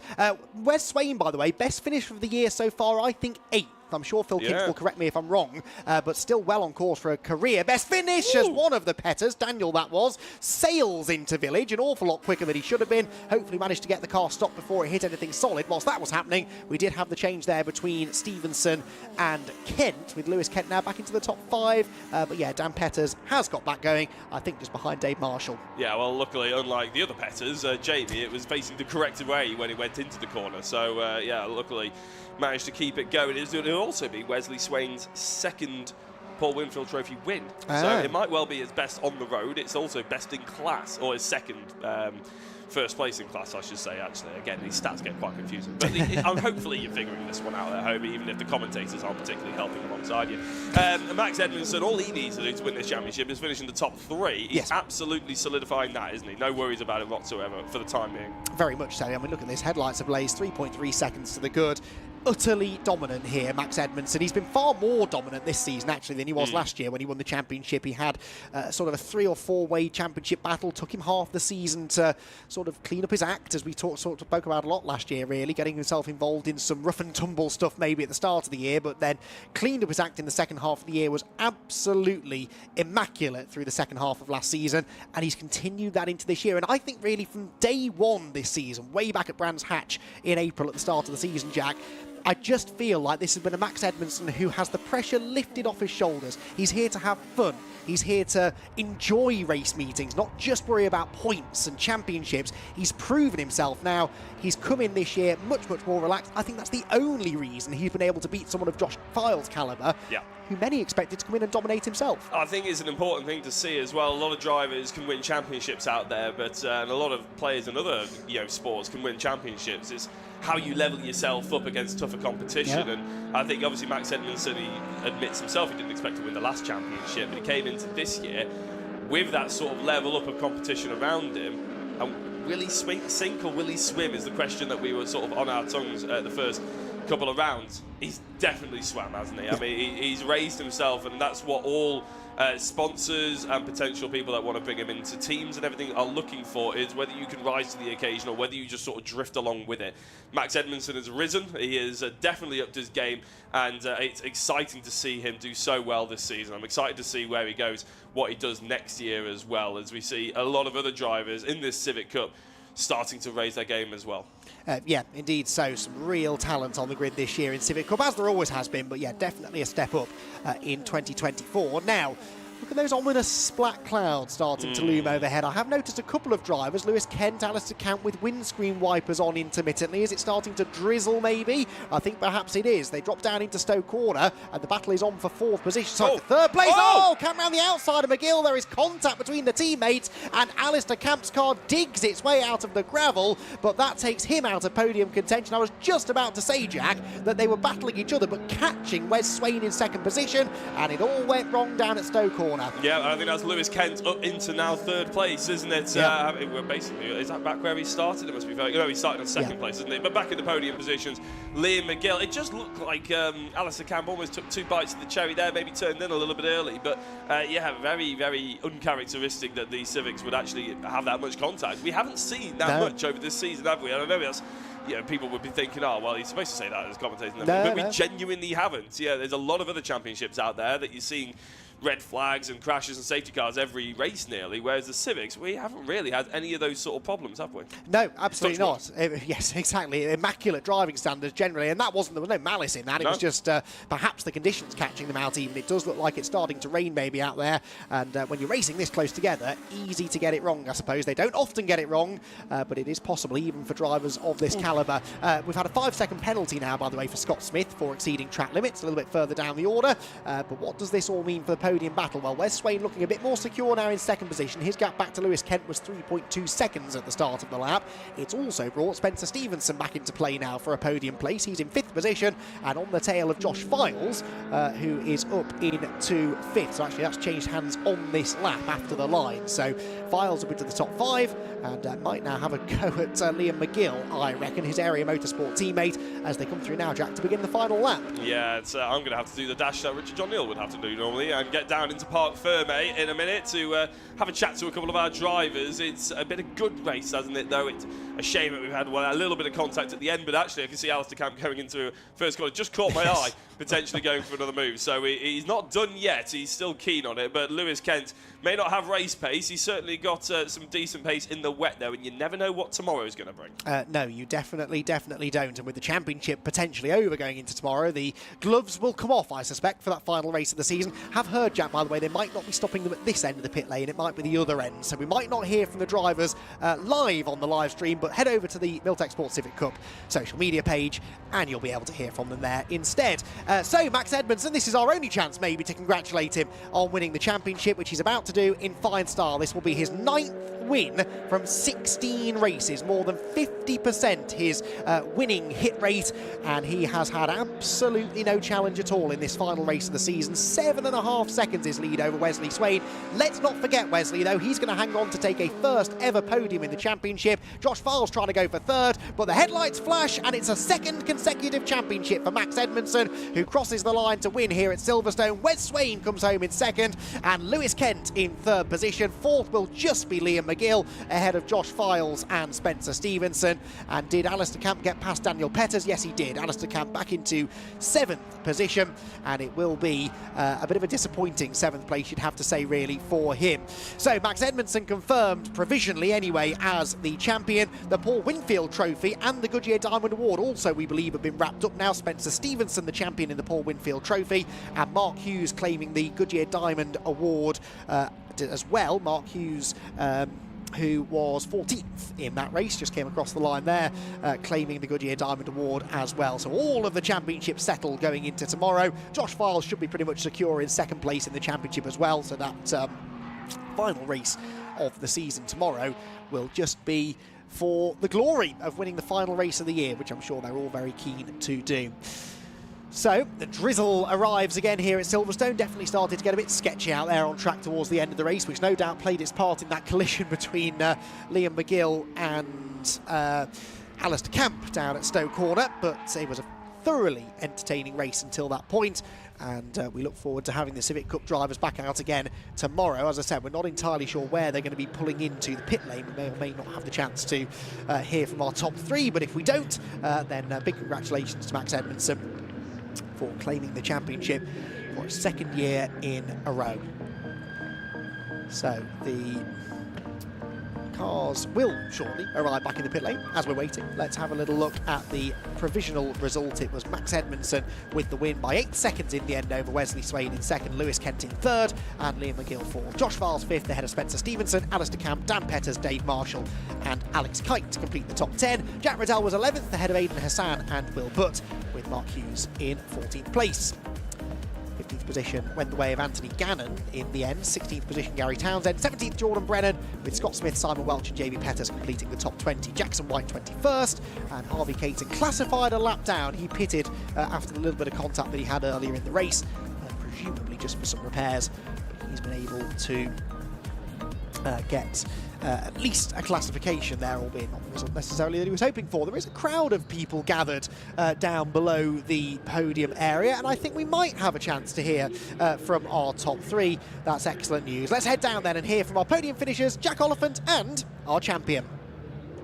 Thank you very much, Andy. Now, I'll be honest, there is chaos pretty much out here, but I can find, finally, where they've parked Max Edmondson. And Max Edmondson, who is your champion for Miltech Sports Civic Cup. Max, that is absolutely mega. You got a big cheer from behind you from the Pro Alloy boys. We need your hat on, so you'll get that rushed in a minute, but what a way to seal it. What a dominant victory there you had as well. I mean, it dried up, played into your hands a little bit, but off the start, it didn't look like there was any question. Yeah, I just got a good start. Got a good start. I saw that Lewis didn't, and then he started battling behind. And I thought that I knew I had the experience edge over Wesley, and I just thought I kept it consistent and just kept lapping. How does it feel, a double champion, back-to-back? That is something special, isn't it, really? Almost such a competitive grid. Yeah, feels good. Obviously, I won it last year, came back to prove myself, and I've done that again, so I'm happy, yeah. We were saying in commentary, me and Andy, that we think you've almost levelled yourself up this year. I mean, last year you almost didn't expect to win it. This year you had the sort of newcomers in, to challenge you, and all of a sudden, even from Brands Hatch onwards, you stepped up, you took those victories, you were the person to beat all year. Is that how it felt for you? Not really, I just sort of, well, last year obviously I struggled at the start. I wasn't expecting to be as fast as I was, so I was driving like a bit of an idiot. So it sort of kept me head level towards the end of it, and that's how it came to me. And this year I've just came in with the same mentality, and yeah. What's on the horizon for you then? What's it mean to win the Miltech Sports Civic Cup for the second year in a row? Where does your sort of trajectory think that's going to take you? I don't know. It's all about money. I've got big aims for next year, but obviously I can see if we can bring them to life. So thank you to all my sponsors who made it possible this year. Without them, I wouldn't be here. Absolutely. And just a note on a couple of the other drivers. In fact, Lewis Kent is coming in to say well done. I mean, you've beaten off some really top-class opposition. Lewis Kent, obviously TCR UK champion. You've got the likes of Ali Camp, who's obviously won this championship before, Josh Files. I mean, you are really mixing it with the top echelon of British motorsport, aren't you? Yeah. But obviously you don't think what they've won when you're going around the track. You just think them as the other guy who you need to beat. Well, you've certainly done that. Very well done. Max Edmondson, your Miltech Sports Civic Cup champion of 2024. Now, I believe we got a time for a couple of more interviews, so we're going to crack on. Lewis Kent, I'm actually going to bring you over since he's basically come over and introduced himself. Big well done. I have to be honest, though, that looked like hard work, that race, unlike Max's. Yeah, I don't think starting on the wet side of the track was the most optimal idea for me in qualifying. Yeah, just had a bit of a problem off the start, got wheel spin, couldn't stop it. Had a couple of cars come past, you know.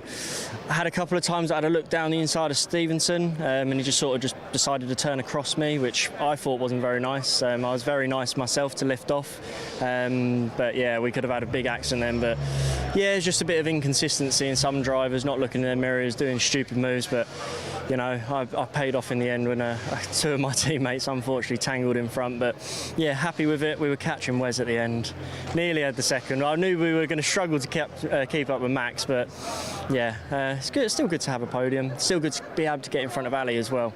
Brings us still into that third place fight. And yeah, hopefully tomorrow same again happens and I can pick up some points and hopefully Ali has a bit of bad luck. It's been a bit of a hit and miss season, unfortunately, for you, hasn't it, really? I mean, I know you'd have been preferred to have the conversation that I just had with Max, but is there always that sort of what could have been, or are you going to sort of step into next year very quickly before we jump to the next race? Yeah, I've had some really bad luck. I've had a wheel fall off, I've had a linkage fall off, I've had DNFs left, right and centre, but it is what it is at the end of the day. It's racing. Motorsport for you, isn't it? Fantastic, Lewis. We'll speak to you in a bit. Right, back to Andy McEwen for the next couple of races.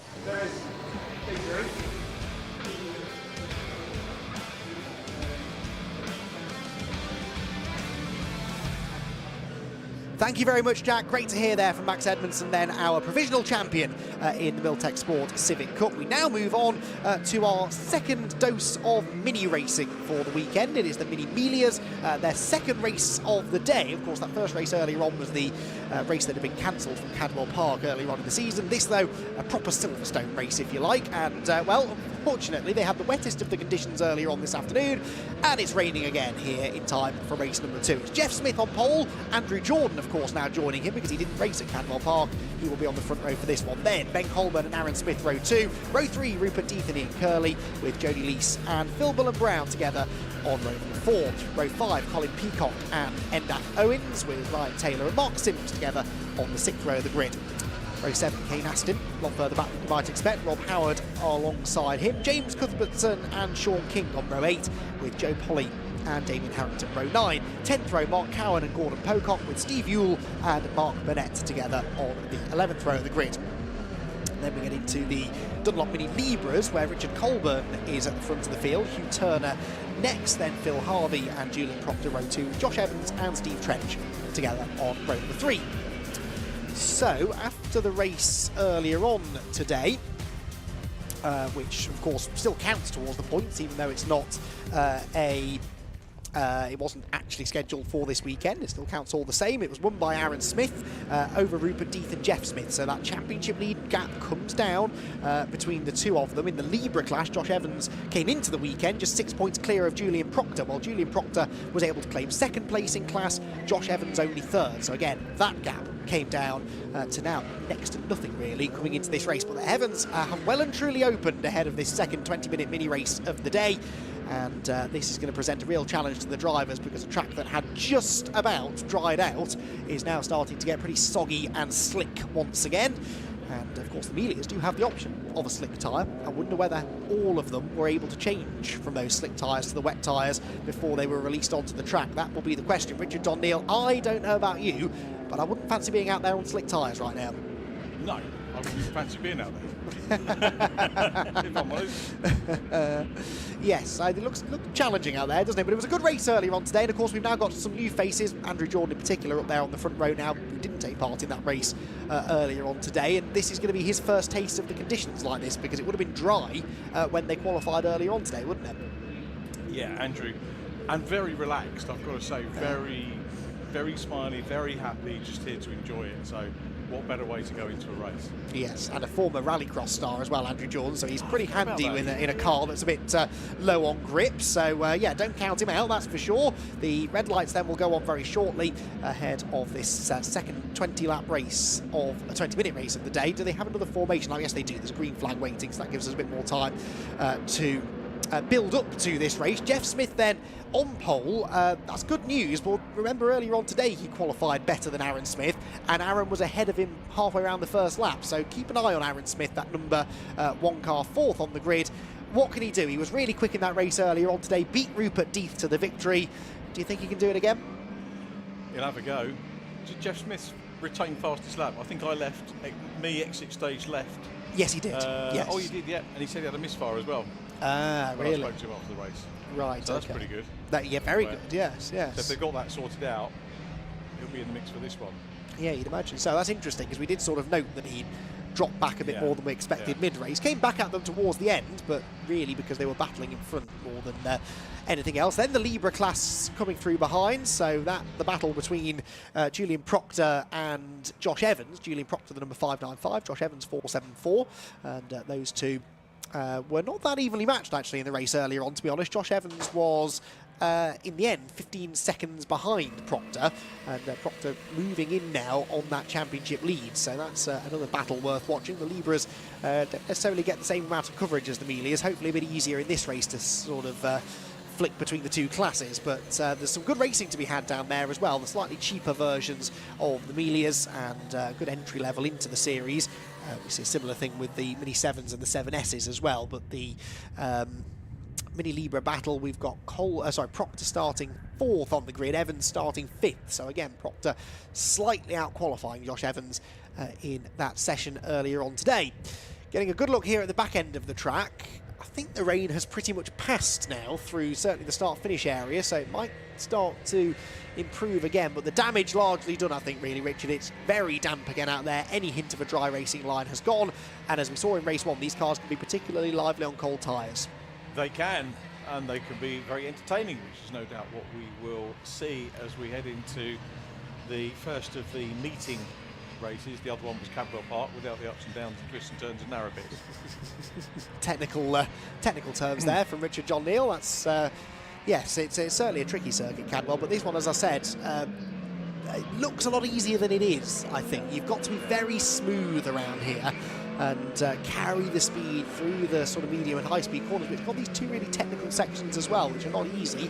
We've seen a lot of drivers getting it wrong through Village and the Link, and then down here at the Club Chicane as well, particularly in the wet. It's easy to outbrake yourself, run wide, then you're offline for the next corner, and then you're leaving the door open in mini racing, sometimes for 3 or 4 of the cars to come sweeping through. So, difficult track. Look and listen opportunity to the cars as they accelerate towards their grid positions. Looking at the track there, I don't think it's got fully wet, has it? They're not really cutting grooves through any standing water, so hopefully once they get some tyre temperature up, they'll all be good, and we should have an entertaining battle on our hands. So, Jeff Smith on the right of shot on pole position, pole on the outside line here at Silverstone, because that is the racing line, the grippier side of the road. In the wet, of course, though, it's not always the best place to be, because the rubbered up side of the road gets quite slippery when wet, so that might favour Andrew Jordan on the inside line, but Jeff Smith and the others who were out earlier on today, well, they've had a bit of experience in these conditions. Andrew Jordan might just take a lap or so to get himself up to speed. The 2013 British Touring Car Champion, Andrew Jordan, but he's made a name for himself in mini racing since, and will be very keen to try and get another race win here if he can. He's not done a full season. They did the middle part of the year, I think, didn't they, through Thruxton and Anglesey. Back again now at the end of the year, and Andrew Jordan then What can he do? Can he go and get a win? Well, it's time to find out. The red lights go out, and it is a good start by Jeff Smith, I think, there from the outside of row 1. Someone stalled further back. Thankfully, they all missed them. Not sure who that was, but they've all managed to keep going. And as they head down into the first corner, there it is the number 99, Mark Cowan car, that has gone nowhere, but now does get into first gear and accelerates away off the line. It's Jordan the leader. It is Smith second, and Aaron Smith with another really good start, look, up into third place already. Ian Curley fourth, and Rupert Deeth actually the one struggling down to fifth. Yeah, Rupert will make his way back up, won't he, for sure. Endaf Owens is next up. Need to go and have a chat with Endaf actually before the end of the day about something else, but that will remind me. Mental notes. Actually, mental notes are no good at mine. There we go. You forget them. But yeah, super stuff by Andrew Jordan out front at the moment, and it's not going to affect championship-wise, is it, for anybody? So that's the good news. Even better news is we still get the entertainment, but Jeff Smith, dropping back. Jordan's away, isn't he? He absolutely is. Now, this could affect championship situations. Aaron Smith versus Jeff Smith for the championship. Remember, Curley sideways in fourth, the 3 abreast further back. Who was that steaming around the outside? Quite cracked the number of the orange car, but this is proper mini-melia racing. Smith did not get past Smith. Aaron past Jeff, if you're following me, but he is now back up the inside again into the club chicane, and I think might just be able to slip through. Yes, he does. So the number 1 car back ahead, and can he stay there till the line? Well, at the moment there is a whole queue of cars sort of forming behind these two. Ian Curley, then Endaf Owens, who nicks up the inside of Rupert Deeth. The 84 car is the orange machine that was going great guns on the outside. Ryan Taylor, as a few of them find out just how slippery the curbs are, and a spin for Colin Peacock further back, right in front of the pack. Oh, and another one off into the wall, and that was sort of inevitable. That's the number 20 car that I think lost it in avoidance more than anything else, Mark Sims, and he, unfortunately, his race very much over. The race for now continues, though. It is Aaron Smith the leader, Jeff Smith second. Sorry, it's not. It's Andrew Jordan leading, isn't it? A country mile ahead of this almighty battle going on for second place. Yeah, good old scrap here. Bad news. It shows how well everybody was doing and just how easy it is to lose one of these cars in avoidance. The reaction just making the car twitch, and is it still there? Or it is, yes, yeah. Yes. Car's too badly damaged, I think, so that's going to need recovery.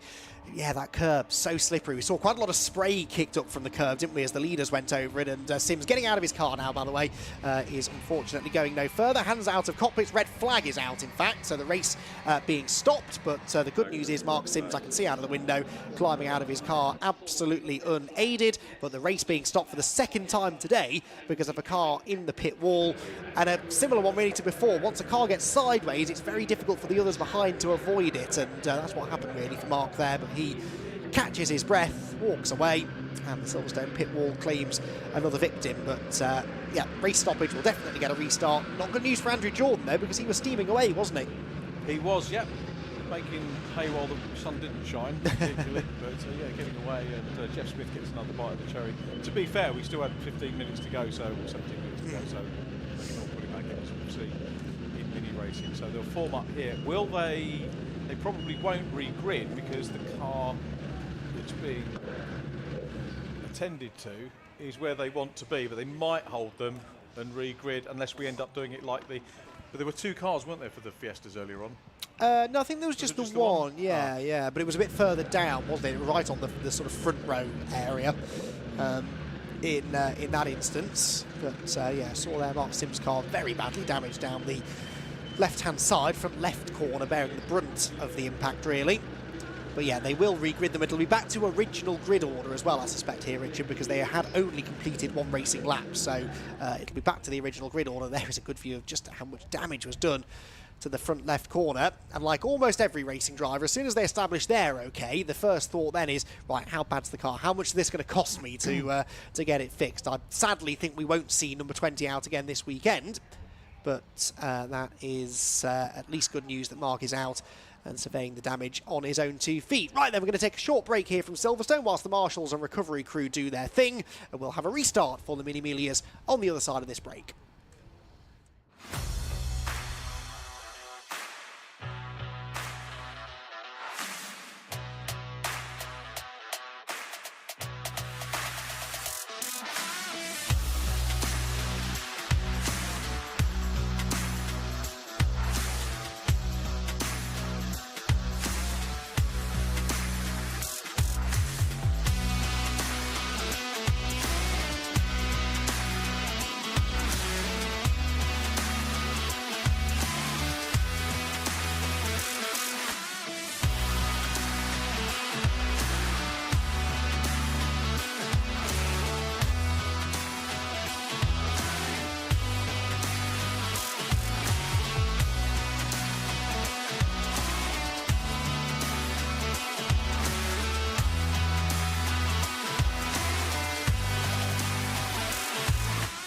the driving standards have just been absolutely outstanding this weekend throughout the whole field. Whichever package it is, Mark 1, Mark 3s, it offers fantastic close racing. They're all quite even, the cars at the front, so lowish power. These boys are incredible to race against. They don't give you an inch. They're not overly expensive to run. Again, will draw people to it. It's not just about the racing, it's about the experience as well. It's affordable, you know, anyone can come and have a go.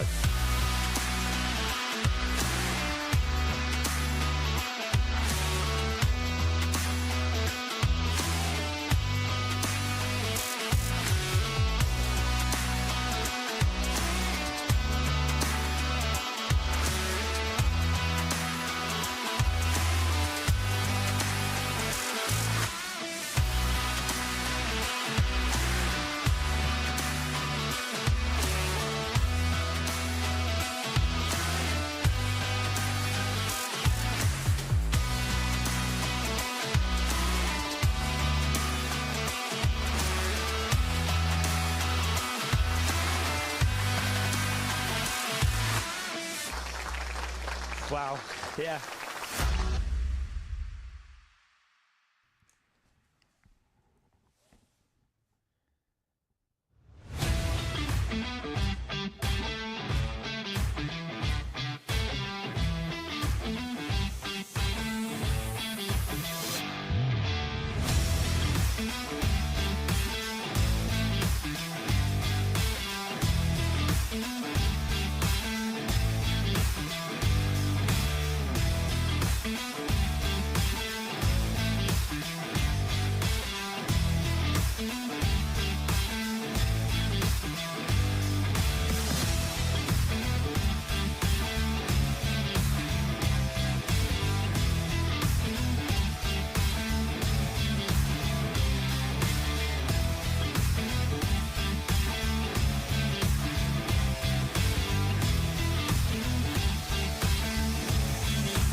No, now the cars are well evenly matched, you see that, so should be good racing. It shows that the young kids can still get in it and show what we can do.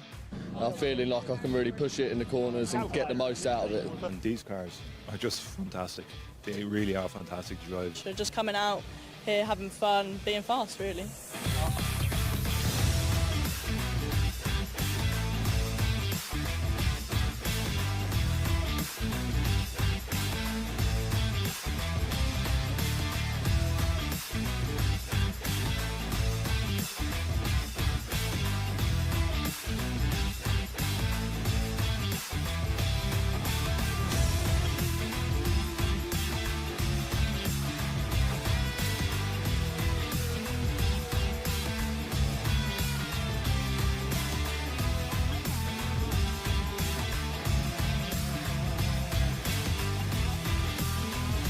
Performance for money, you can't beat the value. I mean, the nearest thing you're going to get to a mini touring car.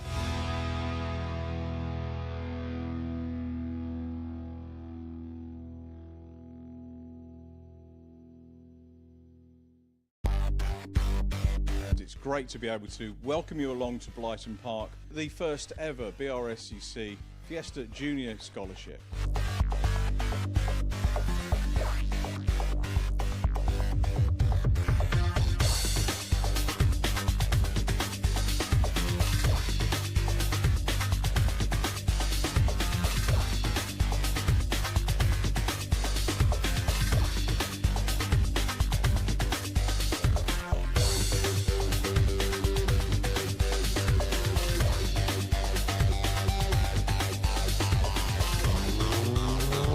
Seen the smiles on the faces of all the drivers getting out, and the coaches as well are really enjoying their time in the Fiesta Junior Mark 7. So I want to sort of work with these drivers, find that next person that's going to be the next big driver in the Fiesta Championship.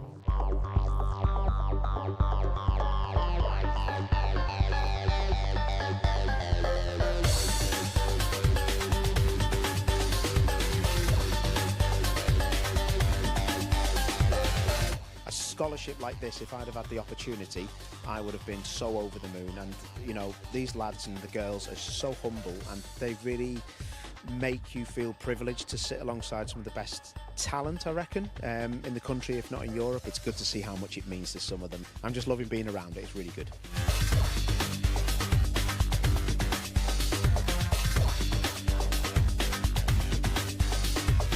the Fiesta Juniors is where I started. Such a spread of varying different experiences, so much potential and so much talent.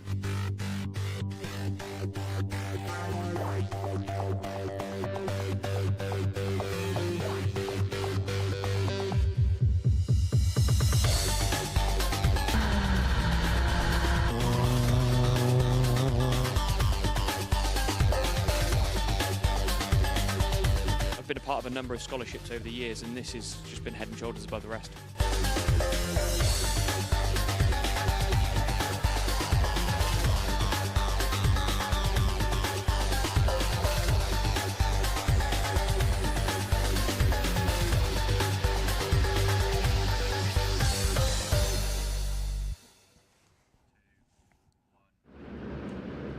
Welcome back to Silverstone, everybody. We have got cars back on the grid ahead of a restarted race for the Mini Miglia Championship. Now, the cars released onto a green flag lap. The time has started to tick down, though, so the race, I think, may have already started. Now, you'll notice the pit wall there with a couple of little scrapes down the side of it. Well, little scrape, not really the best way to describe the reason for our second red flag of the day.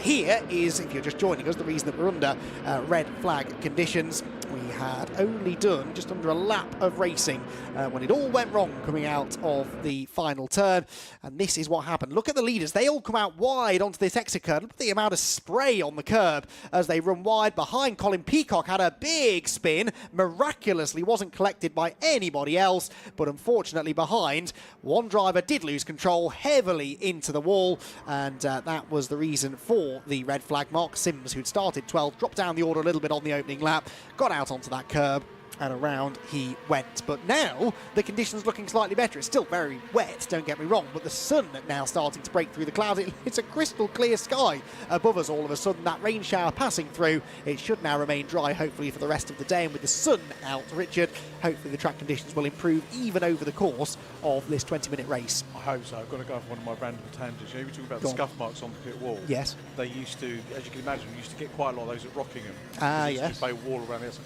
And a guy used to photograph the scuffs and sell them as abstract art. Oh, really? Yeah, really That's weird. a new one. And charge a lot of money for them. Oh, did he? You know, Mark Proctor did that one. Where's Mark Proctor's royalty? Anyway, it's very tenuous to what we're talking about. No, so close enough. take pictures of the scuff marks and sell it as art. That's interesting. That's interesting. There are a couple of NASCAR tracks in America, where one in particular, Darlington, where they have to repaint the wall after every race because so many people scrape up against the wall, and the quick line is up against the wall at that particular track. I won't bore you with a NASCAR story, but yes, it's Silverstone slightly less common maybe to see people getting into that wall. 2 in a day is definitely more than I've seen before, but it's just a sign of the conditions, both of them sort of caused by the slippery conditions through Club Corner. But look here at Stowe, I'd say that's a dry line already starting to emerge, so it'll be an interesting situation this. Whether the Miglia drivers had gone out on slicks or not, I don't know. They do have the option of a slick racing tyre or a wet tyre. But actually, at first we were saying, well, they need to be on the wets. Maybe now, if you're on the wet tyres, by the end of this now seemingly shortened race, you're going to start running out of grip, surely. You would think so. It's going to be a tricky race again, but again, we've got quality drivers in here, right the way down the order, and it should be an absolute stomp once again. These guys got one race tomorrow? Yes, I believe so. They've had 2 today, and yes, great that they're catching up. How does it work with the Cadwell meeting, a Brscc one? Oh, now you're asking. I wonder where the money gets juggled on that. 28th of April. No, I don't believe that would have been a Cadwell meeting. I don't think so. Sorry, BRSCC meeting at Cadwell. You know what I meant. Yes, it was definitely a Cadwell meeting. It was just the second race that the Sunday race that didn't happen. So, and I'll be honest with you, I can't remember why. Whether it was weather or delays that caused that, or maybe a bit of both. But anyway, they got it in early on this morning. This year. Yes, we've had a bit of rain in 2024, haven't we? It's definitely been a year for the rainmeisters, hasn't it? Those who are good in the wet conditions have generally come out of 2024 pretty well. And again, some slick conditions for the drivers to contend with here. The race, as I said, has officially started. The time has started to tick down. So by the time they're all gridded up, it's going to be a 16-minute race by the looks of it. The restarted race then, this penultimate round of the Dunlop Mini Challenge Mini Miglia class, supported by Mini Spares. The green flag then waved at the back of the grid. Red lights go on. Out they go, away we go, and is it going to be another good start made by Jeff Smith, or is this time Andrew Jordan going to get off the line better? Yes, he does. So Jordan then holding the lead this time into the first corner, and Jeff Smith will slot in behind him. Jordan looked like he skated a little bit wide there.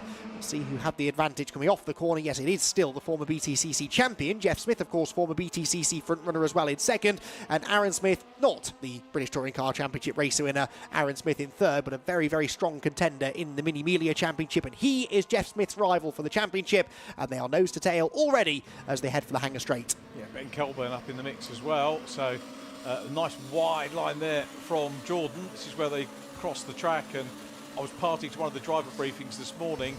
Generally, I think everybody okay on that point. If they do go over the line, it's not an issue there. Different matter on other parts of the circuit as Jordan leads us down. Ben Colburn getting stuck in there at the moment in fourth place. Yeah, Ben Colburn had a poor start the first time round, but he's right in the thick of it now, isn't he, in fourth place, as Jeff Smith almost rattles down the side of Aaron Smith's car. That was pretty robust. They make contact again on the exit of the corner as they bang wheels down through the Vale into the club chicane, and Colburn goes around the outside of both of them. Fantastic from Colburn, who sails into second position. Smith gets the better of Smith, Aaron ahead of Jeff, and now Ian Curley joining it as well. That did not go to plan for the championship leader. No, it didn't. Nice little swap there, and Colburn read that exceptionally well. So let's see what further he can do. So Jordan from Colburn, and then the two Smiths, A. Smith, J. Smith, followed by Ian Curley, NF Evans. Rupert Deeth down in 7th, progress to be made there.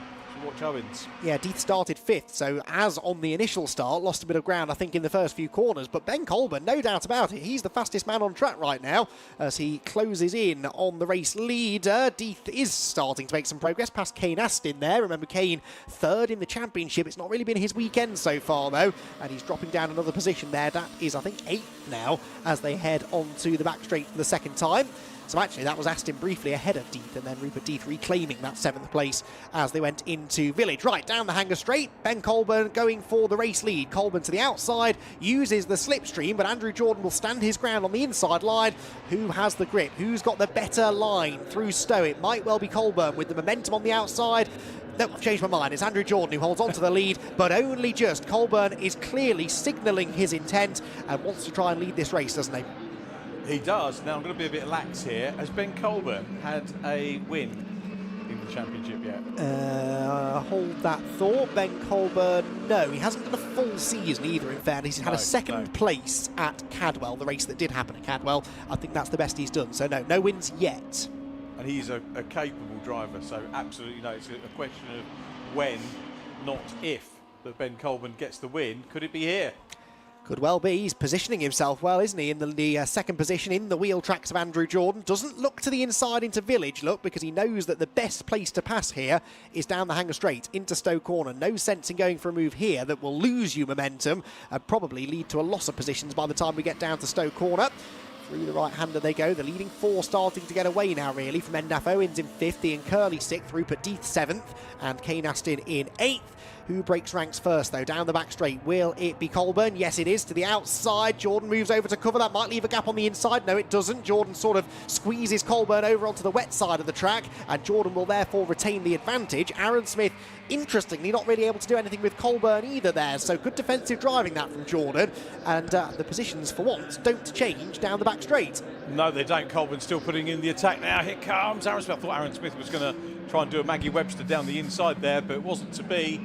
Just keeping his tinder dry at the moment. Jeff Smith, fastest lap again. Smith always popping those in when he's not at the front, but he's using it to try and claw his way in, so he'll be picking up a little bit of a tow. NF Owens lights ablaze in 5th, just a little bit further back from Jeff Smith. Then Ian Curley in close proximity, but it's about the lead 4 at the moment as Kane Astin now gets fastest lap. Conditions are changing, improving as they go on. Colburn, I would argue, the busiest driver of this foursome, wanting to chase and defend at the same time. He's a little bit closer to the leader, Andrew Jordan. Andrew Colburn, we could invent a new driver there, couldn't we? I'm sure there'll be one along. Oh, well, there is another Colburn in the race, remember, down in the Libra class, and that is second place at the moment for Richard Colburn. Senior Colburn. Indeed so, but here comes Colburn Jr. going for the lead again to the outside of Jordan, gets his nose ahead, but it's so hard to actually break through into the lead, isn't it? Because Andrew Jordan gets the side draft, then he's late on the brakes into Stowe and manages to go back ahead. So still Andrew Jordan with the lead, Ben Colburn second, Aaron Smith third, and remains status quo as we drop down through the Vale and into the Club Chicane. Colburn to the inside line. There's no grip there, though, and he loses the back of the car. Amazingly, no contact, but I think Jeff Smith was delayed. Yes, he was. Then he has contact with Curly, and Jeff Smith suddenly losing a whole heap of places as Aaron Smith gets the lead. Explain to me exactly how that happened, Richard. He went into the corner in third, comes out of it with the lead, and about 5 cars between himself and Jeff Smith. Yeah, absolutely frantic for the lead. The message is from Ben Colburn that he was told I tipped him to win, so that was the end of that. Right. Yeah, that'll do it. Now P2 and fastest lap. Super stuff. And suddenly NF Owens is in the fight now as well, in second place, because just as quickly as I said Smith was leading, Jordan got the advantage back, brought NF Owens with him. Now, where is Jeff Smith? He was 6th at the line, so it could have been worse, but he's losing points that he can ill afford to lose at the moment to Aaron Smith, who at least is down to the bottom step of the podium, sideways there. I think that was Kane Aston, wasn't it? So Jeff Smith gains another place now, back into the top 5. It's changing almost too quickly to keep on track of it, isn't it? But another place gained by Jeff Smith, and he will now try to get back into contention. That wasn't his fault at all. It was Colburn getting sideways, and Smith had to throw the anchor out to avoid running into the back of him. And, well, he now is the one with work to do. He's gone past Ian Curley as well, though. So into 4th position for Jeff, as Aaron Smith slips up the inside, does he, of Endaf Owens? Yes, the Welshman has to let him go. And Aaron Smith now sets his sights, not for the first time, on Andrew Jordan. Is he going to be able to get past? So the one thing that you see Jordan do is, or very rarely, is cede the lead or cede a place, even in this mini racing, which we know is fiercely competitive. But if anyone can do it, it will be Aaron Smith. And Aaron just starts to make the move, comes offline, and you can see how dry it is there. Maybe had a couple of wheels on the damp part of the circuit there, as Curly goes to the outside again. Curly still vying for 5th place with Ben Colburn in the mix as well. Yep, indeed so. 3 abreast action here. Kane Aston on the inside, Curly in the middle, and that's Phil Bullen-Brown, isn't it, in the fluorescent orange number 5 car on the outside line. Great racing going on here at the front of the field in the Libras, by the way. The Libra class being led pretty comfortably by Hugh Turner in 15th position. 2nd place in the class is Richard Colburn, and 3rd is Josh Evans. That's significant. Josh Evans, the championship leader, remember, in the Libra class. He lost some points to Julian Proctor in the race earlier on. He's ahead of Julian by 6.3 seconds in this one, so looks set to undo the damage from race 1 earlier on today. For the overall race lead, though, it is 3 abreast through Stowe Corner. Aaron Smith on the inside, Endaf Owens on the outside, Andrew Jordan in the middle. Who is the last of the late breakers? It's all of them, really. Smith backs out of it, and Owens to the lead. Endaf Owens goes past Jordan and Smith. Super stuff from him, 3rd to 1st. He will get a lap led on his stats. Not that will mean a great deal in terms of mini racing, but as soon as the move is done, Jordan is back on the case, and he's got momentum out of that final turn down the Hamilton straight and tees up a return to the lead. Oh, he's on the wet side of the road, but he goes through, and Aaron Smith wants to go with him. He slides through on the inside line. Endaf Owens leaves him, is left just enough room on the outside edge of the road, and Jeff Smith joining in as well. They bang doors, Smith to the outside, and Endaf Owens will not relinquish 2nd position. This brings Jeff Smith and Ben Colburn back to the party, as Smith crucially gets back ahead of his title rival, Aaron Smith. How quickly things can change. Absolutely mega stuff, as ever, from the Mini 7 Racing Club. Superb from the Melias. Ben Colburn is back in the mix as well. Rupert D, distant 6th. Really surprised to see him that far back at the moment, though. Definitely going to come from the top 4. I can't say definitely in mini racing. Probably, definitely coming from the top 5. Yes, at the moment you would tend to agree with that, but I would say that with some caution with 7 minutes still to go. Through Stowe they come then. It is Jordan who, through all of this, seems to consistently come out with the race lead, doesn't he? He gets shuffled back a bit, then seems able to get his way back to the front of the queue and stay there more effectively than anybody else. The others constantly trading positions. He always seems to lead at this part of the lap, and that's the key, isn't it? You don't need to lead at Abbey or at Stowe. As long as you're in the lead at the line, you will ultimately end up with the race win. Jordan once again leads them across the line, then back out in front with a personal best lap to boot, with Endaf Owens in 2nd place. Jordan with 2 wheels on the wet curb into Abbey. That's brave. It is brave. He holds on to it, though, so 2 tenths clear, very nearly 3 tenths clear as they cross the line that time around. Owens still chasing hard. Here is the battle between Kane Aston chasing Rupert Death in the 23. So when you look down, you've got Colin Peacock in 10th, so really you could pick any one of the top 10ers on a normal day a winner, but the top 5 still go round pretty much in formation. Yeah, they do. Now, with 5 of them together, a big hole in the air being punched for those towards the back of that lead group. Can Ben Colburn and Aaron Smith take advantage of that, I wonder, as they head down towards Stowe Corner once again. This is the 8th lap of the race, 6 minutes still to go. And what order will they emerge in out of Stowe in a moment? Well, it is Jeff Smith in the lead. Who predicted that? From 3rd to 1st, Jordan down to 2nd, Owens 3rd, Aaron Smith 4th, and Ben Colburn still there in 5th position. But Jeff Smith, the championship leader, is on a mission here. He knows a race win here would really help him in the championship with just the 1 race to go. And Aaron Smith suddenly finds himself at the back of the group now, so it's all falling apart for Aaron. He's got time just about to fix the situation, but with Jeff Smith out in front, this is not what Aaron Smith was hoping to see. Was that bumper askew at the start of the race, or is that a feature of this one? On Jeff Smith's car, yeah. That was the little collision he had with Ian Curley, I think, down at Club earlier on. So it doesn't seem to be slowing him down, though, does it? Not at all. No. Someone will protest it. Surely not. Let's not put that idea out into the universe. Good battle going on further back. There's the 1-2-3 car. Hugh Turner leading in the Mini Libra class fairly comfortably, as I've said. Josh Evans is still 3rd ahead of Julian Proctor.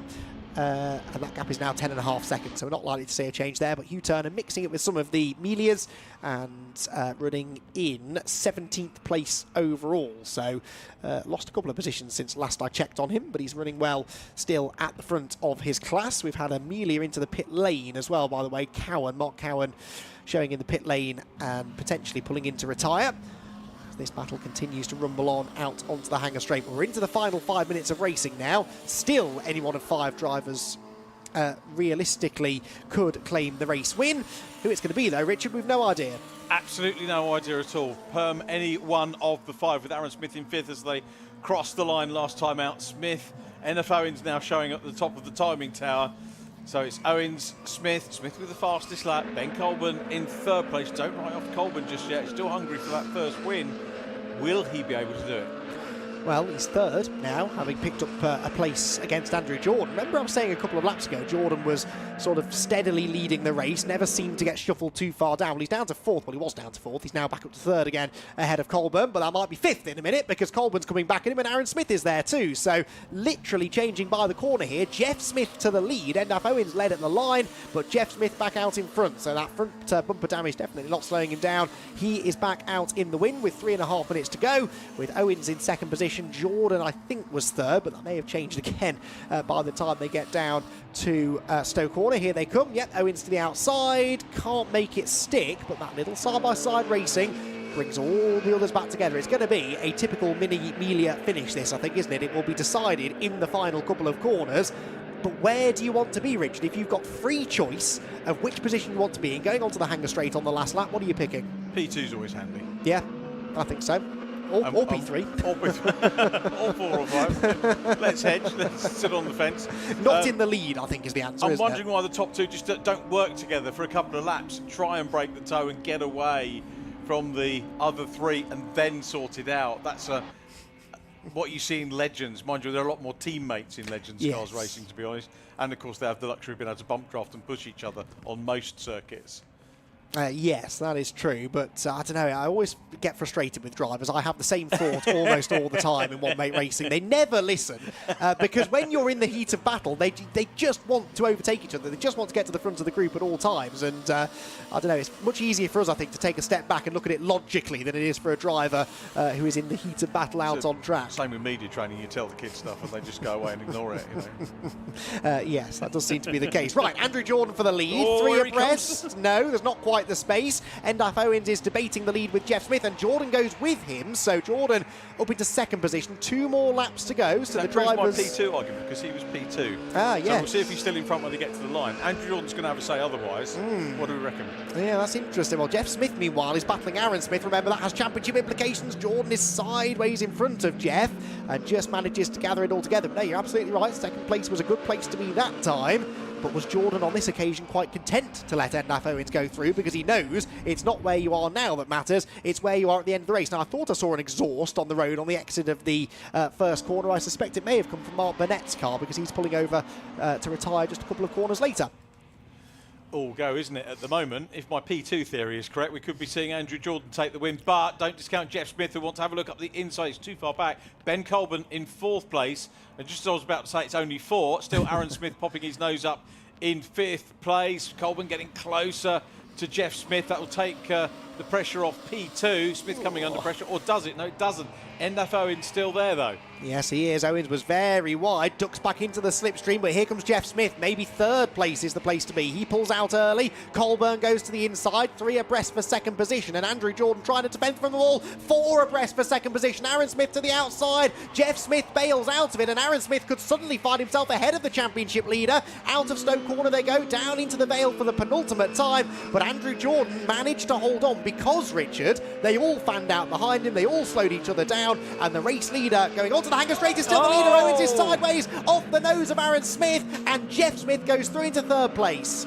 Sometimes you just need to be in the right place to squeeze through a misfortune of somebody else, and that has completely changed the complexion of this one. Ben Colburn now is P2. Has he got enough to get past Andrew Jordan on this last tour? I think so, because the only reason the 2nd place car didn't go through last time is because they ended up side by side with other people. That not going to happen this time, is it? Ben Colburn has no one in his mirrors. He is free to attack Andrew Jordan, so this could be a fascinating run down the back straight for the last time. We're on the final lap of the race. Jeff Smith is in 3rd position with Aaron Smith 4th. That's good news for Jeff's championship if he can stay there, and Aaron Smith carrying a bit of damage as well. Right then, here we go. This is it. It's go time. Down the hanger straight for the last time, and Ben Colburn surely is going to try and make a move on Andrew Jordan. Jordan pulls to the inside to defend. Colburn looks to the outside. Doesn't do it. Looks back to the outside again. Tries to get the side draft, which he does. That slows down Andrew Jordan. It pulls Colburn alongside, but he's got to go the long way round now out of the right-hander at Stowe. Is it going to work? No, there's no room. Andrew Jordan hangs on. It's now realistically going to come down to a braking battle into the club chicane. Jordan will defend the inside line. Joe Polly's car expiring on the start-finish straight. That won't bother the leaders, though, who turn through the club chicane for the final time. Andrew Jordan surely now is home free. He's defended this lead impeccably all race long, and he will come through to claim a race victory here at Silverstone. Andrew Jordan the winner, Ben Colburn 2nd, and Jeff Smith, another good result for the championship, in 3rd position, back on the podium again. Aaron Smith comes home in 4th, Endaf Owens in 5th, with Rupert Deeth, Kane Aston, Phil Bullen-Brown, Ian Curley and Ryan Taylor completing the top 10. Colin Peacock, after that scary spin that he had in the first attempt to start the race, will come through in 11th, waiting for the Mini Libra winner to come through. That will be Hugh Turner. Hugh has slipped down into 18th position overall, by the way, but still running well in the lead of his class. He's at the back of that group, I think, isn't he, Hugh Turner? Yes, comes through to claim the Mini Libra class victory, and it will be 2nd place for Josh Evans. Now, that's significant because Josh, remember, lost some points to Julian Proctor, in the race earlier on today, but Josh Evans will come through to claim 2nd, and actually 3rd goes to Richard Colburn. Because Evans got past Colburn there in the closing stages, so Evans will extend his championship lead quite significantly over Julian Proctor, and that's not necessarily the way that we thought that was going to go earlier on in the day. But yes, that is a very good drive from Andrew Jordan that we've just seen there. You'd expect nothing less, I suppose, of a former British Touring Car champion, but Andrew with brilliant defence. That's exactly how you're supposed to defend a race lead, because very often if you come over all defensive out in front, you can end up losing yourself places rather than gaining them, but that wasn't the case for Andrew. He held on to it nicely, and he is a race winner here at Silverstone. So, Andrew Jordan victorious in our 2nd Dunlop Mini Challenge, supported by Mini Spares Melia race of the day. Ben Colburn came home in 2nd place and Jeff Smith in 3rd. Aaron Smith 4th, ahead of Endaf Owens, Rupert Deeth, Kane Aston, Phil Bullen-Brown, Ian Curley and Ryan Taylor to complete the top 10. Colin Peacock was 11th, ahead of Jody Lease, Rob Howard and James Cuthbertson. 15th position went the way of Damien Harrington, with Sean King and Gordon Pocock next, with Hugh Turner claiming the win in the Libra class. Josh Evans moved up to 2nd in that class later on. That's significant. It extends his margin now over Julian Proctor in the championship. Richard Colburn came home in 2nd in the class, with Proctor 3rd and Phil Harvey 4th. Sorry, Colburn 3rd, Proctor 4th, Harvey 5th, with Joe Polly in 23rd place overall. And then those who, well, in fact, she didn't reach the flag because her engine blew going on to the final lap. We also lost from that race the number 79 machine of Mark Burnett, 99, which was Mark Cowan, and the 24 for the second time, unfortunately, today of Steve Ewell, and 20, of course, Mark Sims, heavily into the pit wall, bringing about that red flag, but he was absolutely fine. The car was not, but the driver, thankfully, emerged unscathed. So, Mini Melia's done for the day. In fact, Mini's done for the day. The 7s will have 2 races tomorrow. The Melia's will have 1 further race. We've got 2 more races to come today. Next up is the SW Motorsports Club Sport Trophy, a 45-minute pit stop race for the always entertaining Club Sport Trophy. And then we move on to TCR, the TCR UK Championship, their first race of 3 this weekend, the championship decider for the TCR UK Championship. That will bring the curtain down on day 1 here of our Silverstone finals weekend. We are running still, I think, about 5 minutes ahead of time as well, which is good news. Right, let's head down then quickly to Parc Fermé to hear from Richard John Neal and our podium finishers.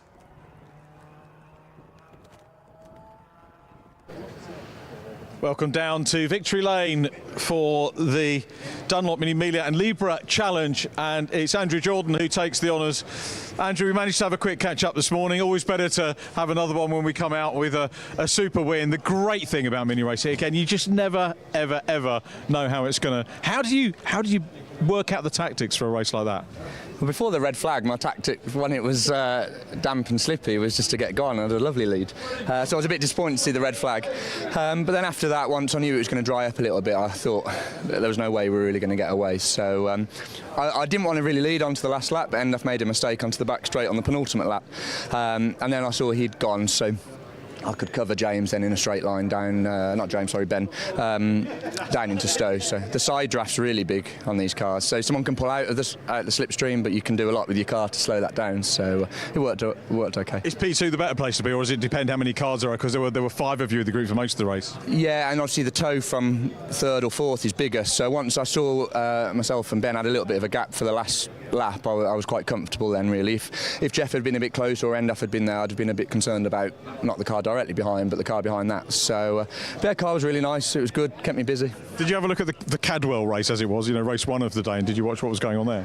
It was wet then, so yeah, I had a little eye on it, but that was pretty steady in terms of mini racing, so that was a bit more like it. And I think someone had put some fluid down towards the end at Vale, so it was quite slippy, and yeah, it was good. I enjoyed it. Nice one, well done, Andrew. We're going to try and got cars on the track, so we'll catch up with the other guys. Let's whiz over and have a quick word with Ben Colburn, who's having a word with Dad. Actually, we've got a Colburn double act here, so I'm going to find out. I always ask people, who's your favourite Colburn? Is it James, Richard or Ben? We've got 2 of them here. These are my 2 favourites. James, I'm only joking. Good podium there in the Libra. It was indeed, yeah. I should have done a bit better, but I really enjoyed it. It had a really good race. It was slippy to start with, but after that it was good. Dried out nicely. Ben, my fault. I was tipping you for the win there. You've still not had it, but you're going to get it. Yes, I know. We've got one more race tomorrow, so it's got to be that one. It's got to be that one. I mean, I was hounding Jordan that whole race until obviously the little mistake, but I got back through. So it was a great racing, and just hopefully we do one better tomorrow. You got the pace and the racecraft. It's just how it falls, isn't it? Yeah, exactly. I mean, you've got to have that little bit of luck in motorsport. I mean, as everyone does. So hopefully that comes my way tomorrow. Fingers crossed for you. Thanks for chatting, guys. We've got the Club Sport cars out on track. Can I have a quick word with Jeff, who's having a picture. Jeff, we didn't get to talk to you after race 1, so super job, even with the misfire. All sorted now? It's still playing up a little bit. It won't pull off the corners quite right, so yeah, it nearly ended in disaster. Ben got it sideways going in the chicane, and I've just caught him as he's slid back across, so we're still there, so we're still leading. This is just fantastic racing. racing with great drivers.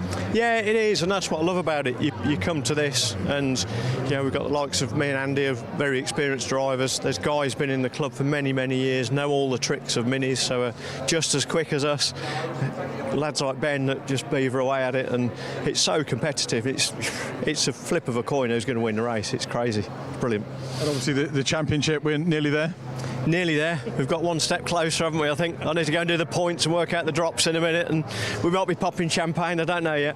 Fingers crossed. We'll see you tomorrow either way. Thanks very much, Jeff Smith. Thank you very much for having a quick word. Very quick. I think we're going to grab Hugh Turner. Is Hugh there? Hugh Turner? Hugh, nice to meet you. Congratulations, Libra win, well done. Yeah, it's first one of the year, so long time coming, but last round of the season, fantastic. So yeah, really happy. That's excellent. I've got to be quick because we've got the Club Sport cars on track, but super job, and you seem to be pretty well clear. Yeah, I think down Hanger Street, the power of the car helped, and I picked up some migglers and got the slipstream, which just really pulled me along. So yeah, lucky. And all good for tomorrow? All good for tomorrow, yeah. Nice one, Hugh. Many congratulations. Thank you. Well done. Thanks ever so much. Club Sport time now. I think we're going to try and find out who's starting the two driver cars. But in just a few moments, we'll be up to Andy McEwen with the grid. But Club Sport Trophy next up.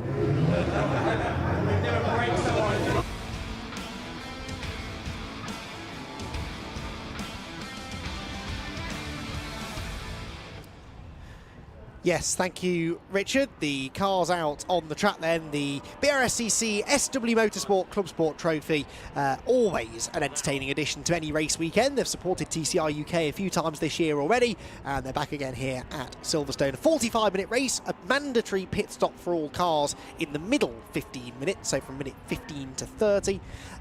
And it is a big grid of cars. I'm not sure whether they're going to get... Yes, they will get another green flag lap because it's a rolling start these days for Club Sport Trophy. So, yep, we'll get an opportunity now to take a look at how they're going to line up on the grid. Then we've got 43 of them to get through, so we'll get started as soon as we can. It's Chris Murphy on pole position, the 721 car. That is the BMW, one of the BMW Z4s that set the fastest lap time in qualifying. A 124.425, though, was only 3/100ths of a second quicker than Feroz Bellamoria in the always rapid VW Scirocco. Jim Benson, number 59, starts third in his Lotus Elise. We've seen him racing BMW compacts in the past very successfully, but Jim now in a Lotus Elise. And then the first of the two driver cars, that's the number 77, which is the Rob Boston and Sam Reuter Mazda MX-5. Row 3 then for Callum Bates, the number 10 car, that is another one of the BMW Z4s. And Matthew Bolton, number 29, which is an M3 BMW starting from row 3. Fourth row of the grid then for Alistair Lindsay and Kieran Power. Alistair Lindsay in an Audi TT, Kieran Power number 24 in another one of those rapid BMW Z4s. Then Shane Kelly, 111 Shane Kelly, former Formula 3 racer in a Morgan Plus 4, starting from the inside of row number 5 alongside the 153 of Kevin Sterling. That is one of the Renault Clios, a very well placed Renault Clio actually, inside the top 10 overall. Steve Wood and Mike Parsons are together on the next row of the grid. Steve Wood in a BMW Z4, and Mike Parsons in a VW Golf. And then on row number 7, Richard Clark and Martin Cully. Richard Clark, number 25, is a Mark 7 VW Golf, and Martin Cully in, as always, his very well prepared Seat Leon. That's well up the grid actually, just knocking on the door of the top 10. Row 8 then, another two driver entry. That's the 777 car, sorry, the 177 car, I should say, which is Darren and Joseph Duke's BMW Z4. Stephen Harrison, number 4, in a Renault Clio is next. Then you've got the number 32 machine. That is shared by Mark Jones and Steve Kite, a Civic Type R. And they will have Andrew Stevens alongside them in his Mini Cooper.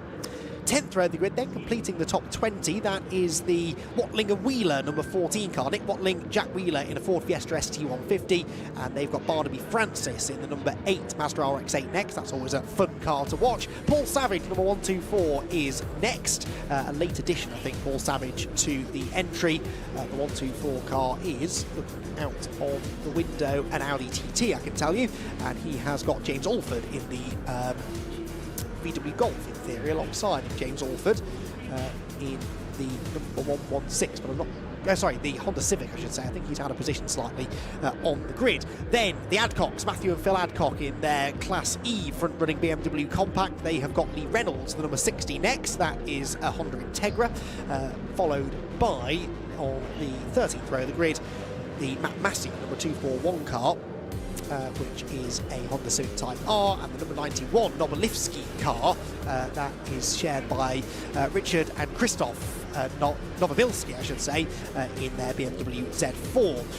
Right, we're just past halfway. Stick with me, everyone. 14th row of the grid, number 64, which is the Adam Schaefer Peugeot 206, and alongside him, Ian Howes in the number 227 car. That is the BMW 1 Series of Ian Howes. That should be one to watch. Next up is David Cox and Barry Cully together, completing the top 30. David Cox, number 151, is a VW Golf, and Barry Cully, number 11, in the other one of those rapid Seats, one of two Seats on the grid in this race. Then we've got Christian Goodall and Sergei Miniev on row number 16 of the grid. Goodall number 96 in a Honda Civic Type R. Sergei in the number 79 is in a BMW 325 Ti. Then we've got two cars actually being shared by two drivers. First of all, number 48, that's Michael Nash and Veer Aldridge in a BMW 46. And alongside them, the Hayes and Bruce number 93 BMW Compact, although only Marcus Bruce was entered on the official entry list, so he may be going it alone. Then Adam Radford, 35th on the grid, the number 40 car in a BMW Z4, a bit further down than some of the other Z4s. It runs in a different class, I think, to the other ones, with Richard Sutherland, number 78, next in his BMW Compact Cup car that I'd imagine we'll see him out in tomorrow in the Compact Cup itself. Stephen Watson and Chris Fantana are next, row 19 of the grid. Stephen Watson, 107, is a Renault Clio, and Chris Fantana, number 22, is a Mazda MX-5, Mark 1 Mazda MX-5. Craig Emerson and Anthony Paddock then share row 20. Emerson, number 75, is a BMW, and Anthony Paddock, number 114, is a Mini Cooper S. Penultimate row of the grid is Stuart Kilroy and Gary Hobbs. Kilroy in a Peugeot 207 GTI, and Gary Hobbs in his number 38 Hyundai Coupe, which ended up in the gravel trap on the start-finish straight in qualifying this morning. And at the back of the grid, 43rd and 44th respectively, William Guy in the 507, a late addition to the grid, and the 115 of Gary Paddock in a Mark III Mazda MX-5. So as always, an eclectic mix of cars, a big grid of cars set to do battle for 45 minutes in the SW Motorsports Club Sport Trophy. There are, of course, several different classes out there. Classes A through to E. We'll pick up on who's doing well in each of the classes once the race gets on. But Richard, John Neal, what a fabulous sight they make as they pour down the Hanger Straight, and what a great race we've got in store. Absolutely brilliant. And shades of other things that we've got to come for Brscc next year in terms of shorter races, maybe more races rather than the one per meeting. Will this still run? Is this in addition to? I believe so, yes. Fantastic. So you can have your longer races. I know that the club were listening to drivers saying, hey, you know what, we'd actually quite like some shorter ones, some sprint races, as opposed to endurance, but we can't call these endurance, I know we'll. but super entry. I did try and get the starting drivers. Did you get those through? Did we ping them anyway? I haven't had them, no. I think, to be fair, I've probably asked Lindsay Close to do a little bit too much. She's coordinating about 4 championships today.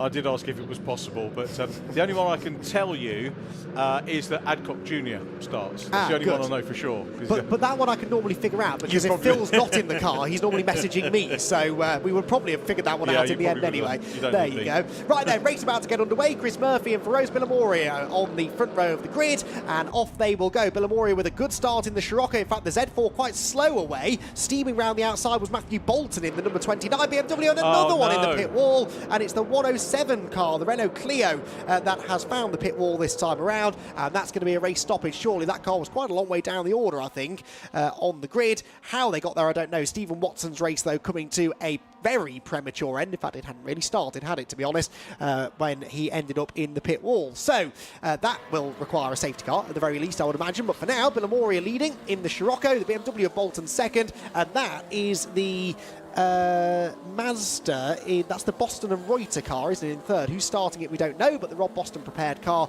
running well in third place. It is, you know, my mum always said things happen in threes, and that hopefully that'll be it for the weekend. Always really, really sad to see a car picking up that damage, the amount of love and attention, money as well as time that goes into these cars. Seeing it. We never ever like seeing them in the. I get quite cross when people post these accident video compilations on YouTube. These people should be banned from it. Yes, it's not. I mean, it's easy for us, isn't it, to look at it as a form of entertainment, but for the drivers and teams involved, they're pouring blood, sweat and tears into this, aren't they? And especially at a level like this is proper club racing, the Club Sport Trophy, and the drivers who do this don't have an enormous budget that they can throw at mending or completely replacing a car if needs be, and especially for it to happen so early in the race, that is a real shame, isn't it? But hopefully Stephen Watson's okay, and they'll be able to move him and the car out of harm's way pretty swiftly. But there you can see the Renault Clio. It's gone in absolutely head first, hasn't it, into that concrete wall, which is fairly unforgiving, as you can imagine. So the cars then pick their way through, and Billamoria leading. Brilliant start that from Matthew Bolton, though, up into second position from 6th on the grid. Wow. The power of the BMW, but it's one thing to have that power, you've then got to find the gaps to utilise it, which he absolutely did. Just thinking about you're right, he did absolutely use it real well. Is the class structure for this similar to, obviously it's 5 classes in the new Club Sport or production series that the Brscc are putting together, and the sprint trophy. I'm wondering whether it's the same power output. That is a very good question. I should have done a comparison before I got into the box, but to see whether it's going to be similar, or whether people will be able to double up in, effectively opening up. They will be championships after the first year. Of course, you're not allowed to have a championship first year, but second season you can. So I will have an answer for you shortly. That's all right. I've got the class structure for the new series, the Pro Sport Sprint Series, and I will double check that against the Club Sport Trophy. So talk amongst yourselves, everybody, and I'll have an answer for you shortly. I was going to, when we were, those of you that have, it seemed a long time ago now, when we were at the other end of Silverstone, had a Club Sport Trophy race, we were talking about the fact that series, as we look, see driver okay, which is good. Medics just checking him out. I said in the pit walk for the Fiesta Senior race that the medical care that you get at the circuits these days, well, not just these days, but forever, has been great. But it gets better as things go on. I think we're going to have a look and see what happened off the start, Andy. Yeah, is it that pesky curb again? Oh no, he's on the inside. Huge tank slapper. Oh, he nearly had it. Unlucky. And Very crunch. Now, not quite as substantial an impact as I first feared, in fairness, so maybe it's more superficial than anything else, but cold rear tyres, front-wheel drive car, so easy to get into that tank slapper situation. And of course, the one thing you don't want to do is spin into the pack, because you never know what's going to happen then. So, yeah, really unfortunate that. Well, Andy's saying, Steve, that not much damage, you'll be round to fix it. No, I'm joking. I'll go back to what we were talking about in terms of series. Remember, there was the consultation, and I got all upset about MSUK saying, consultation's a done deal. It wasn't, was it, with series? They've actually listened to the motorsport community, which is great. So well done to MSUK for doing that. Rather funny thing, though, after that, on the Monday, after making the comments, I don't. Are you on LinkedIn? I'm not, no. LinkedIn, you can see who's viewed you, or see what companies have viewed your profile. And after I made the comments, the Monday after I made the comments, 5 people from MSUK had viewed my profile. Oh, really? Who's he? Sorry. But they, top job, they listened, they sorted it out. So things like modified 4, I think it was modified 4s we were talking about predominantly. Yes, I think it was, because they got the down at Navarra. I'm not sure when that is, if they had that yet, or is it coming up? But not sure. We were talking about the series not being able to, have more than 6 events, go outside the country if they wanted to, and of course this is a series, and there was the illusion you're not allowed to say that you win anything. And I think Club Sport Trophy, probably all the club need to do is maybe just add on series to it, trophy series. Yes. You've got to give someone a pot, haven't you? For absolutely. It's the least they deserve, I think, isn't it, for coming out, supporting the club, and, as I said, putting all of that time, effort and money into getting the car on the track. Yeah. You do that for a reason, not just to have fun, that is a big part of it, obviously, but, you need to have something that you're fighting for, and I think that's fairly common sense, if you ask me, but there you go. Right, I've got an answer for you, so I forgot what the question is, if I'm honest. Were you specifically talking about Botswana? That I don't have an answer for. Was it the Production Cup you were asking about, or was it the Pro Sport Sprint Series? Well, either. If you've got both there, that would be... Well, I do. I came prepared, Richard. So the Production Cup is identical to this. So it's exactly the same class structure, all about power to weight ratio. So Class A, 206 to 235 brake horsepower per tonne. exactly the same as in the Club Sport Trophy. So you can have shorter races. Yeah, exactly, yes. So that is very much the idea. Then you've got the sprint series where there is no power limit, basically. So it's anything above 351 brake horsepower per tonne will go into the top class. So essentially whatever you like will go into that top class, and then Carrera down. Cup cars sitting around looking to come into that. Quite, absolutely. Yeah. They're pretty much open to anything. There was talk last night over dinner about a couple of old Mosler GT cars that might be sitting around, and getting those things out on track. That's very much the idea, I think, of that, really. Thundersport, isn't it? Exactly that. And the lowest class, Class F, will be for cars 150 to 190 brake horsepower per tonne. Well, that's kind of the most powerful car you tend to see in this. That's very much for your big sort of grunt and go cars. And then you've got the Production Cup and the Club Sport Trophy running to exactly the same class structure, but different length races. Hope that answered your question. Spot on. And anybody listening who wanted clarification, relatively new announcements, I think the last 14 days or so, those went out.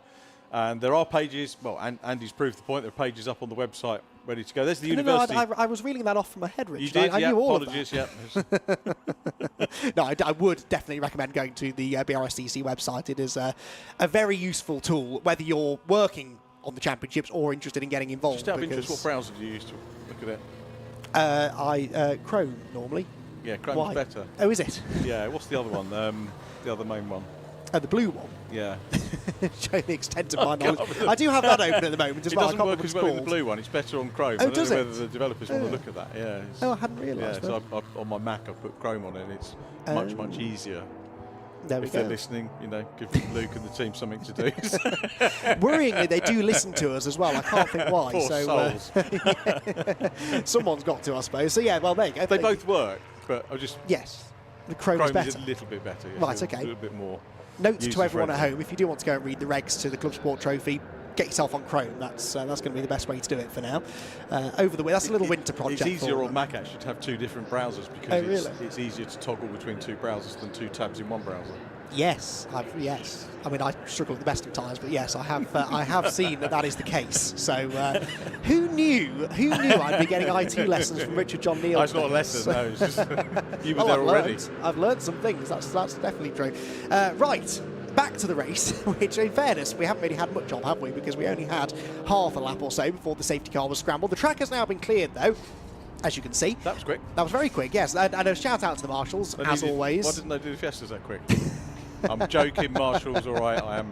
I refer you to your earlier comment. You can go out there and do it quicker, maybe. I've been invited actually to a marshal to do a not a training day, but a day with them. I've just got to work out when I can do it. Probably be start next year before we get into Tokyo. That'd be good. But yeah, it'd be fun if we can find a pair of overalls that fits me. But I'm sure we can accommodate. It's something well worth doing, to be honest, because I think we've had this conversation probably before, but I do think a lot of people involved in motorsport, either competing or working in the industry, really do take for granted a little bit what the marshals do, what the recovery crews do. We kind of think they're there to go and clear up the car, and it's all pretty simple and straightforward. Every incident is different, and they have to be able to respond to each incident in the correct manner, making sure that driver safety is as a priority, and then they deal with it as efficiently as they always do. So there's a lot more to it than you would think, I would imagine, and it's a special breed of person who can go and stand out in all weathers on a day like this, still be enthusiastic about it, still enjoy themselves, but ultimately they're there to do a job, and they do it tremendously well. Marshal training, I think recruitment at Driven by Racing, which is the middle weekend in November here on the national circuit. So good event last year, good fun, managed to go for both days. Not sure if I can make it this year, unfortunately. I will try, but there's odds tests and all that kind of thing going on as well as we go racing again here. Yes, we do, and it is for Rose Memoria with the lead, but for how much longer? Matthew Bolton already looking to try and get to the inside into Abbey Corner, can't quite do it. Then you've got the Boston and Reuter MX-5 behind, and there, look, Shane Kelly and that awesome Morgan making some ground up as well, but this is a terrific tussle for the race lead. Memoria leads, front-wheel drive Scirocco, rear-wheel drive big beefy BMW in second, and the little Mazda MX-5 in third. Then the Lotus moves up into fourth position, picking up an extra position as they all try and shuffle through the right-hander at Village. and head off down the Hanger Straight once again for the first time at full racing speed then, and hopefully we'll keep green to the end. We've only got 9 minutes actually until the no, I'll tell a lie. We've got 4 minutes until the pit window opens because we really have eaten into this 45-minute race, haven't we? There goes Shane Kelly moving through on the inside line. And Shane Kelly, former Formula 3 racer, now getting to grips with something a little bit different in the shape of the Morgan.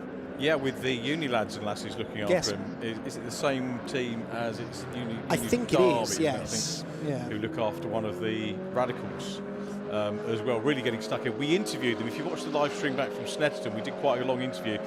Shane wasn't at the talk that time, so bless him, the chief engineer came out and there was a little argument in the pit, so who's going to do it, who's going to do it? And the lad that came out, apologies for not remembering his name, but came out and did a super interview until Shane came over and took over at the end of it.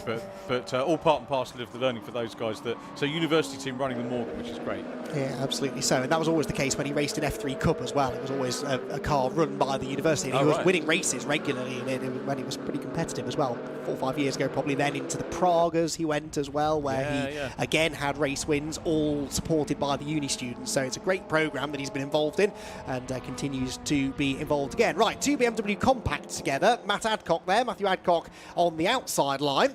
And Phil Adcock waiting in the wings. I should give them their 30 seconds of limelight, shouldn't I? Because Phil did give me some good information before the weekend, saying that his wife has actually made the trip to Silverstone this weekend. So she's entered as a third driver. She got there before me, unfortunately. No, she is here for only the second time since Phil has been racing. Apparently she was here a number of years ago to watch a BMW Compact Cup race, and poor old Martin Gadsby ended up in the pit wall, funnily enough, right in front of her, and she decided, no, I don't want anything to do with this, I just want to watch from home. So she's made the trip to Silverstone. Was she coincidentally standing on the pit wall where Clio went in? I do hope not. I do hope not, although, yes, they're based right underneath us, the Adcock, so they may well have been. Adcock called? I can't remember. Oh, sorry, I'm going to try and look through. I was desperately searching through the many messages that I've had, and I can tell you Jane is her name. So Jane. Good afternoon, Jane. Good to have you here at Silverstone. And how are your lads getting on? They are leading in Class E, as so often, Richard, is the case. That car always goes well. Yeah, but apparently Junior was 4th in qualifying at one stage, and Right. a message was sent on the radio. He said he was going to send a message on the radio. They've got radio communication. Said that he was going to go for pole. And Nick said no, but he ended up a little further down. But that was the little gem from. Thank you to that to Nick for that. When are you getting your go, by the way? Well, just as soon as Phil can persuade me to do it. I think maybe over the winter. Definitely over the winter. Have you done your ARDS course? No, not yet. Driven by Racing, about 3 or 4 weeks' Yes. time. ARDS course. Yeah, it's in the diary. It is in the diary, genuinely. It's, who knows, this time next year, Richard, you and Scott will be up here and it'll be me out there. Maybe not going for pole, but we'll see. Anyway, the BMW leading its class at the moment. They might as well get the wins in now, mightn't they, before they plug me in for a couple of races next year. The Z4's also going well here, battling with Shane Kelly in the Morgan. All of the Z4s sort of coming together here, 4 in this group alone, and they produced some pretty good racing in the past as well. This is all going on just towards the back end of the top 10, and some familiar Club Sport names in this group, but that Morgan continues to march forwards. Yeah, great car, isn't it? And it's amazing how often they pop up, and it's great to see. One make championships absolutely fine, but every so often you just need the antidote to it. See all the different types of cars battling with each other. And it's also great to compare sizes as much as anything else.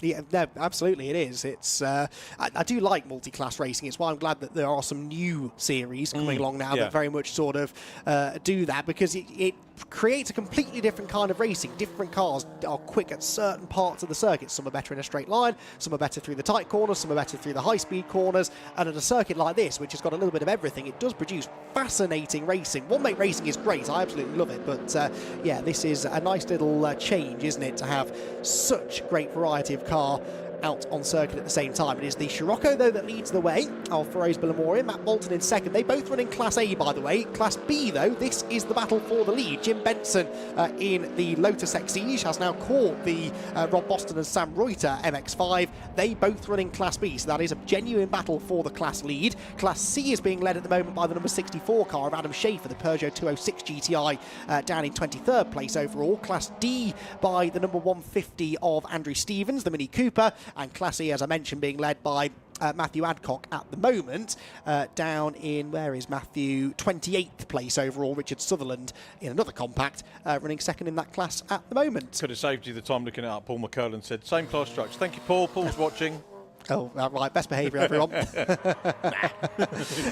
So, battle for second place then. Yes, thank you, Paul.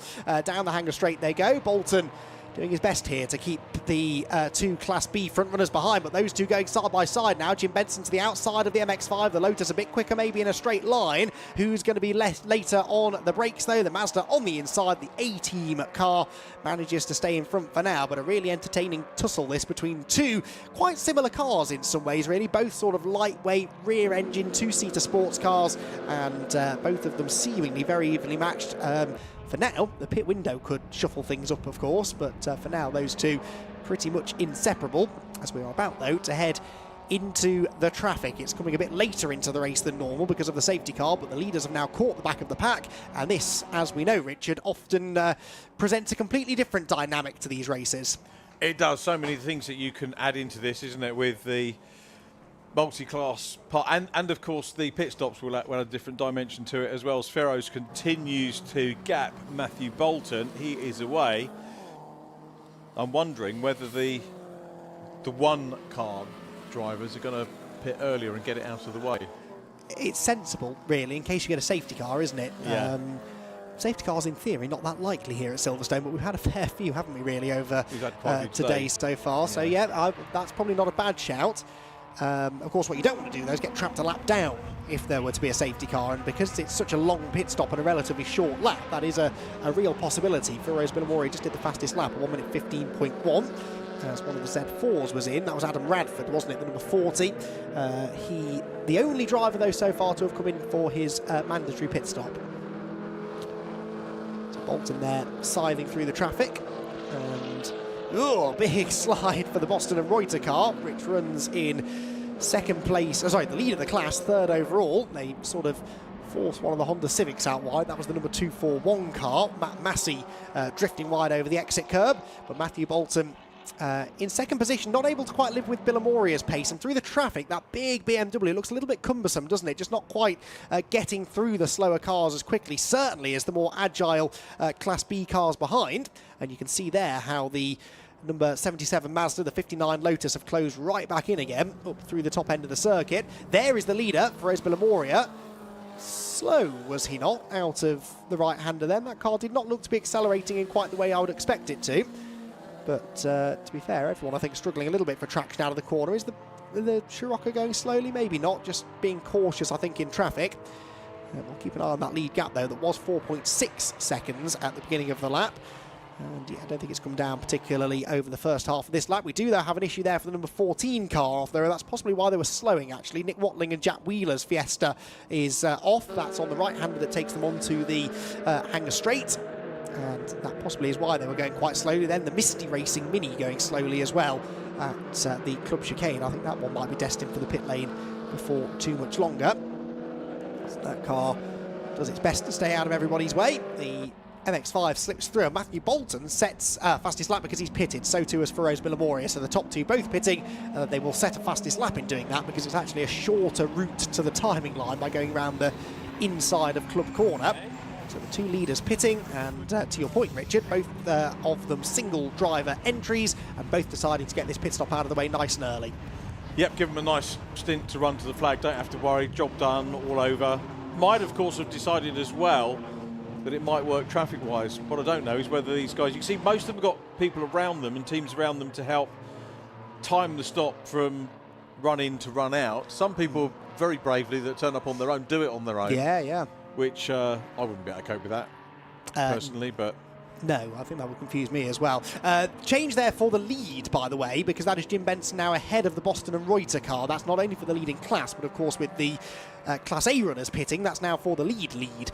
So whether either of them will pit this time, I'm not so sure. Let's see. They drop down the hill. No, they're going to continue battling, but the Lotus is now ahead of the Mazda MX-5. That's been coming for a while, but Jim Benson hadn't yet been able to make the move stick. In traffic, though, he managed to slip through pretty effectively. Out through Club goes Stuart Kilroy there. The Watling and Wheeler car being attended to by the marshals, bit of smoke and steam coming from the front of it, which they'll need to address. But Jim Benson then officially now classified as the race leader, pitches the car into Abbey Corner. Such a spectacular corner, that. Really quick right-hander at the end of the Lewis Hamilton straight. And more traffic beckons for those two. Alistair Lindsay is third now in the number 6 car, and then Shane Kelly in the Morgan up to fourth, but not a huge amount of cars heading for the pit lane yet, Richard. No, there aren't. I guess with the safety car, there might be some readjustment for the 2 driver entries just to make sure that everyone gets an equal chance of racing laps, which is a key consideration that will be thought about. So here comes the Boston Reuter Mazda chasing hard. Last time, didn't we say we thought it was going quickly and it was Rob Boston? It was actually the other way around. Yes, I think we did. So you'll notice I've not attached a name to that car yet in this stint. We'll wait and see who gets out of it at the pit stops. But it is going quickly again, isn't it? Closing back in on Jim Benson, actually. Number 60 there, the Integra. Reverses out. Lee Reynolds in the number 60 car. Again, a solo driver. Waits for there to be a gap in the traffic because the Misty Racing MX-5 was coming in. And then off they will go. The outright leaders coming up to lap now, the Class E leaders. The Adcocks, in fairness, don't have a huge amount of opposition in that class this weekend. Richard Sutherland is out there, Chris Fantana in an MX-5, and then a couple of others as well. The 507 is Class E car, and that's Matt Bolton. Well, he pitted, and I think maybe on his outlap, Richard, that car has stopped at the side of the road. It has. Is that going to necessitate another safety car? Hope not, really, at this point in the race. Because that would mix things up quite a lot, wouldn't it? But where is it, is the question. Oh, well, I wondered whether it was... That out, aren't we? Yeah, we had one car off on the exit of Chapel, but I can't see another one, so not really sure. But wherever he is, hopefully he's well off the track and, yeah, be able to carry on racing. Loads of Mazda battle. Now, if you'd have told me about, you know, it might be to do with the settings, but you generally think that they'd be around about the same sort of height. Yes. These cars, but they're not. The Mazda just looks that little bit more beefy, doesn't it? Yeah, the big rear wing on the back of it does a lot of that work, I suppose. Who's this that we're watching in the pit lane? It's one of the Fiestas, 151, was that? No, that would be a Golf if it was. No, I think it was. I think it was David Cox in the VW Golf, which looks a bit like a Fiesta in Scott Woodward's defence. And it is the Golf that is parked in pit lane. And they will send them back out again as we get a bit of a Civic battle here. The 116 car nipping up the inside of the 96. 116 James Alford, 96 Christian Goodall. Was that for position? I'm not convinced it was. Alford looked to be going a lot quicker than Goodall. Already starts to pull away now. The overall race leaders not that far behind, and still the Boston and Reuter car sticking with Jim Benson, having lost the lead, not being dropped one little bit. Alistair Lindsay now pits from 3rd position. So probably half the field, maybe just over half the field, have now made their stop with about 6 minutes of the pit window still to go. All good, so good progress so far. And who's the leading stopper? The big screen. Well, hard to tell, isn't it? Because it only updates at the end of each lap. But I think, well, Billamoria is 23rd, having stopped. I think he's the highest placed car that has exited the pit lane, if that makes sense. So I think Billamoria will still be in a good position. What lap times is he running, though? He's doing 1:16s. So, yeah, a little bit quicker than the race leaders, in fairness. So I think he should still be comfortably the leader after the stops. And of course Matthew Bolton, who was second, no longer running, so that takes the pressure off Billamoria quite a bit. Be interesting to see whether any of the top runners actually switch over to the new series for next year, or do both. Yeah, well, exactly, yes. Will they run on the same weekends or not, do we think? Shrug of shoulders. I guess the calendar's not yet. Now in case Paul's going to answer this one. Yeah. So Paul we could actually get Paul to send the fixture list over as well, couldn't we? That'd be a good idea, yeah, if you could, Paul. Yeah. Promote those as well. I know he's done them. He did tell me he'd done them. So. Really? Yeah, I'm not sure. I'll be getting an off in a minute, won't I? Yes, I would imagine they'll go for different weekends where they can, in the hope that people will do both. I suppose that makes the most sense, doesn't it? But drivers would like that too. Get more opportunities to go out and race, not have to pick one over the other, as the race leading car and indeed the second place car have a rather close moment with the 79, and in will come Jim Benson now. So Benson had slipped back behind the Boston and Reuter car in all of that. and decided he'd had quite enough of that. It was the Sergei Miniev BMW that nearly collided with both of them, and into the pit lane comes Benson. So this will be interesting because they were absolutely together at the start of the pit window, and they're going to pit on different laps, so it looks like this car will be heading in this time based on the hand gestures coming from within the car that time. So what do you reckon, Sam Reuter? I'm going to go Reuter, yes, but it could be Boston. But I'm going to, if I had to choose, I'd say Reuter. But I reckon you're right. It's one of the two. Yes, yeah, good. Glad we agree. Probably there. We'll find out. Let's get a camera trained on that, please, when they come in, so that we can figure that out once and for all. All very well, but Laura won't exactly know where to be. So no, that's good. And we don't know where to be either. So that's the difficulty of getting the starting lineups as well. Yes. Had the Honda race been immediately before this, I could have done the quick whiz of the holding area while that was on, but of course we had the Mini Milias, so we're unable to do that. As into pit lane, the Nash Aldridge BMW. Is that Nash or Aldridge? No idea. No, me neither. Can't see a name on the helmet either, which is, that should be mandatory, I think, for us commentators' sake. We often don't see a driver not wearing a helmet or not in a car, so it's nice to know. I mean, just to sort of fill you in if you're watching a stream for the first time, it's difficult at this level always to get the information on who is where. If you are in one of these Cars Future events, feel free to ping us a note, come up and see us, tell us. We do try and get the information, we do ask for it, but equally this type of event, the officials have quite enough to do without chasing around, you know, on my request. But can you tell us who the... Yes. So it is nice to know, and apologies to those families and friends watching where we perhaps haven't known, but literally it's difficult to, you know, to get the starting information through sometimes. Yeah. The only thing you can do is like formalise it and put it on the entry, but that's extra bureaucracy, isn't it? Really? Yeah, well, yes, and then half the time they change their mind anyway. One of the other championships we cover quite a lot with the Brscc is the Fun Cup, where they do have to tell us, and they still don't stick to it anyway. So it's all well and good telling them these things, but but strategies can change on the fly sometimes, can't they? The good news is Laura, our roaming camera operator down in the pit lane, has got 3 minutes to locate the number 77 Mazda, which is now in the pit lane, and try and figure out who got in and who got out, because that's how long the pit stop is. It's a fairly lengthy pit lane, but I think all of the Club Sport drivers are together pretty much at this end, the pit entry end of the pit lane. But we have now pretty much had all of the cars in. There are 2 cars, I think, that haven't yet stopped. Number 10, Callum Bates in one of the Z4s, as out wide goes one of the Civics up at Village Corner, and the other one, the number 8, the Barney Francis Mazda RX-8. They're the only 2 that haven't yet stopped. So within a few minutes' time, we'll have a proper idea of what the order is going to be post pit stops, but particularly going to be interesting to see what happens in that Class B battle.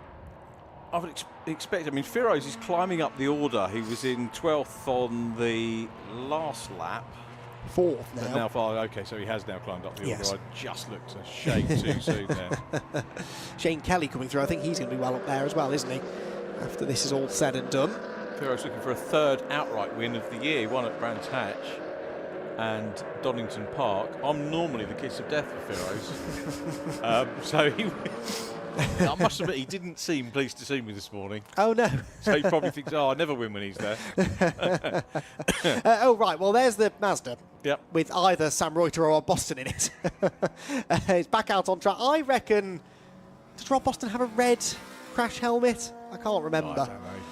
Okay, we still don't know. Anyway, what I can tell you is it's out in front of the Jim Benson. Not much between them, really, so that is going to be the battle, I think, isn't it, to watch for through the second half of the race. It's much the same margin, really, as it was before the pit stops, as it should be, because there is a minimum pit stop time that they all have to adhere to, and in theory, you shouldn't gain or lose any big chunks of time in the pit lane, and that certainly has been the case here. The difference, of course, is that Jim Benson is fully up to speed. Whoever is in the number 77 car is not, and I think that's why we're about to see Jim Benson immediately move up to challenge for the lead, when only a couple of corners earlier he was several seconds back. He was several seconds back. I'm just wondering, pit stop strategy, if you didn't know, if you're on your own, you just follow someone else in. Yes. And then go when they went. Yeah, that's true. That's true, yeah. Most of them will have a race countdown clock, I think, in the car, so they can sort of look at, right, that's the time it was when I came in, let's wait 3 minutes. Possibly, but it is tricky because it's that pit entry line to the pit exit line. It's not just 3 minutes stationary, it's 3 minutes in the pit lane. That can be a little bit trickier to gauge sometimes. But anyway, here comes the lead change. Benson up the inside, and, well, it's going to be second place overall, but that is the lead of Class B once again in the hands of the Little Lotus. Yeah, good stuff then from Jim Benson. Makes up that position. Now we should see, how long is it 10 minutes for the pit window? 15. So it's just closed, but they probably get another lap, probably don't missed the they? flash on the screen. Possibly. Yeah, pit window closed on the timing screen, it says. And yet, we haven't had a stop for Callum Bates still in the number 10 car. Barney Francis came in, but not Yates. So, see if he comes in this time. He might just have squeezed another lap out of that stint. He's on his own anyway, so it doesn't really matter when he pits as long as he does it within the window. Down the hill comes the 77 car. One of the Z4s giving him a hard time now. I don't think that's for position, but the Z4 went pretty quickly in this second part of the race. Oh, no, collision, and around goes the 72, which is... yes, it is.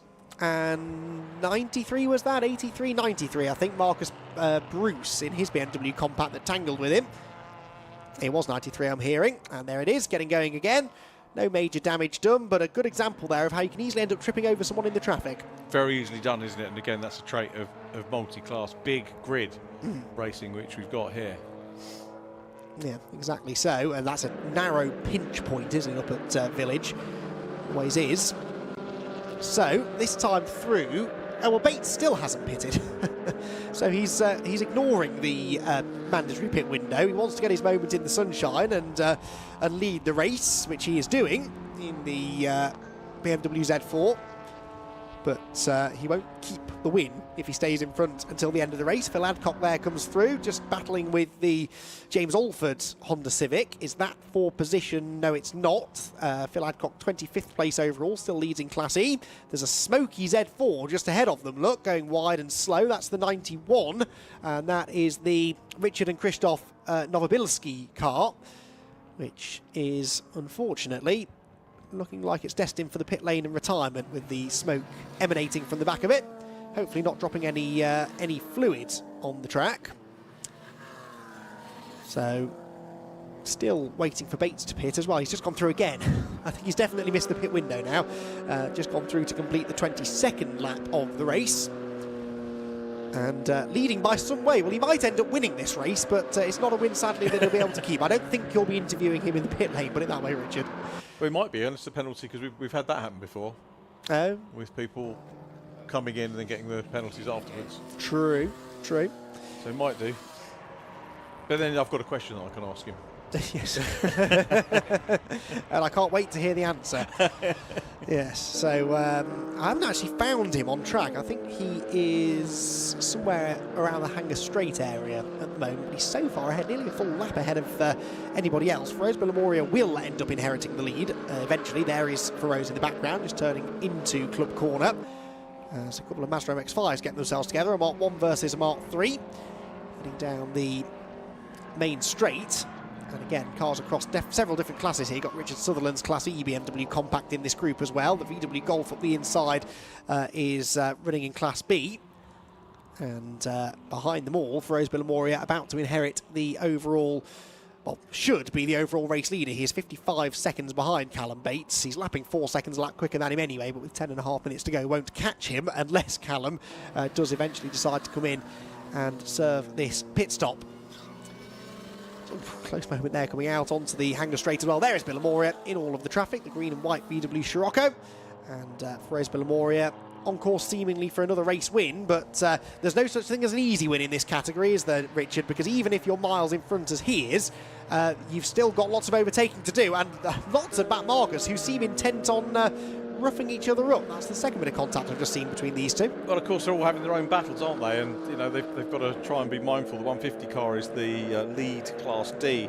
Mini Cooper of Andrew Stevens, multiple winner this year in Class D, and having a good old race here with Dave Cox. Yes, who bounces up over having the an curb. argument with the curb. Yes, this is all getting very feisty between these two. Out through club corner they go, across the line, and another lap in the books, but very close call for both of them. And Billamori are not really wanting to see this now, as he comes through as still not the race leader, because Callum Bates has yet to stop. But Rose Billamori will assume that he's in the lead at the moment, and just trying to stay out of trouble here, which is easier said than done.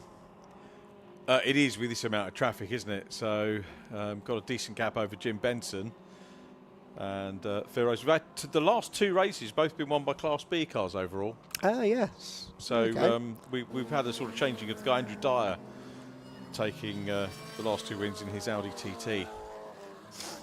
Yeah, well, Jim Benson, in fairness, leader of Class B, is only 12 seconds behind Billamori and took nearly 4 seconds out of him on the previous lap. Now, that's because Phil Rose is in traffic, of course, but yeah, a well-driven Class B car is not that much slower, really, than the Class A front runners, in fairness. And again, it's all based on a power-to-weight ratio calculation, but the Class A cars, with a little bit more power, but not a huge amount, they have between 206 and 235 brake horsepower per tonne, 176 minimum for Class B. So not a big difference, even around a high-speed circuit such as this one. It is still pretty close between the classes. Let's see what the lap times are like this time, though, because now Benson is in the traffic. He was at the start of the lap 11 seconds back. Yeah, 9.9, took another 2 seconds that time. And if that car makes shorter work of the traffic, Richard, it could yet contend for the win. Could do, yeah. As I say, you never quite know what's going to happen. You might have a mechanical failure or anything go wrong. Conditions better now, so it's sort of teeing up nicely for our TCR race at the end of the day as well. Glad things have... We're not going to get a shower now, are we? I hope not. I don't think so, no. I've said it now, says Scott. Yeah. Oh, look at those clouds over there. Look. Yeah, they might be coming our way, actually, yes. So we'll hang tight on any definitive weather forecasts, but yeah, I think we should be all right for now. Equals Benson towards us, needs to get past this group of traffic quickly if he's going to have any hope of chasing down Billamori. And gets to the inside of the Integra. Then we've had a couple of Audi TTs in pretty close proximity here. 527, I think, was the first of those, which was a late addition to the grid. But yeah, Jim Benson could do with getting past this car into club. That's not going to happen, is it? So he'll be stuck behind the Audi, which is a little bit heavier. Doesn't change direction quite as well as the Lotus, and that will delay him now coming out onto the main straight. Runs out bravely over those still very damp painted curbs. Lap time for Billamori at 120.5, sorry, 116.9 I should say. Benson a 16.9, so that time around no real difference. But in clean air, I do think Benson might be a little bit faster. Should be. Let's see what he could do about the Audi TT. Again, interesting for me to see the varying sizes of the cars and the little Lotus looking to nip past, which he eventually does. Very neatly done. Down the inside, good awareness from the car being passed as well. So that is clear. Interesting to see Andrew Stevens up into the top 10, so good job by the Class D leader. Ooh, Jim Benson right round the outside of the one of the Golfs there onto the back straight. Look at the distance that he's put between himself and the Boston and Reuter car. Can't even see it in shot yet. Out onto the hanger straight. A penalty has now been issued, you'll be shocked to hear, to Callum Bates. Really? Yes. What the penalty is, I don't know. It's just an exclamation mark, which means penalty incoming, but it means he will not win this race if he does not, well, even if he did pit. Now he's pitting outside of the pit window, so that would be still a penalty incoming. But it means that Jim Benson is genuinely now chasing down Rose Billamori for the win. Billamori a 17.7 that time. Jim Benson will come across the line very shortly, I hope, in the little Lotus. There he goes, and does an 18.4, so no, in clean air, actually, the gap's starting to creep out now, rather than come down. 4-minute penalty, by the way, Scott's 4 just minutes. informed me. Yep. Yes, it is. 240 seconds, as TSL timing tells us. A 39-second penalty, also, by the way, going to number 60. Well, that is the Lee Reynolds Honda Integra, for a pit stop infringement of some sort, presumably. Too short, that will be. Is it 10 seconds per second that they're under, like it is in some... It's 30 seconds plus the time they were short, so they were 30 seconds under them. There were 9 seconds. Oh, sorry, it's 39 seconds. Yes, you're right, yes. 39 seconds, so 30-second penalty plus 1 second for every second under that pit stop time you were. And that is the penalty going the way of the number 60, which was 4th in Class A at the time.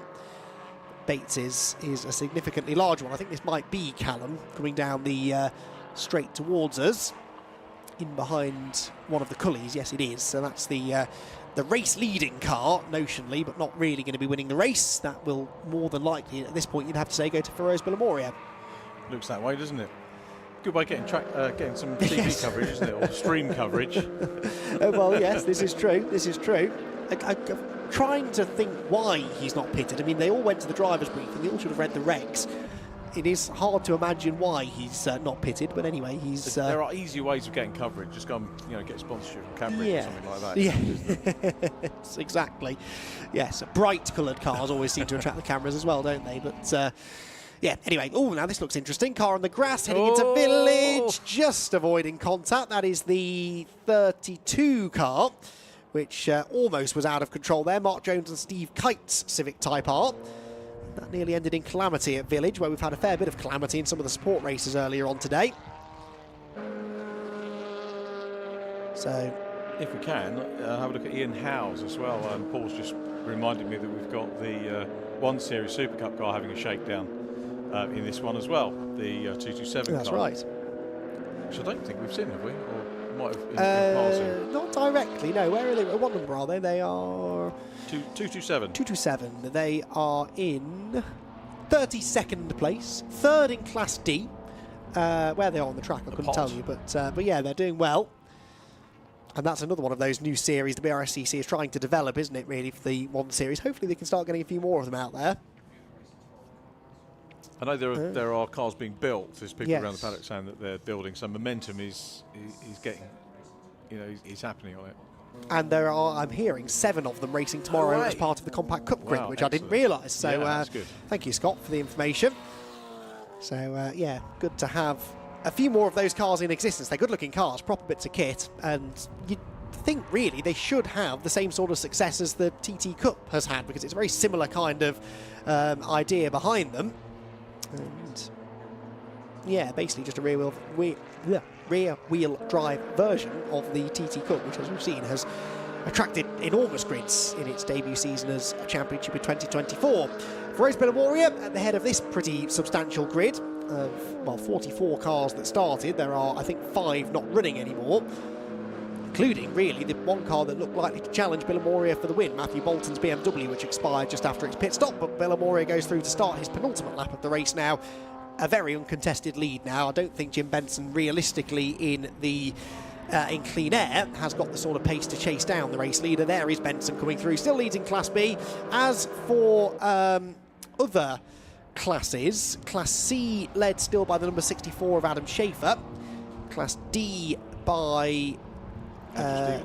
Stevens in 13th place overall. That's the number 150 car, the Mini Cooper, and Class E, I'm going to presume, is still the Adcocks. Where are they? Oh, no, it's not. Drama in Class E, because the Adcocks have been overtaken by the number 22 of Chris Fantana. Now, Matthew Adcock will not be happy about this, because he was well in the lead when he handed over to Phil, and Phil has lost the lead, but they are absolutely together. I've just seen them go across the line, and they are nose to tail, so there's a good battle for Class E in the offing then, as very often is the case. Mazda MX-5 versus BMW Compact. Can't really miss them. The bright yellow BMW Compact on the hunt, with now, well, for them, 2 laps left to try and get the lead back. It's amazing how evenly matched the cars are. I remember at Anglesey we had the all-comers race with all the different Brscc formulae in together. Were you there for that? You were for that one? I think so, yes. Yeah, and all of the class winners were very evenly matched. Yes, yes. Yeah, exactly. Now here they come. Look, there's the red MX-5. Oh, and there's a smoky RX-8. That's the number 8 car of Barney Francis.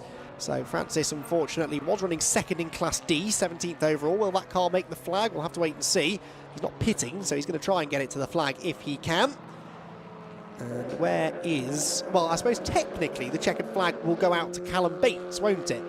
So the race will end when he takes the checkered flag. Where he is in relation to Feroz Bilamoria, well, he's 42 seconds nearly up the road from Bilamoria. So he must be coming towards the conclusion of his final lap now, you'd imagine. So we're going to have this slightly strange situation where he's going to win the race by 40 seconds, but actually will have a what was it, 3-minute penalty, I think, to be applied afterwards.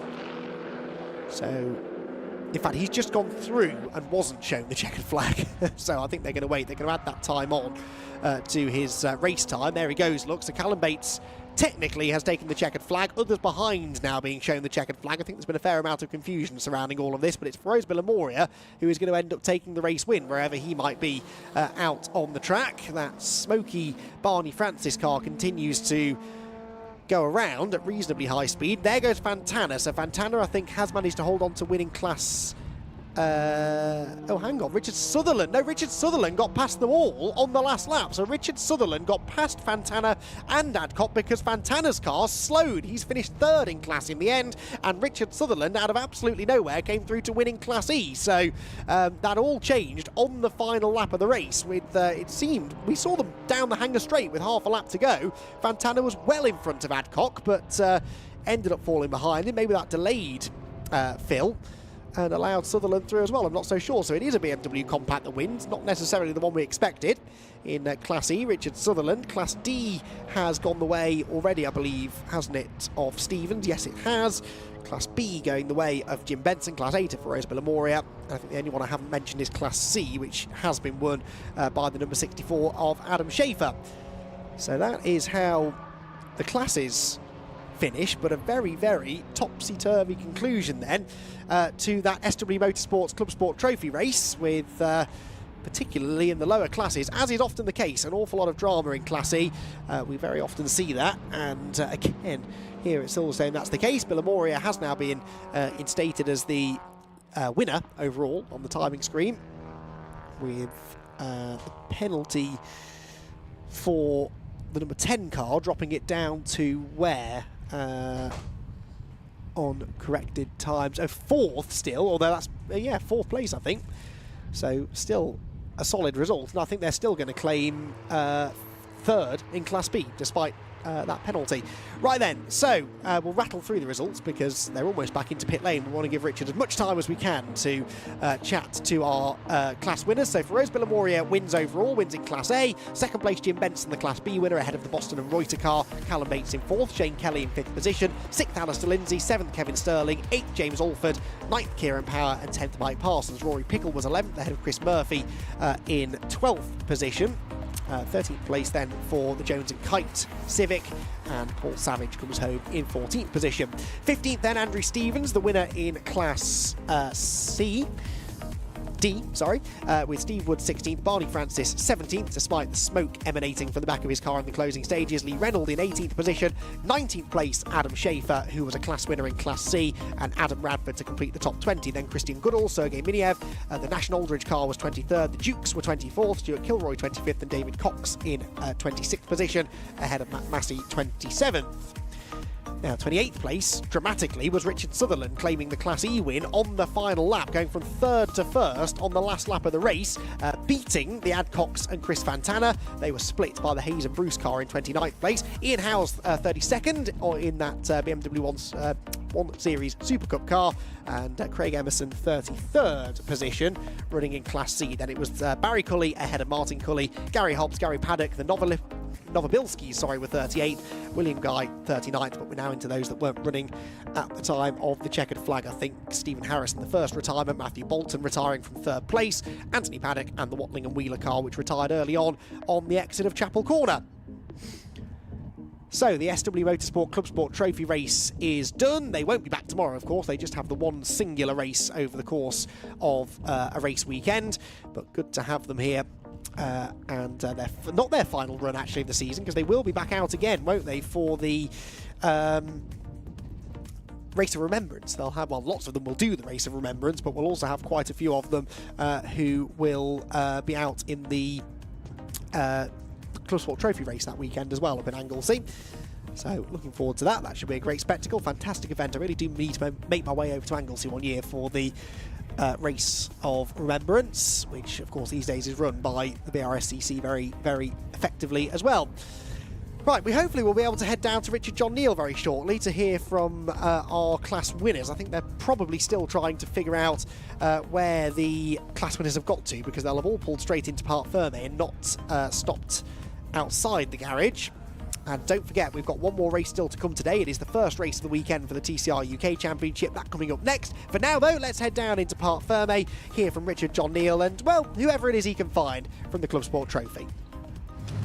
As the sun starts to set here at Silverstone, the sun not setting on the Club Sport Trophy because they've got the Race of Remembrance to go. But before we even think about that, we've got to say well done, Firo's third outright win of the season. Yeah. Race seemed to go to plan for you. Yeah, it was fairly easy to start with. I was hoping to have a good race with Matthew Bolton, but I think his engine went, so it was a bit lonely out at the front. But no, great. Car was running okay. I had a bit of a diff problem at the end, so just started to nurse it towards the so we could finish the race. Was it a question of having to nurse it a little bit? Just a little bit. There was no point in pushing it. I could feel the diff was starting to go, so we just backed it off. I assumed I was in the lead, so yeah, it was a great race. That's good. Are you doing Race of Remembrance? I'm not sure yet, but maybe. Well, be nice to see you there if you can. And next season, obviously more of the same with this, but also we've got the option for some sprint races with the Sprint Cup coming in. Is that something you might have a look at? Maybe. I suspect that, well, I hope not, but it might be a bit of a demolition derby looking at some of the racing today. And I generally like the car to come back fully Scirocco shaped, so we'll see. It's a different mindset, isn't there, to the longer races? You know. I like the longer races. That you've got more of an opportunity. It means people are a little bit more mindful and not trying to win it on the first corner or lose it on the first corner. So yeah, I like the format. So yeah, looking forward to next year. Excellent. We will too, and see more wins. Thanks, Firo. It's been well done. Many congratulations. Right, no names on overall, so I'm just going to check out Jim Benson, Class Jim. B. Excellent, Jim Benson. Sorry, because I don't think we've met before. Class B winner and a good race, and we got quite a lot of film time looking at your wonderful Lotus. Yeah, thankfully, I mean we were doing very well overall as well. So at the pointy end of the grid, so it's good for everyone to look at. Had a really good battle pre-pit window with the Rob Boston MX-5. Very closely changed places a couple of times. We pitted at the right time. There wasn't a safety car that messed us up, and everything went smoothly. Managed to take the first place and keep it there for most of the second half of the race. So that was good. That's one of the things that we were talking about, Andy and myself, on commentary was, it's very much the antidote to one-make racing. I don't know if you've done that with the Lotus. No, I haven't. No. But it's fascinating watching the Mazda, which you think is probably about the same size as the Lotus, but it looks that much bigger. Yeah, absolutely. They are known as little cars, but when you're behind one in a Lotus, it towers above you. Yeah, it makes for great racing because down the straights, everyone pulls away from me, but on the brakes, obviously I've got a later braking point and I'm quicker through the corners, only to see them come back again on the next straight. So it's a little bit of cat and mouse, but it makes for great racing, that's for sure. Long history with the car? No, it's new to me since last year. We've had a lot of trouble with it mechanically, trying to get it right. We've done a lot of work on the aero and the engine and everything, so heart and soul's gone into it, so thankfully it's paid off. And more development for next year, I guess? Yeah, we've still got a few more things that we want to do on it. There's not a lot left. We've done, the low-hanging fruit, and we've done the most important things, so we'll be just tweaking it really to get ready for next season. We look forward to seeing you. Doing Race of Remembrance, I did ask Firo, so... I'm not sure yet, probably not, but it's on the calendar, it's on my mind. The team is going, so you never know. It's one of those events where there'll be plenty of entries, and the way the series works, obviously there's enough cars at every event anyway. So. Yeah, absolutely, and again, similar to the championship, the Club Sport Championship here, it's a mixed bag of cars, so some very powerful but heavier, and it's obviously a great event as well. So I would like to go, but we'll see how the budget is. Nice one, Jim. Thanks very much indeed. Congratulations. Good to see you today. Have we got time for one more? Hello. My name's Adam Chafer, I won class. Adam Chafer, many congratulations. In the Peugeot? Yes, in the Peugeot, managed to get up there. Just want to say thank you to everyone that sort of helped out at Chafer Racing Developments, because we're a part of a team. We run quite a few cars in this. Bang a few names in there. So Matt Massey, we run his car, and Jonathan Pascal's. We run Stuart Kilroy's car. He came third in class. We've also got, everyone that helps, like Chris Tuttle and James Hadlow, Lloyd Chafer, all the rest of them. They're really helpful, and Jonathan, the new one. But the most, I would like to say a real thank you to my partner for putting up with me for all this. So, yeah. Many congratulations. Well done on the podium and getting the name checks. We've got TCRs on the grid, so we're going to have to head over there. Congratulations. Hope to see you again soon. Cracking racing. Sadly, that's all we've got time for on the podium from the Club Sport Trophy runners. Time now for a bit of TCR.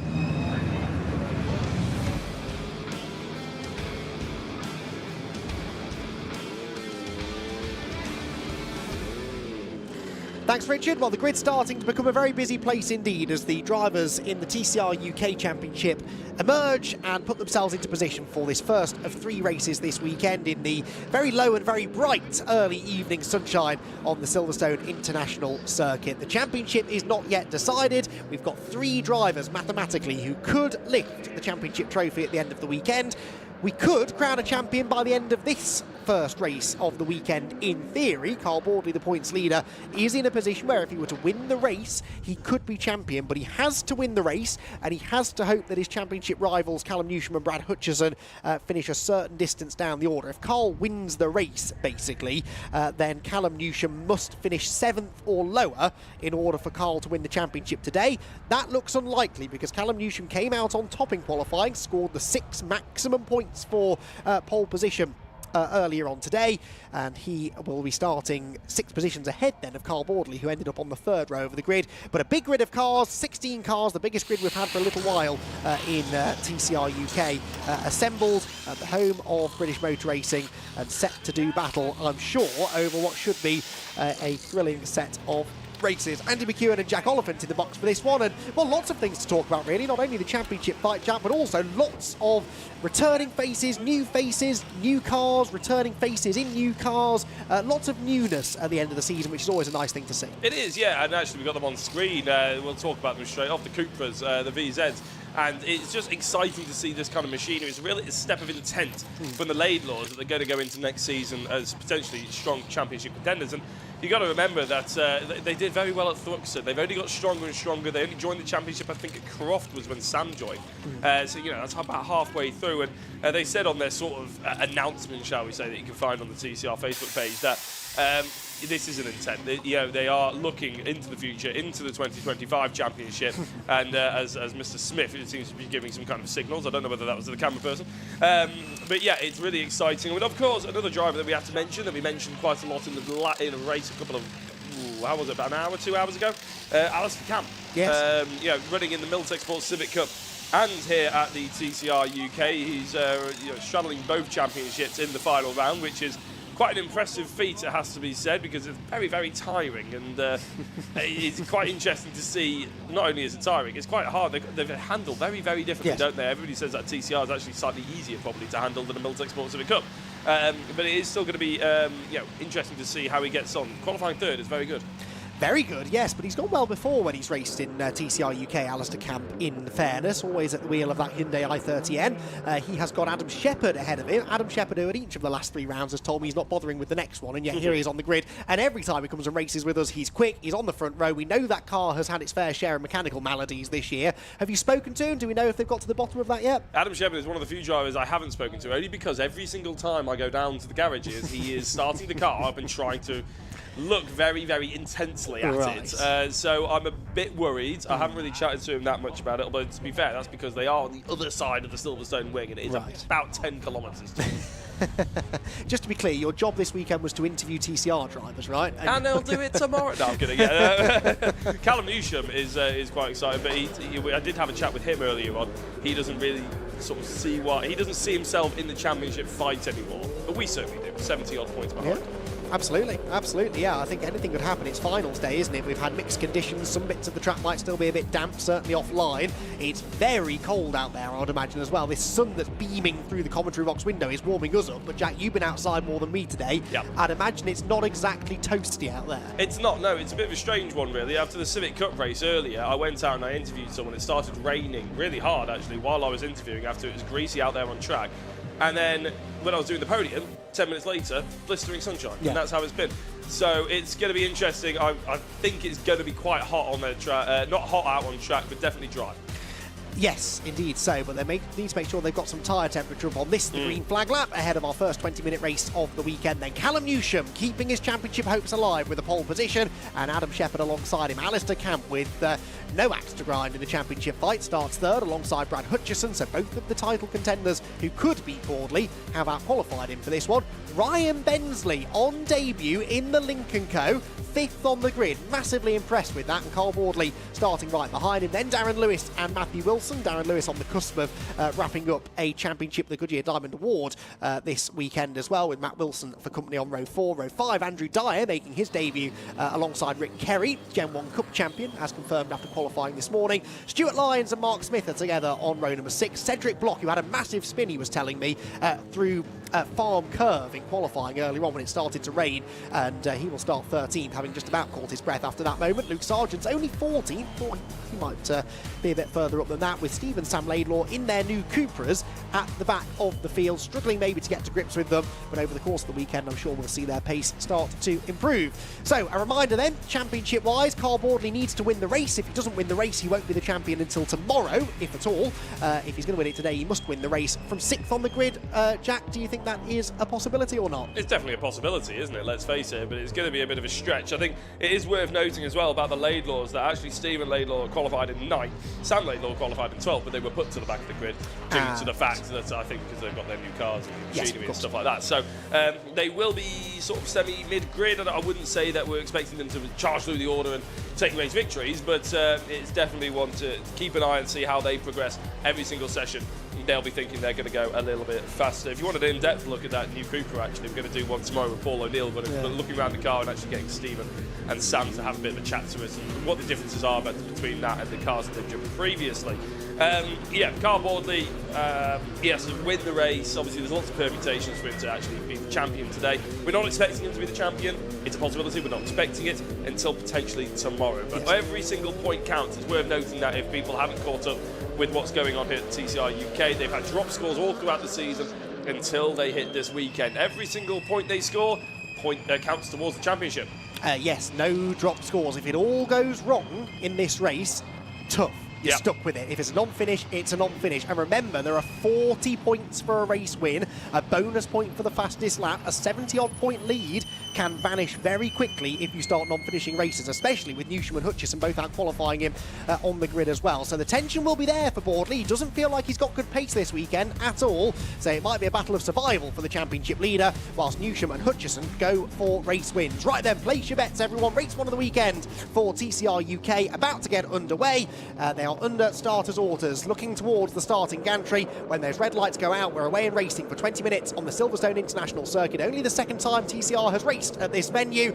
Let's see what happens then. Off they go, off the line. Is it Newsham who holds on to the lead, or has Adam Shepherd managed to find a way through? I think he has. Shepherd faster away on the inside of row 1. And look at Boardley. Boardley with a storming start, already on the tail of his 2 championship rivals, clearing the slow starting Alistair Camp and Ryan Bensley, both of them former Civic Cup race winners, of course, but crucially Boardley up into 4th position, although Bensley having a little nibble up the inside into Village, nearly gets into the back of the Cooper. Darren Lewis is sideways off the road. He goes cold left rear tyre, the culprit there, I'm sure, but somehow it is a clean-ish run through the first few corners, and already Adam Shepherd getting away. Yeah, Callum Newsham going very, very wide. There's a few more drivers there, Andy, going wide. That was Bensley sideways on cold tyres as well. He's lost a lot of momentum. Look, Camp and Lewis both up the inside of him as they're weaving to try and get temp into the tyres. Yeah, a lot of drivers struggling. Hutchison sees Newsham ahead of him. He sees Boardley behind him, and he knows that Hutchison needs to put Newsham between them as Alistair Camp goes on the outside. Who are you pointing at there, Andy? Well, one of the Laidlaws in this group already. Look, Luke Sargent sideways, but one of the Laidlaws is already knocking on the door of the top half dozen or so. That's been a storming start for either Stephen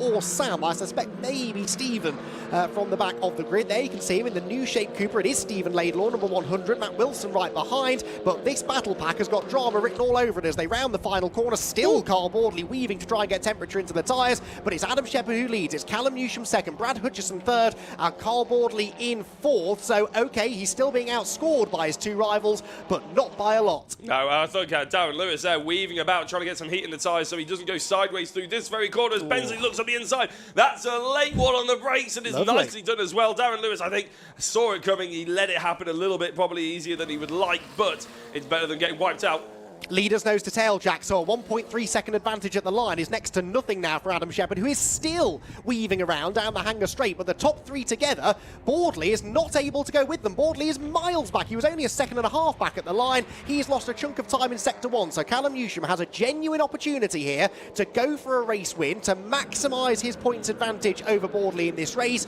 but Hutchison is up for the fight too. Well, Hutchison's second in the championship, isn't he? In about 5th or 44 That's points, true, he corrected yeah, me in the interview that I did with him earlier. 44 points exactly is what he needs, so he's desperate, and for some reason got his window open as well. I'm not entirely sure on that one. I'm sure that won't have affected him going wide, but potentially will affect him a little bit of a drag. I mean, every little advantage helps, doesn't it? So it's an interesting one, but he really needs to stay ahead of Newsham and Shepherd if he can. It's a long, long race to go now, 17 minutes, and there's a lot on the line. Alistair Camp, by the way, dropping to the back of the field. I don't think he's come through, so we may have lost Alistair Camp somewhere out on track. This, meanwhile, is Stephen Laidlaw battling with Luke Sargent, and that is Bensley battling very much with Darren Lewis. That shiny new Lincoln Co. may well have a Hyundai-shaped scuff on the right-hand side of it now, because I think they did make a bit of contact there as they went through the tight right-hander at Village. Shepherd leads the way then, Newsham second, Hutchison third. Yeah, you're absolutely right. I'm forgetting that it's Hutchison who is closer to Boardley in the championship, but he's actually dropping away slightly now from those top two. He is, but he's got the fastest lap, which helps the extra point. So, you know, there's lots of sort of permutations that can appear here. I'm just having a look at Carl Boardley that time. Interrupt me, Andy, if something exciting happens. But the last lap was about a second and a half difference between Carl Boardley and the top three, which is not what we expected. Boardley really needs to avoid a extremely disappointing result. He can have a slightly disappointing result and he'll still be fine for tomorrow, but you know, anything worse than potentially fourth or fifth, and he really is starting to potentially get into his own head. Now that's me probably putting it out there. He probably isn't in his own head, because every time I ask him about it, he goes, well, it would be nice to win the championship, but you know, there are worse things in life than coming second. I was like, okay, we need some drama here, man. He was saying that all last year as well. I'm not sure I buy it, if I'm honest, but yeah, Carl Boardley fourth at the moment. Darren Lewis with a big lock-up. He was 1.1 seconds off pole position pace, so that kind of stands, doesn't it, really? He just did a 1:08.6, so yeah, again, 1.5 seconds slower than the leader. The crucial thing is, though, is he being caught by Bensley and Co? And the answer is no. So fourth place at the moment looks like it's as bad as it will get, really, for Boardley, unless, of course, the pace changes massively once this lot get temperature into their tyres. It is now Bensley sort of solidifying his position in fifth. Does he now have the pace to go up and challenge the points leader? Well, that's it. They need to stop falling over each other, Ryan and Darren, don't they, realistically, if they've got any chance of throwing a spanner in the works in the championship, which isn't their objective. They just want to do as well as they can on the race that they're running, and it's a very good one, Ryan Mensley. But a big shout out to Stephen Laidlaw, who we mentioned a couple of times. He's up to 7th. That's better than where we qualified, even though he got put back to the grid. Very true, very true. Also, I spotted Alistair Camp was there. I think it must be a transponder issue that saw him dropping down the order. He has lost ground. He is only 10th now, having qualified 3rd. But yes, he is still circulating, which is good news. Right, this for the race lead then. Callum Newsham on the tail of Adam Shepherd. Callum just needs to score as many points as he can and try to keep his hopes alive. Just keep them going. One more race, one race at a time. If he can still be in contention into race 2 and something happens to Boardley, which remember that's the reversed grid race as well, where it all went wrong for Newsham last time out at Thruxton. He knows that strange things can happen in those races. He's on the tail of Shepherd's car, which, whisper it, seems to be working okay at this point in the race. We're nearly 5 laps in.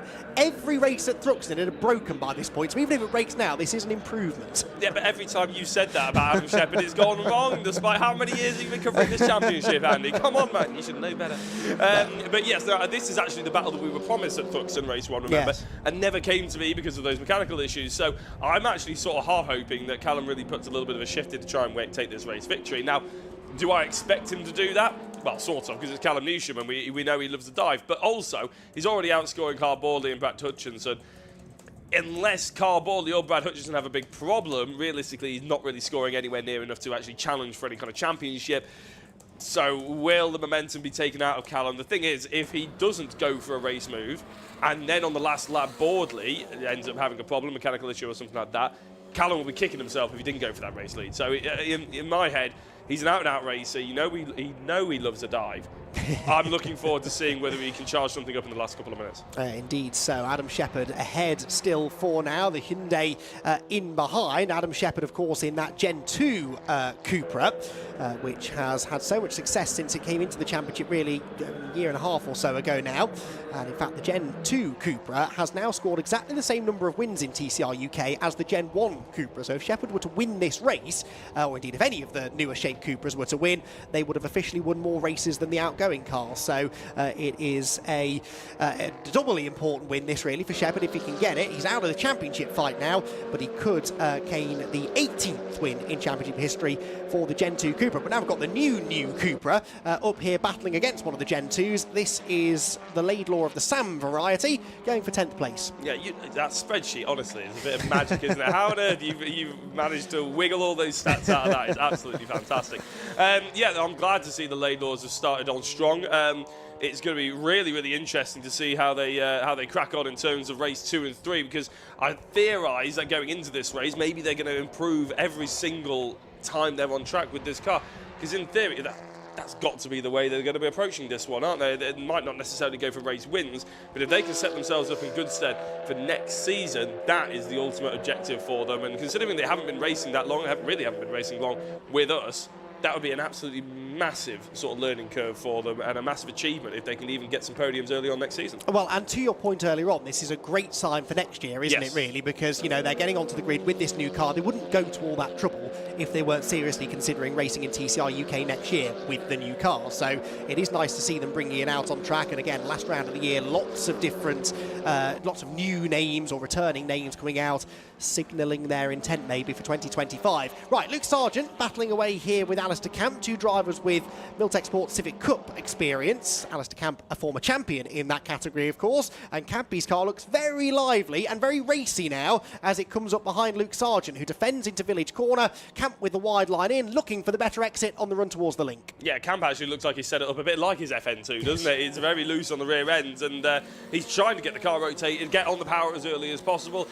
I think he's quite enjoying it probably out there. He's probably got a big smile on his face. Who's that going slowly? Matt Wilson. That Wilson, yeah, going off, I think, there, losing the place to Sam Laidlaw, as Sargent looks to go a little bit defensive into Stowe, but no real need. I don't think Campy's quite close enough to make any kind of big lunge. Ryan Bensley is within a second of Carl Boardley, so that gap has come down quite significantly of late. On the previous lap, he was about 3/4 of a second quicker, so this is significant. It's not on screen at the moment, but the championship leader, Carl Boardley, perhaps on the verge of losing another position here to Ryan Bensley. As they come out of the final corner, they're almost nose to tail, so that is significant. Bensley, as far as I know, is scoring points. I don't think we've got any guest drivers who don't score this weekend, so this could cost Boardley a handful of positions, maybe, points I should say, and he does not want to allow the Lincoln Co through. Great to see the Lincoln Co back on the track. We had it out with Victor Anderson at the first round of the year, where it won a race, of course, at Brands Hatch, but Ryan Bensley, he's been teasing us all year about debuting the Lincoln Co, the Motion Motorsport team. He's been sort of, in fairness, I respect this, biding his time, making sure that he was ready when he made the step into the championship.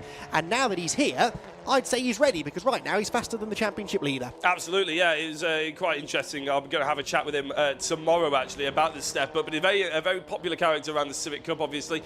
I thought he was just biding his time, is another word of just stringing Stewart along, to be honest, in terms of getting him in the seat finally. But keep in mind that car has also been out, well, the Lincoln Co has certainly been out with Owen Hillman earlier this season. So the Lincoln Co has sort of been there or thereabouts this season. We were very excited about it in the first round, and then it sort of disappeared for a while. Then it came back, and now it's reappeared again in a different livery. It's a bit of a shame we haven't had it here all season under a consistent runner as well, to see how really strong it is compared to the rest of the cars. It's always been competitive, though, hasn't it? That's the thing, and it's Victor particularly Anderson took victories. He did, exactly, yeah. So I think, you know, with Bensley now clearly showing that he is a good driver. He's got damage look on the side of it from that skirmish with Darren Lewis before, but he's proving here he is a very, very capable driver. He is closing in on Boardley, but how racy will he be with the championship leader? I don't think Ryan Bensley is the kind of person who would do anything stupid, but I also don't think he's the kind of person who's here to make up the numbers. If he sees a chance to move ahead, I think he'll go for it. Yeah, why wouldn't he, really? I mean, he's here to race. He's paid the same entry fee as Carl Boardley. Let's put it that way, if you think about racing like that sort of thing. But obviously, I wasn't in the driver's briefing, but I have been in driver's briefing before where there's championships on the line, and the rest of the drivers do tend to get told, don't decide the championship for other people. So Oh, as we see, actually, is that a back marker being overtaken? Oh, I thought I was going to get really excited then as well.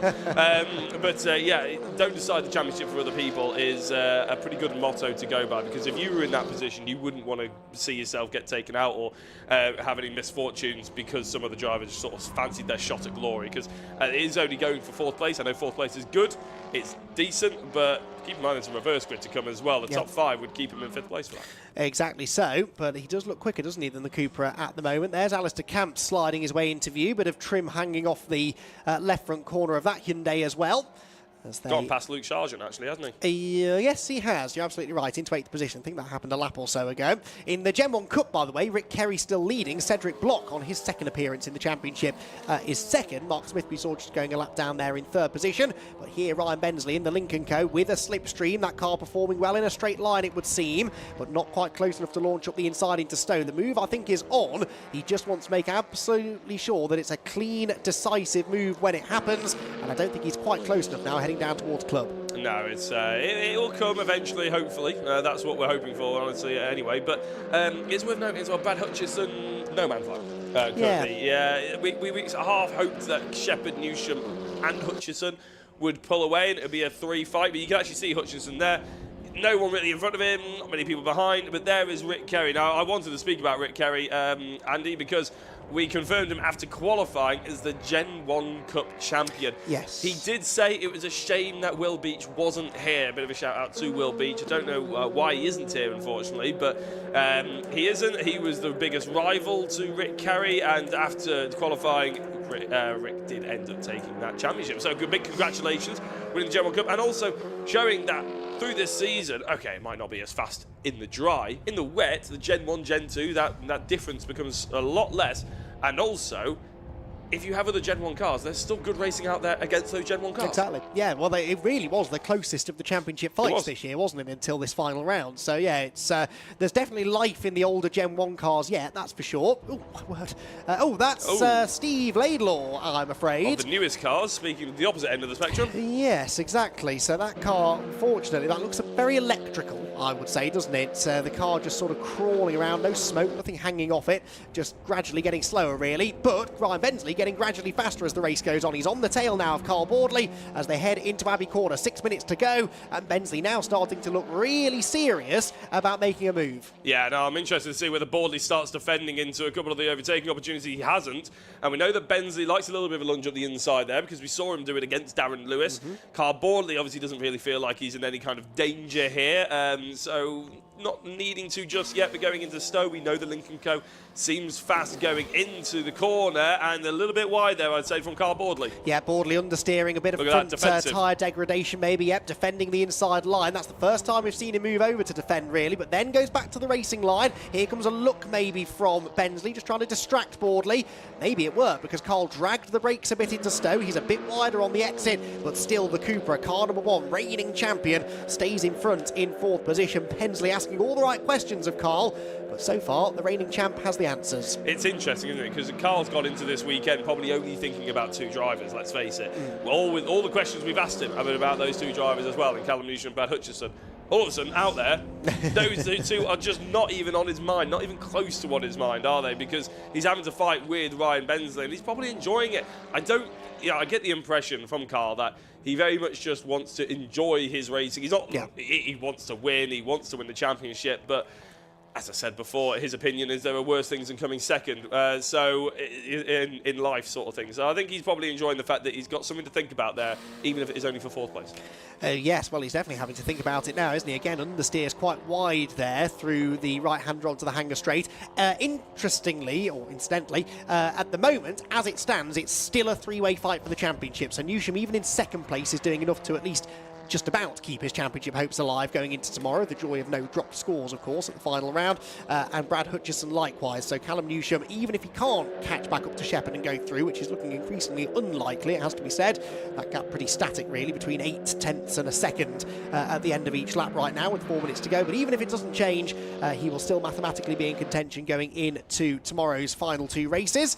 Are they catching Hutchison, those two, slightly? Yes, about 3-4 tenths quicker than Hutchison on the previous lap, but he's still 2.8 seconds up the road. Adam Shepherd, though, well, a case of what could have been, really, for Adam, this, isn't it? Had he not had those mechanical issues through the mid-part of the season, we would almost certainly been talking about him as a title contender at the final round, as we have in both of the previous two seasons, 22 and 23. But at least he's out there now. He's got the car seemingly working well and proving what we already knew, really, which is when he's got a car underneath him that's working, he is tough to beat. He's a very exciting driver, yeah. And he's a lovely guy as well. Really, you know, it's a big shame, to be honest. He's obviously clearly very talented. It's a bit of a sort of family team, shall we say, and to get him running, have all the mechanical gremlins to happen to that team, it's a little bit painful. I mean, even going up to Croft, we've said this story a couple of times, but going up to Croft and the car wasn't working, they packed it all back up, they were on their way back, and they thought, oh, let's stop off at a local garage, let's see if we can just get some life into her.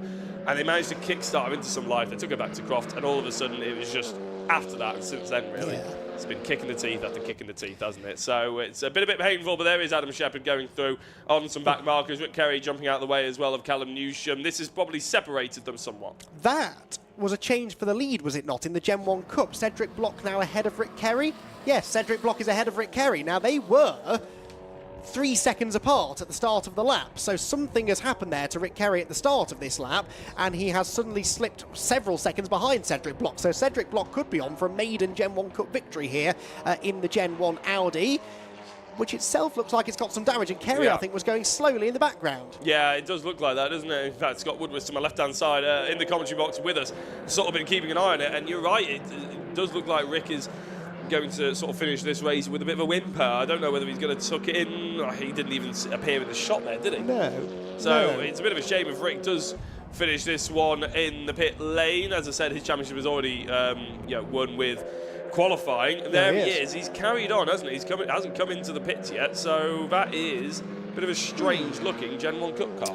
No damage that I can see, so it looks mechanical rather than contact. I mean, he wasn't that close to Cedric Block anyway, 3.2 seconds between them. So, yeah, it could be gearbox maybe, I'm not sure. But anyway, the car's crawling, not to a halt. It's got some power, just not enough power, really, to go very quickly. It's out onto the pit straight now and continues on to another lap, albeit at a very reduced pace. Meanwhile, still, Ryan Bensley can't break through the defences of Carl Boardley, who again defends the inside line going into Village Corner, but seems to really have all the answers now, doesn't he? I think he's figured out where Bensley's quick. He's figured out how best to defend from that. This is where Ryan seems to close in through the right-hander at Chapel onto the hanger straight, but the Cooper able to just keep the Lincoln Co at arm's length by the time they arrive at Stowe. Yeah, it looks pretty strong in a straight line, doesn't it, the Cooper? The Lincoln Co can't quite get off the corner just enough, as we're currently seeing Darren, in fact, yeah, Scott mentioning that Darren Lewis and Alice Camp's gap is coming right down. It's about 0.4 of a second. We haven't seen it on the screen yet, but with less than 40 seconds to go, I think it's about time that I probably start thinking about doing my Richard John Neal impression and running down into the garages. Now,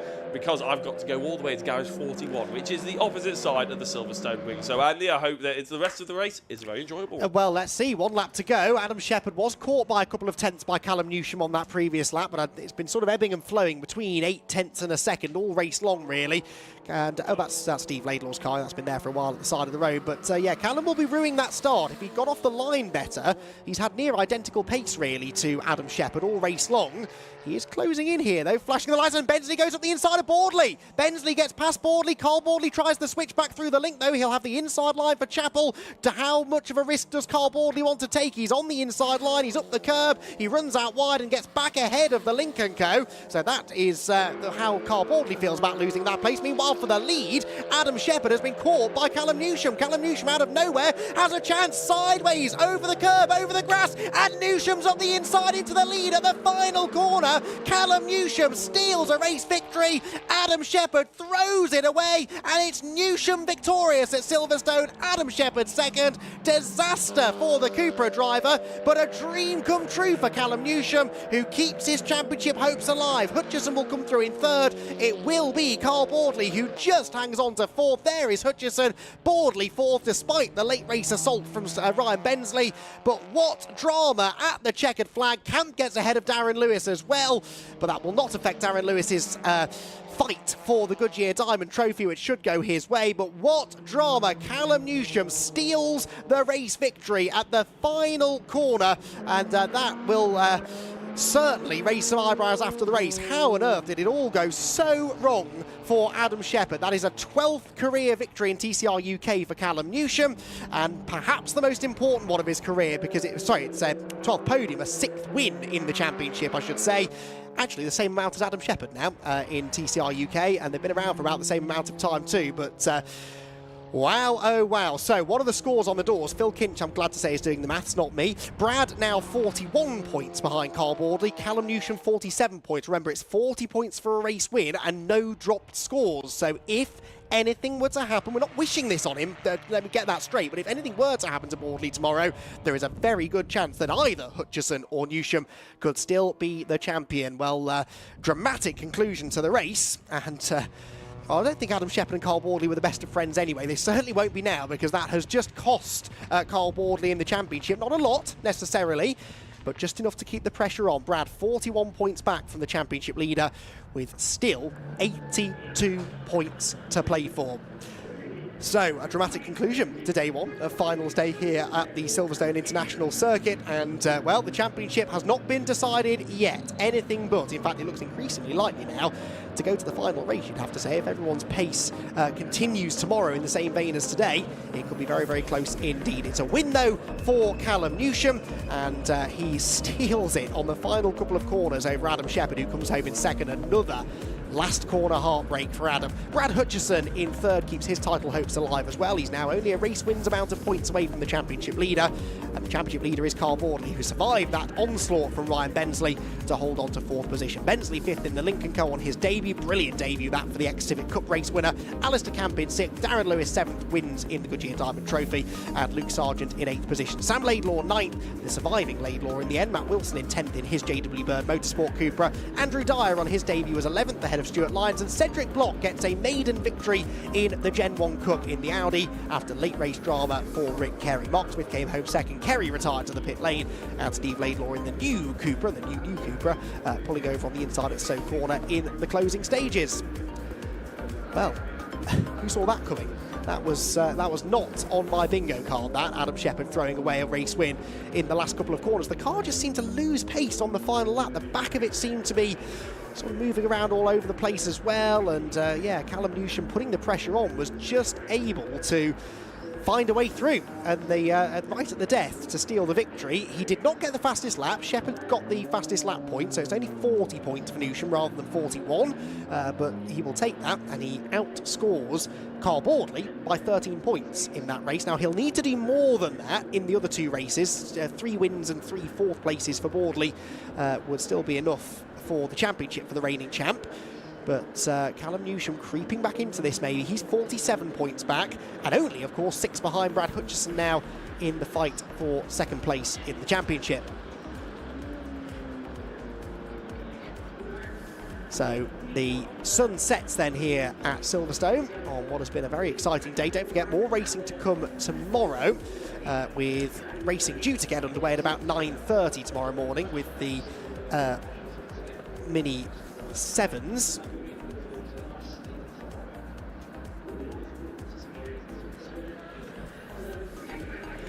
So racing starting at 9:30 with the Mini 7 Championship, and the Fiesta Juniors up after that. We'll have the Audi TTs back out, the ST240s, and we're joined tomorrow by the Nankang Thai BMW Compact Cup for their final 2 races of the season. That's a very close championship battle as well. That will be well worth tuning in for as we head to the final round for them.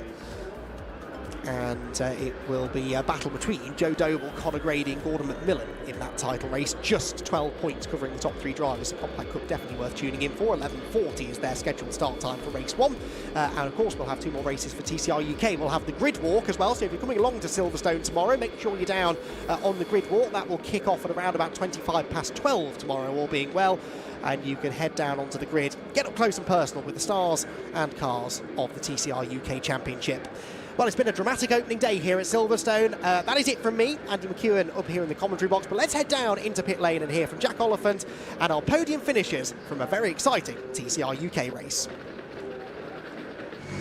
Thank you very much, Andy. I'm next to a very loud Hyundai because I've got Callum Newsham a race winner here at TCR yet again. I'm going to go interrupt him straight away.